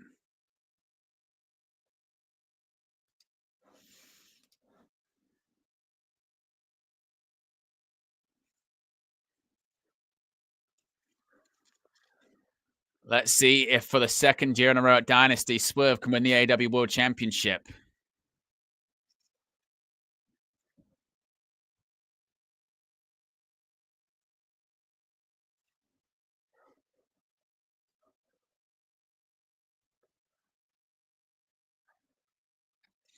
A year ago at Dynasty,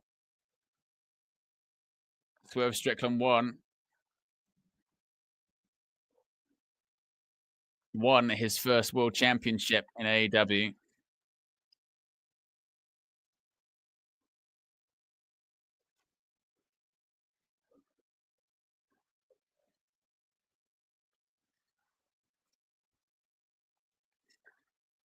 Big entrance. Look at that. Pyro.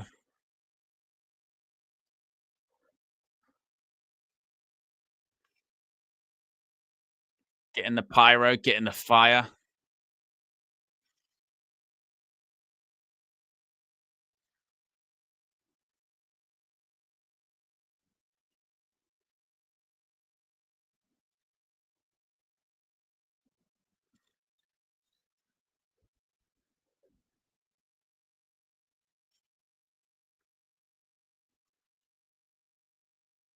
The Prince Nana going crazy in the ring. Big up to everyone. We hit 150 likes. We are just 16. You can see it right there. 16 subscribers away from 20,500.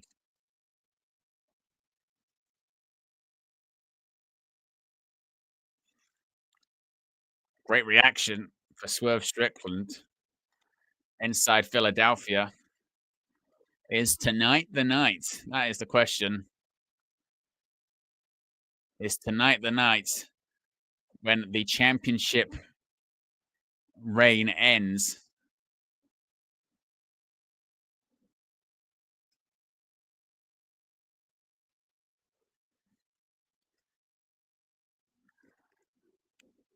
Once again, whose house? Swerve's house. And here comes the AEW World Champion. That being Jon Moxley.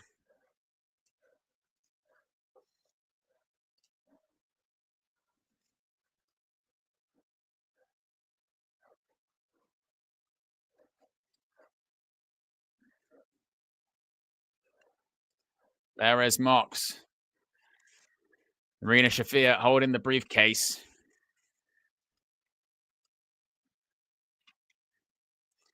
Four-time AEW World Champion.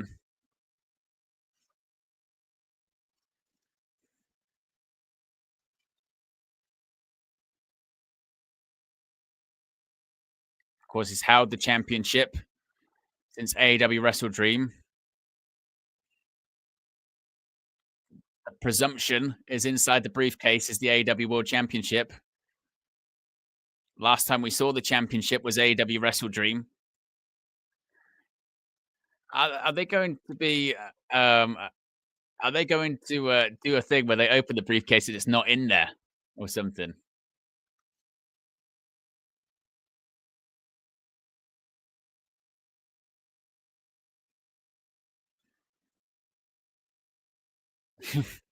Moxie saying, "Whose effing house is this?"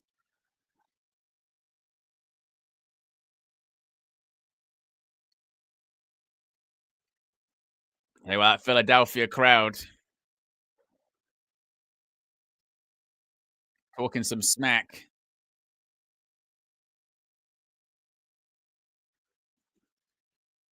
Of course, Moxley killed off the Blackpool Combat Club, turned it into the Death Riders.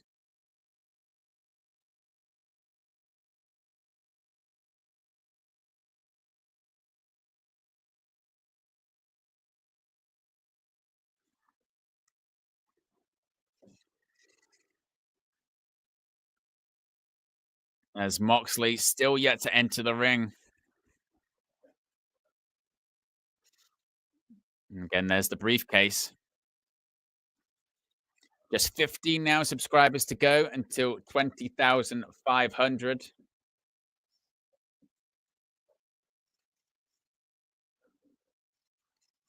I mean, is it going to be a situation where when they open the briefcase and the championships there, it's going to be a new version of the title kind of thing? Because I mean, because the idea of not showing your world championship out on television for months is a pretty wild one, isn't it? That is pretty mad.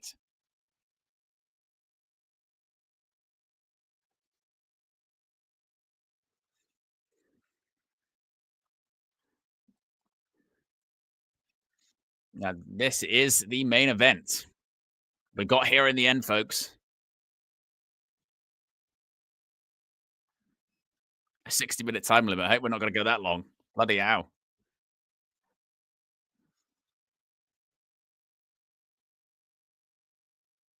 Isaiah says, I think new title design. Maybe. That might be what it could be. Accompanied by Prince Nana. It's Swerve Strickland.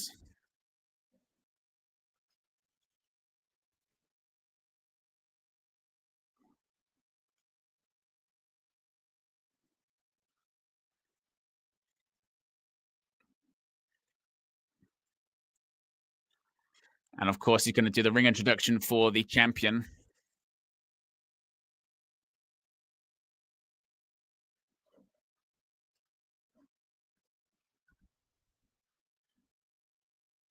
Current AEW World Champion. A first ever 4-time AEW World Champion. 4-time.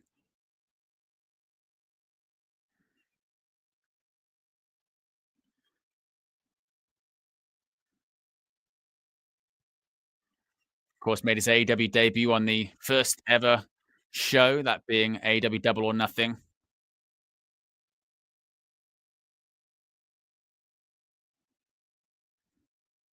It's inside the briefcase. He's holding up the briefcase.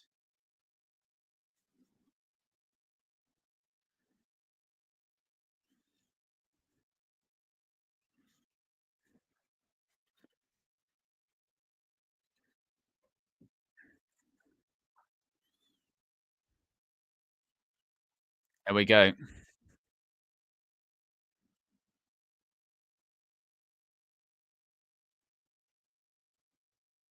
You can see on the back, Moxley's back's all charred up from his death matches he's done in his career. Still got the spike marks in his back.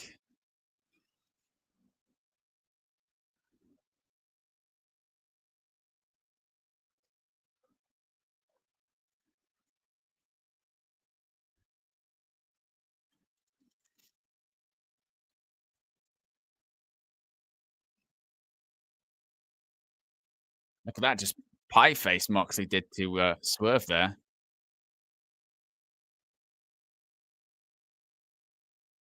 Now goes for the single leg. Really gets him down.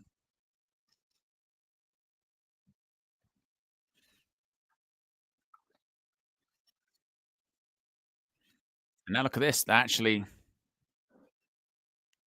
trying to wrestle, mount position.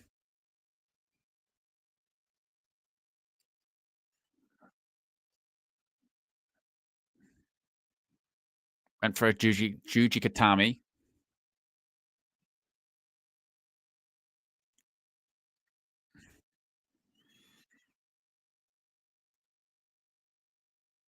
Now he's going for maybe a Fujiwara armbar.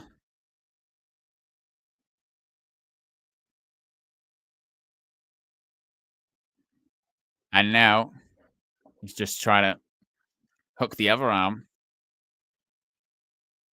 into a pin predicament. Moxley kicks out.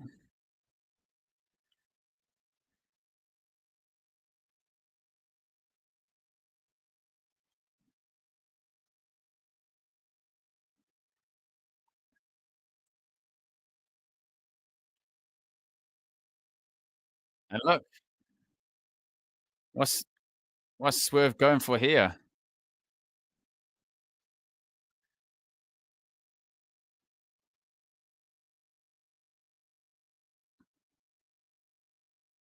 Try to get a drop toe hold. He got it.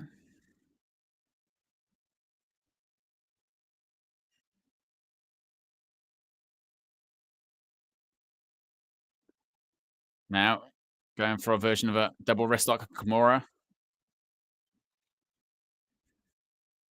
I don't think people expected them to try and do amateur wrestling, chain wrestling, and jiu-jitsu. Oof. Oh, what a forearm that by Swerve. And another one. Look at this.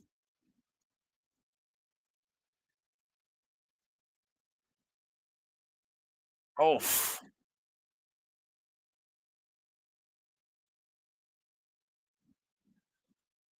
by the way, you can see them sort of marks and lumps on the back of Swerve after he was in that glass.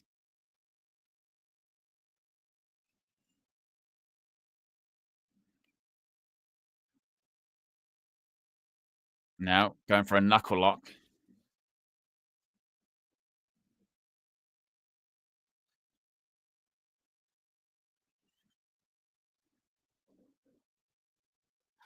Oof. Look at this.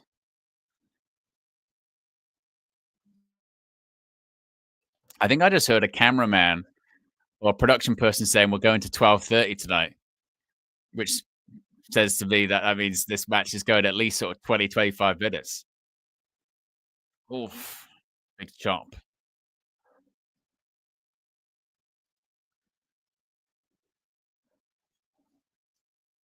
Swerve flips over.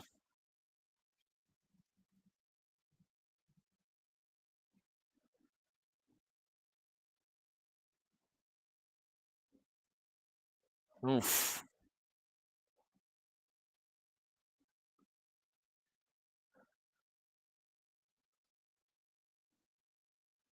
Now Strickland now to the outside.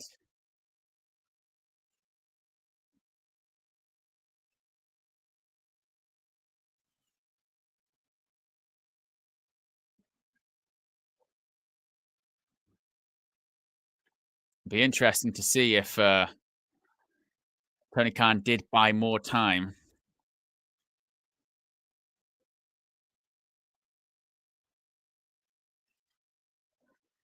There's one thing they certainly need to. They need to. It was the same as Revolution. Obviously, the shows are fantastic and the pay per views are great. Um, just too long. Just too long. The too many matches. Too long for the matches. There's only so long crowd can be. Oof. Wow. Invested for.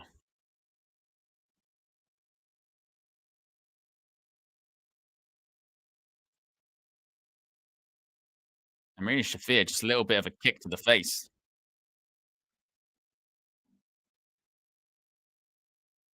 That was a forearm, sent Swerve over the top. It was that nasty landing, certainly.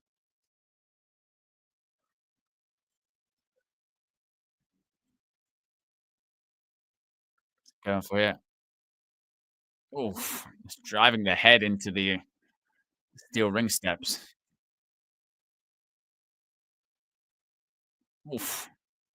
Bounces Swerve off the steel steps again.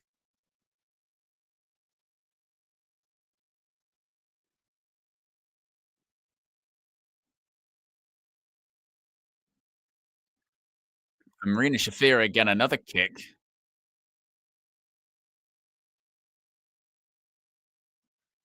Prince Nana looking frustrated.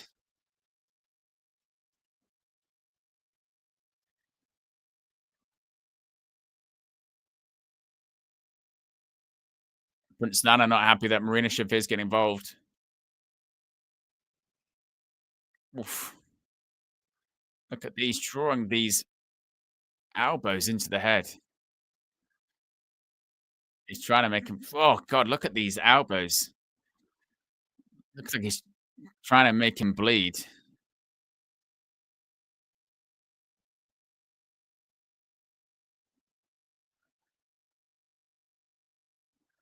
I think he was trying to split open Swerve hard way there.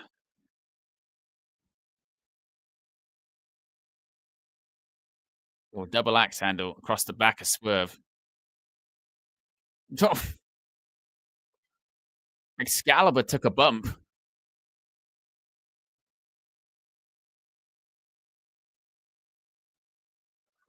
Mox, I think this is when Swerve's probably gonna get color, I think.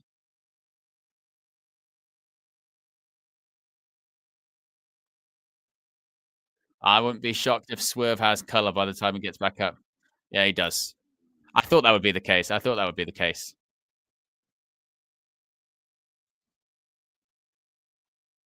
Yeah. Moxley grabbing the steps.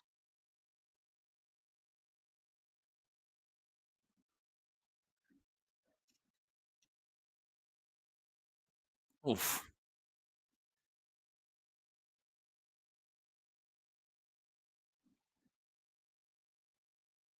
You can see when they showed the camera angle when he went into Excalibur. Now he's biting the head of Swerve.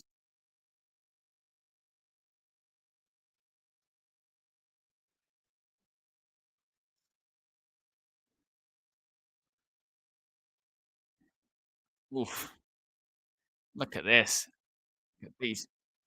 Now just splitting open the eyebrow. And now just once again biting the forehead.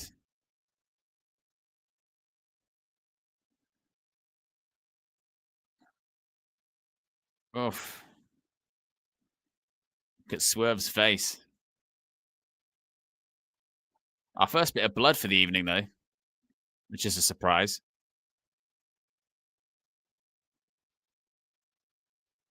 Getting into the face of Paul Turner.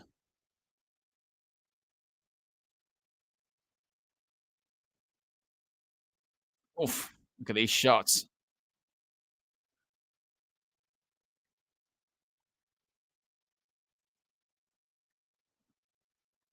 What's Moxley going to go for? Paradigm shift, perhaps? Oh. Paradigm shift onto the steel steps.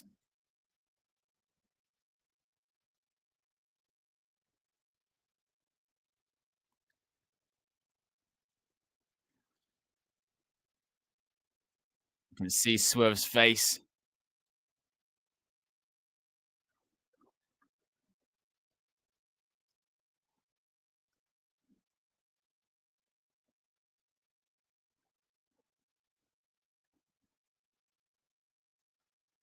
Nine. Swerve's got to get back in the ring.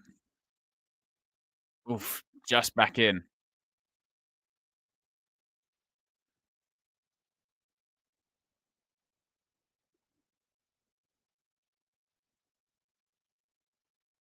Maybe pile driver. Cover. Oof. And look at the eye.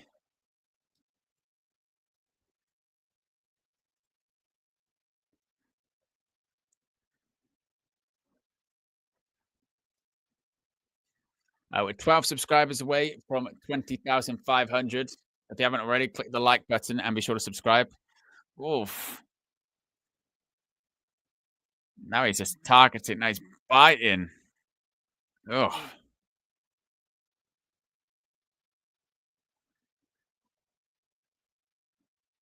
just nasty, nasty stuff.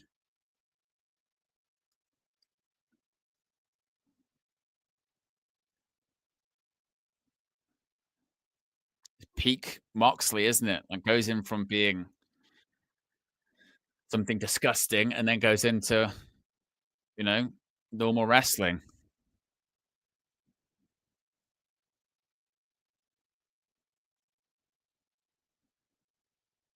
Oh,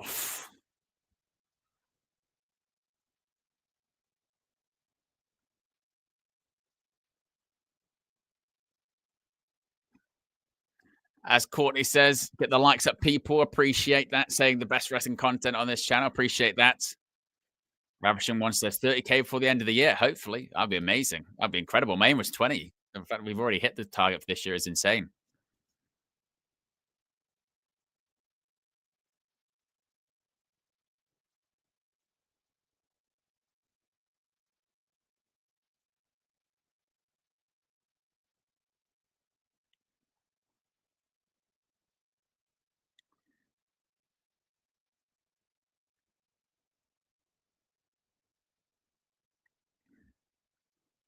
Now, how many times has he? How many times has he bitten him on the head? He's been to the head like 10 times in this match. It's crazy. Oh, just slaps him. This Now, they say you can hit harder than that. Well, he did. He did hit harder than that. There you go.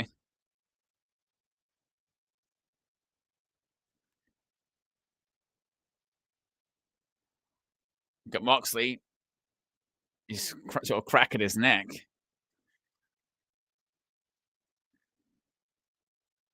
Oof. Now teeing off with these forearms. Oof. And again, another big slap. There's a slap.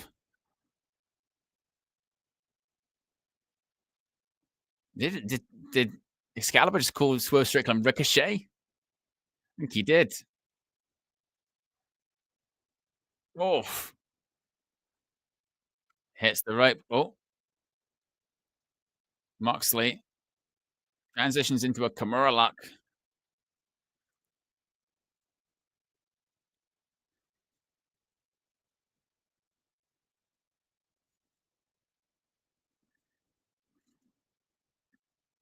Crowd clapping for Moxley.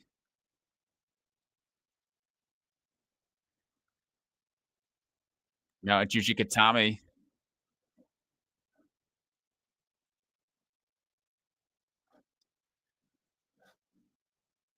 You can hear Marina Shafir shout and break it.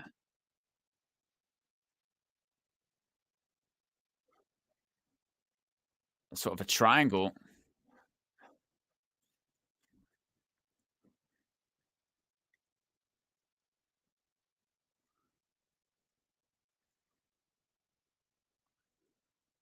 Two likes away from 160 likes. If you haven't already, click the like button.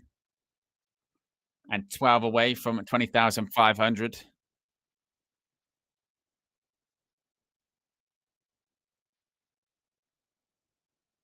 Oh, look at the strength.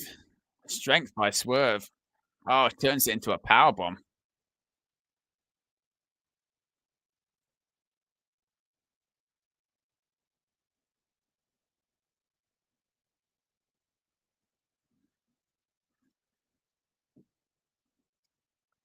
Maybe the tide's starting to turn for Swerve, perhaps. Maybe.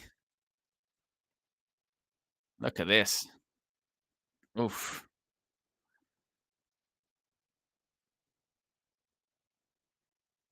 Oof. Swerve just, I think, took off something off his wrist. He threw it into the camera.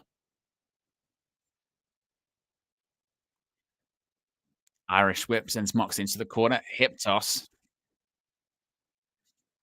Roll through. Suplex.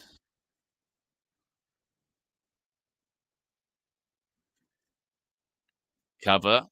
Moxley kicks out. Or gets the shoulder up at least.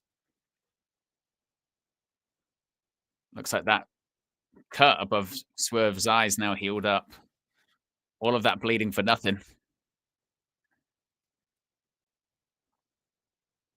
Oh, Moxley's got him.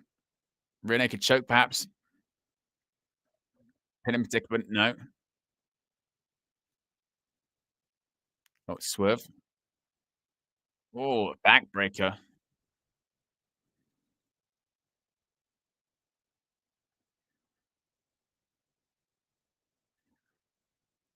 Prince Nana. You can hear him saying, "You've got him where you want him."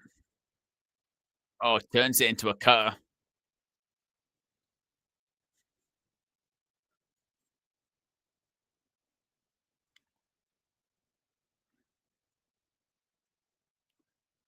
What's he going for here? No, rolls out. Maybe vertebraker, perhaps. Oh, Moxley rolls out. There you go. Bulldog choke. It's in. Got a same move that retained him the championship at AEW Revolution.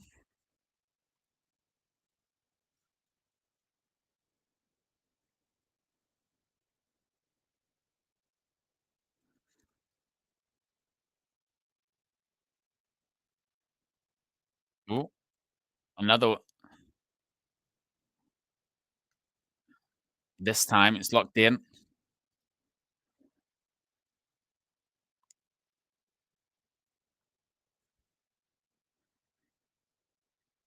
He's actually grabbing Swerve's hair as well.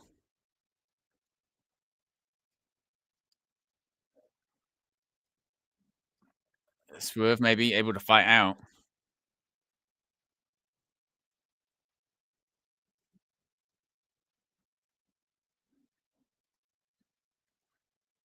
Oh, Swerve.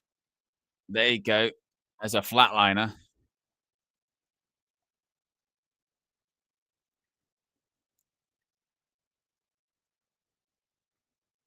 Can Swerve get back to his feet?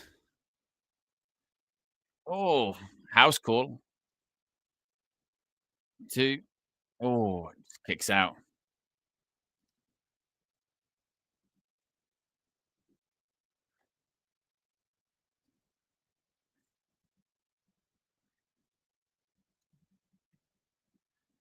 Prince Nana once again.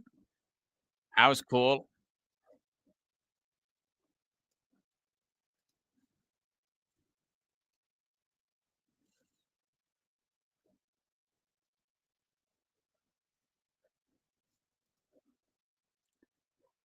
Thinks he's gonna maybe need more.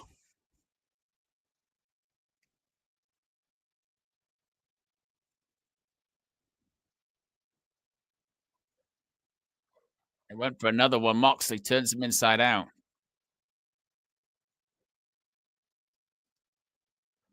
Oof. Wow.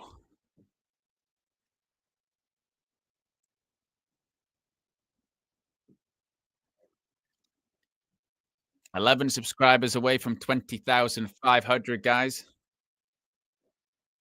Marina Shafir now getting in the ring. What the hell is this? Qualification, perhaps. Referees telling Marina Shafir to get in. Prince Nana.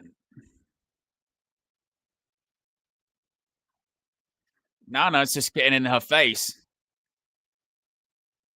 Oh. And just hit him with a briefcase.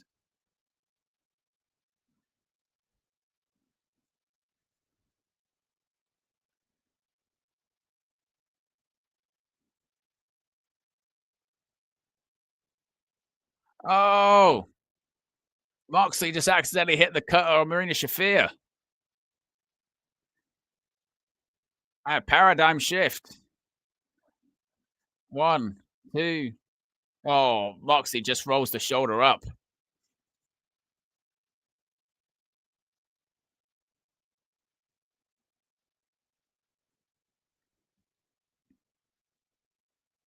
Big momentum shift, absolutely. Taz says.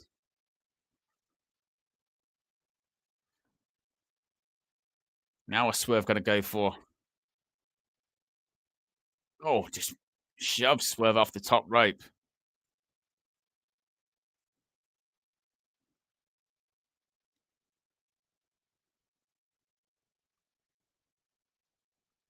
Crowd chanting F you to Moxley.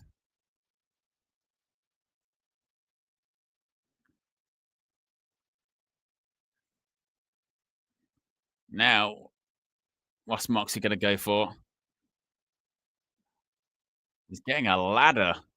But how is this? What is he going to be doing with a ladder?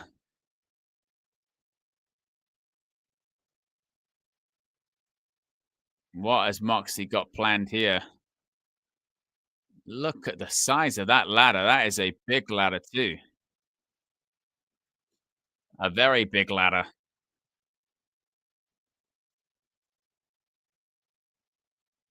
What could he possibly be thinking of?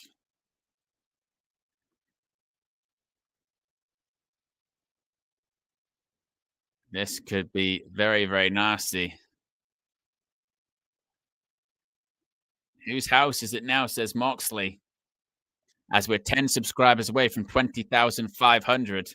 If you haven't already, be sure to subscribe and click the like button. 7 likes from 170. Now he's just choking him out. Front face lock choke. This could be insane.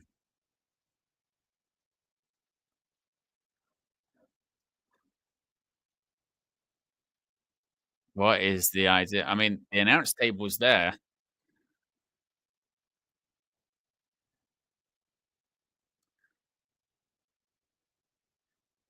What are they thinking here? Well, he's biting him again. Just how hungry is Moxley? I mean, he's like Hannibal the Cannibal.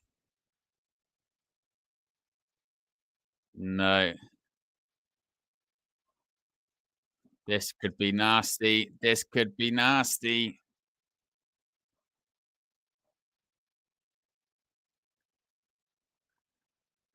And out fingers down the back. What is going to happen? No. Now he's biting Moxley.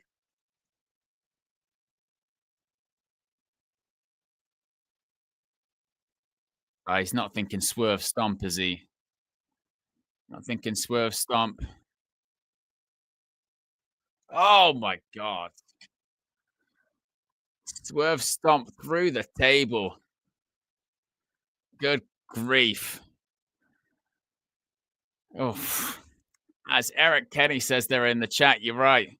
Those in wrestling whom set things up end up being hurt by them. That's exactly what happened to Jon Moxley there. My goodness. As we're 9 subscribers away from 20,500. If you haven't already, be sure to subscribe. See if we can hit 20,500. It's a remarkable. And also click the like button. Good. Oh, the table didn't even completely collapse. Kind of the middle of it went out. The top, the part of it didn't. Oh, absolutely brutal. It's just carnage at ringside. Absolute carnage.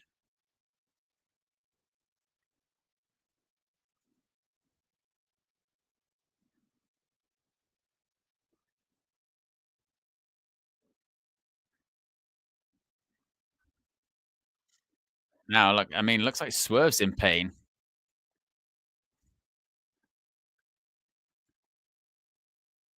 Moxley somehow back on his feet. I don't know how.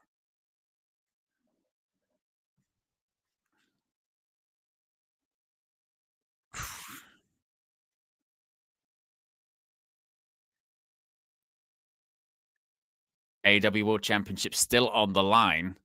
I mean, it did sound like one of the camera people earlier said we were going to 12:30. I think that is the case. Both are still going there, laughing and smiling at each other.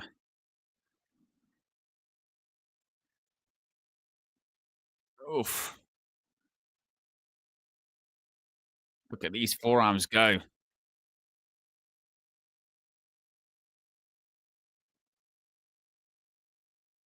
Oof.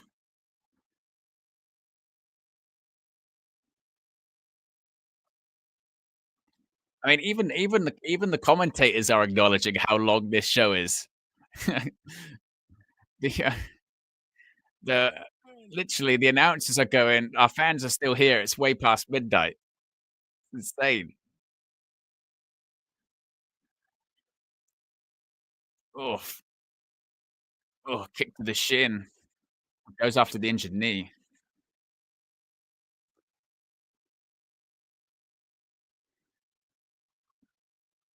As we're now 8 subscribers away from 20,500. Steel chair in hand. Oh my. Moxley just threw a chair at the referee. Well, he threw a steel chair at Swerve's head, but it went straight into Paul Turner's head. Oh my God. Vertebraker. Oh, I think Paul Turner's dead.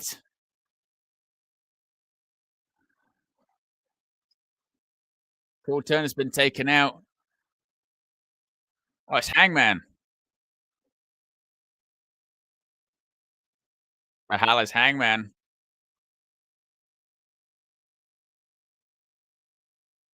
Who's he taking out?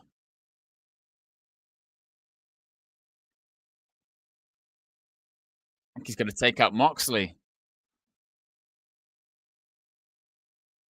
The Death Riders. There's Pac.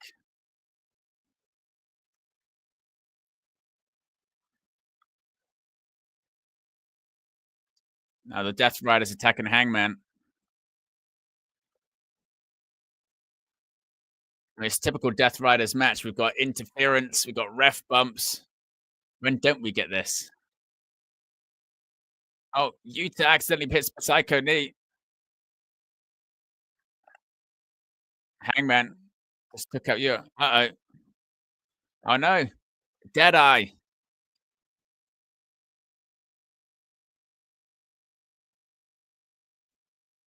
Oh, wow. Claudio just threw Hangman in.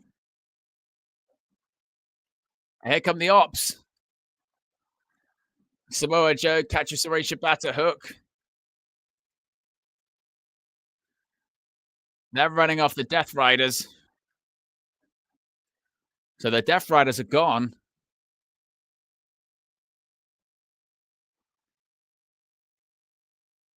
The ref's still down. Oh, steel chair bounced off Moxley's head.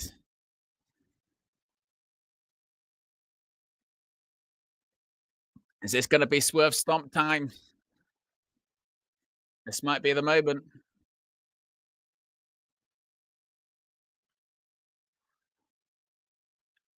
Is this going to be the moment? Is this going to be the moment?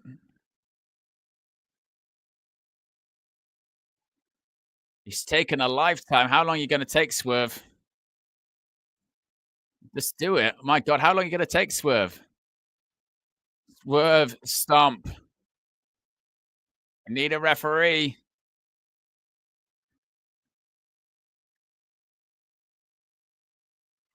They need a referee. He's crawling. He's crawling. He's crawling. Oh, the lights have gone out. What the hell is this? What the hell? What the hell is this? Oh, it's the Young Bucks. The Young Bucks are back. The Young Bucks have got Swerve. Oh.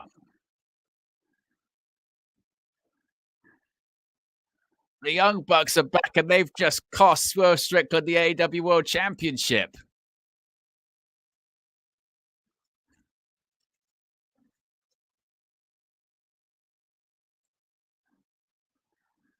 Nicholas and Matthew Jackson are back and they've cost Swerve the title. 2, 3, and Moxley retains.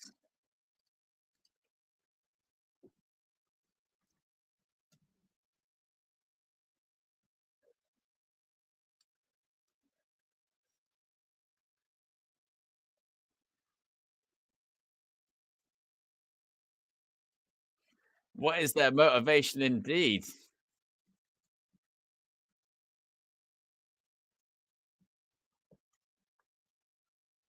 Wow.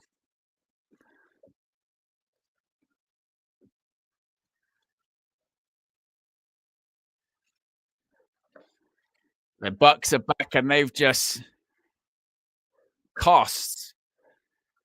Now, the question is why? Does this mean they're associated with?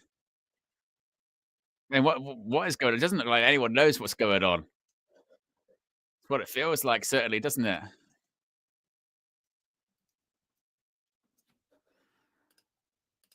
And then we're just off the air that quickly. Well, I think it went that quickly because they had to get off the air pretty fast. But the Young Bucks, they've shockingly returned. They are back in AEW. We haven't seen them since they dropped the AEW World Tag Team Championships to, of course, Private Party on AEW Fright Night Dynamite last year. They've been in New Japan Pro Wrestling, but now they are indeed back in AEW. They're back in All Elite Wrestling, and that's it. What a way to go off the air, certainly. So, yes, we do not have a title change. We do not have a new AEW World Champion or anything like that just yet. But I guess Moxley is lucky enough to hold the championship for another day. What an ending that kind of came out of nowhere, didn't it? I mean, the AEW post show is going to be interesting to see what the reaction is. It's going to be interesting to see indeed what does happen as we get closer. I mean, the fallout of that, what we'll make of it. We'll have plenty to discuss, certainly. No doubt about that. Plenty to discuss. We'll be discussing it on the post show, which will be going live very, very shortly, guys. Just want to make sure that everything's set up for you guys.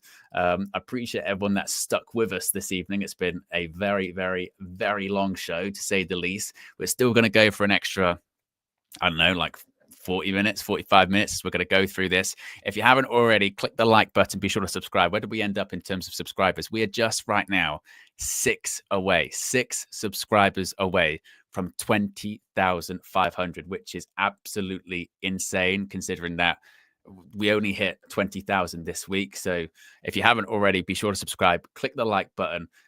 Be sure to turn on notifications because we've got plenty more content coming, daily news videos. In addition to that, as I mentioned, we've got the AEW Dynasty post show, which is going to be starting very, very shortly. It's already public on the channel. You'll be redirected there, so you won't have to go anywhere or anything like that. I appreciate everyone that's tuned in, and I'll speak to you again very soon. I'm out of here. Peace.